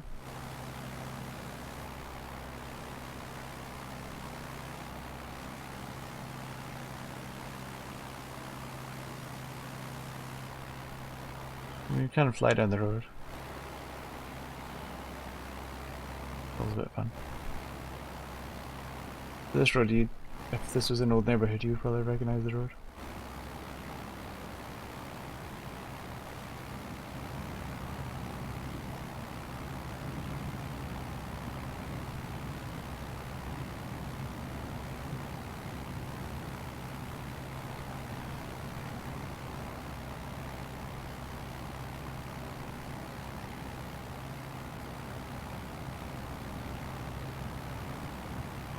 Completely irresponsible, but hey. Okay, so we're getting close. We're about a mile out. I've got double flaps on, just to get closer. Hold on. I forgot how slow this thing really goes.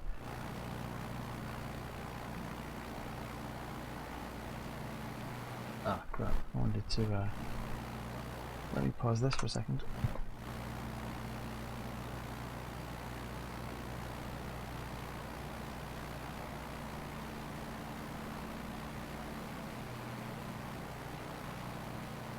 So the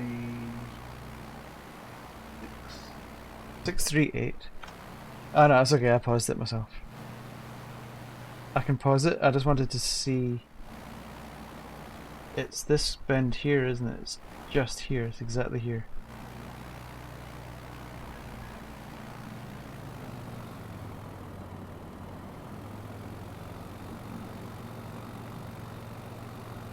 Alright.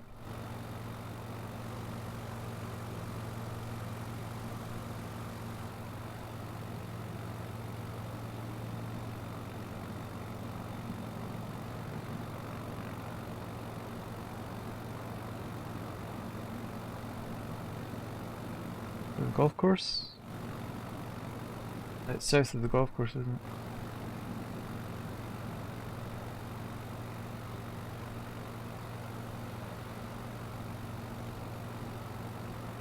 I'm trying to... Yeah, it's north of those coordinates. But it's just round about here. On the edge of the golf course, the exact coordinates you gave me. Let's go back to the golf course. It's just here.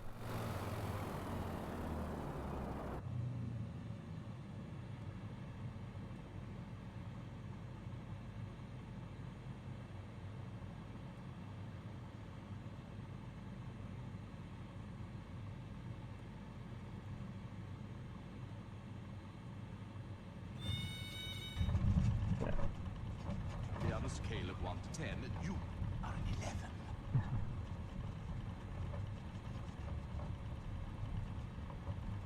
Thanks for the follow, man. I appreciate that. So. Didn't look like much, does it? From here. How am I going to do this? I can take off that way. 180. It. Yeah. Probably could, but not in this because they don't exist in this. Oh god, that took off fast. Yeah.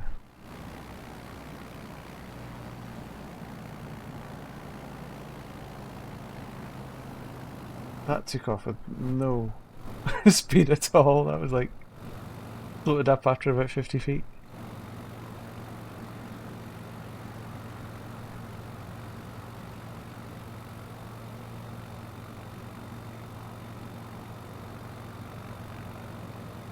The satellite on that height. But, so literally, that's no problem. That's quite interesting. You see what I mean, though? It's from a distance. Like if I was to go up 1,000 feet, it would look really good. But as soon as you get close, it kind of falls apart a bit. As far as the realism of it. But even still, it is really impressive how they managed to do it.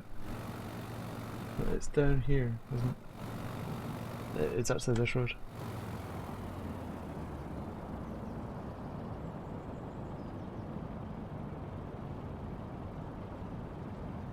Yeah. Oh. I'm parked on a crossroads. This is what I'm going to get run into. There's someone over there. Let's see how quickly this thing takes off.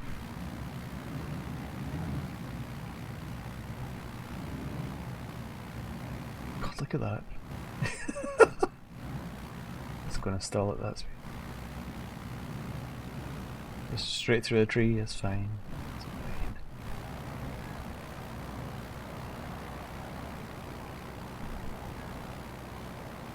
Get a wee bit of height and then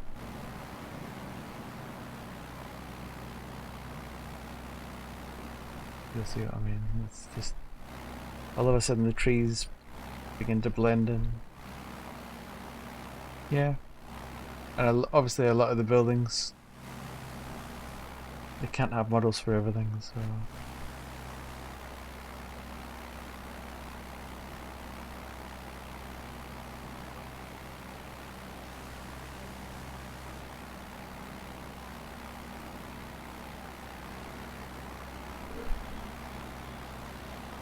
whoa! Oops. We're off 1,000 feet now.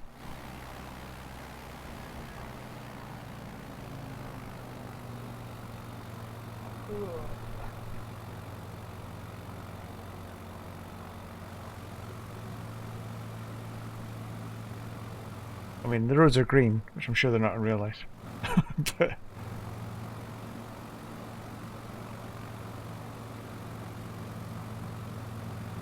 a lot more kind of realistic.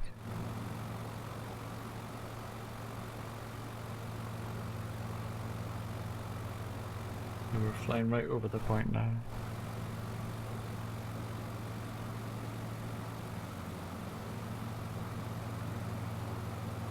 You got your golf course, and then I don't know what that would be, a mall or something. Oops.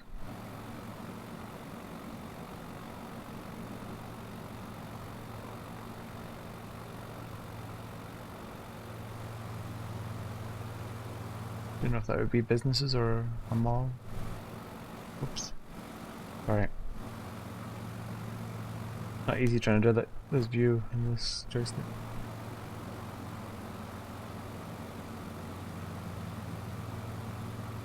Or is it apartments? Actually it's apartments, isn't it? Is it still all residential? Yeah, there you go.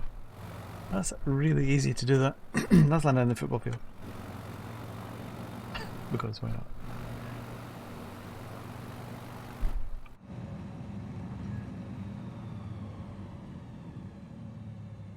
I mean, there's no way this is a real size football field, surely.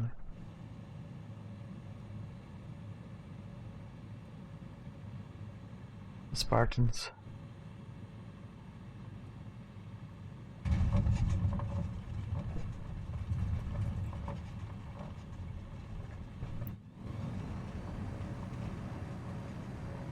Oops. Brakes. There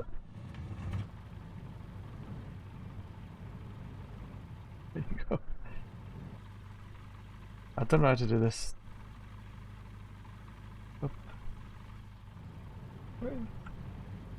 Whatever. There you go. I wonder if that'll actually see that we've done it if we. Oh, wrong way. Avionics.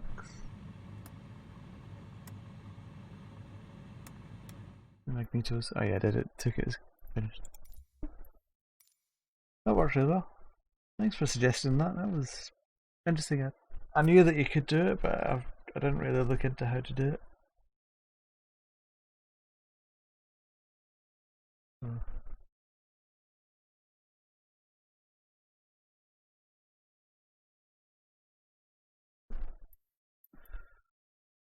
Yeah. Right. Well, on that note, I think I'm going to end that for the night. It's been a long stream. Very long stream.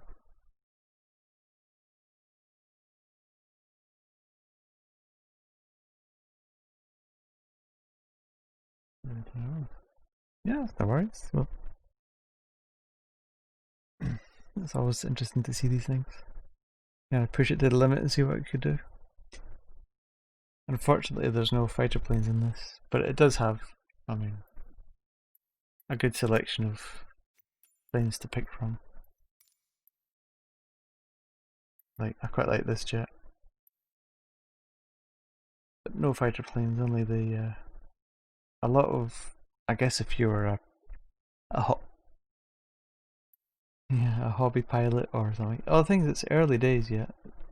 There's a lot of people working to add planes and stuff. You got your 747 and your Airbus Dreamliner. You can put other stuff in like Millennium Falcon, but it's not proper, if you know what I mean. It's kind of hacked in there. It looks the part, but and apparently there's in New York. I don't know if I've copied it in, like you got Godzilla in New York and all that stuff. I've got that, but I've not even looked for it. It's one of these things that you think, oh yeah, and then next thing you know, it's 10 o'clock the next morning. You wonder where the night went. But yeah, it's pretty cool. Good fun. Good, very change of pace to doing a first player shooter, which is what I normally do. Right, well on that note, for those that were here, thanks for that. Thanks Peanut earlier for the duos on PUBG. And until the next time people, I'll be much.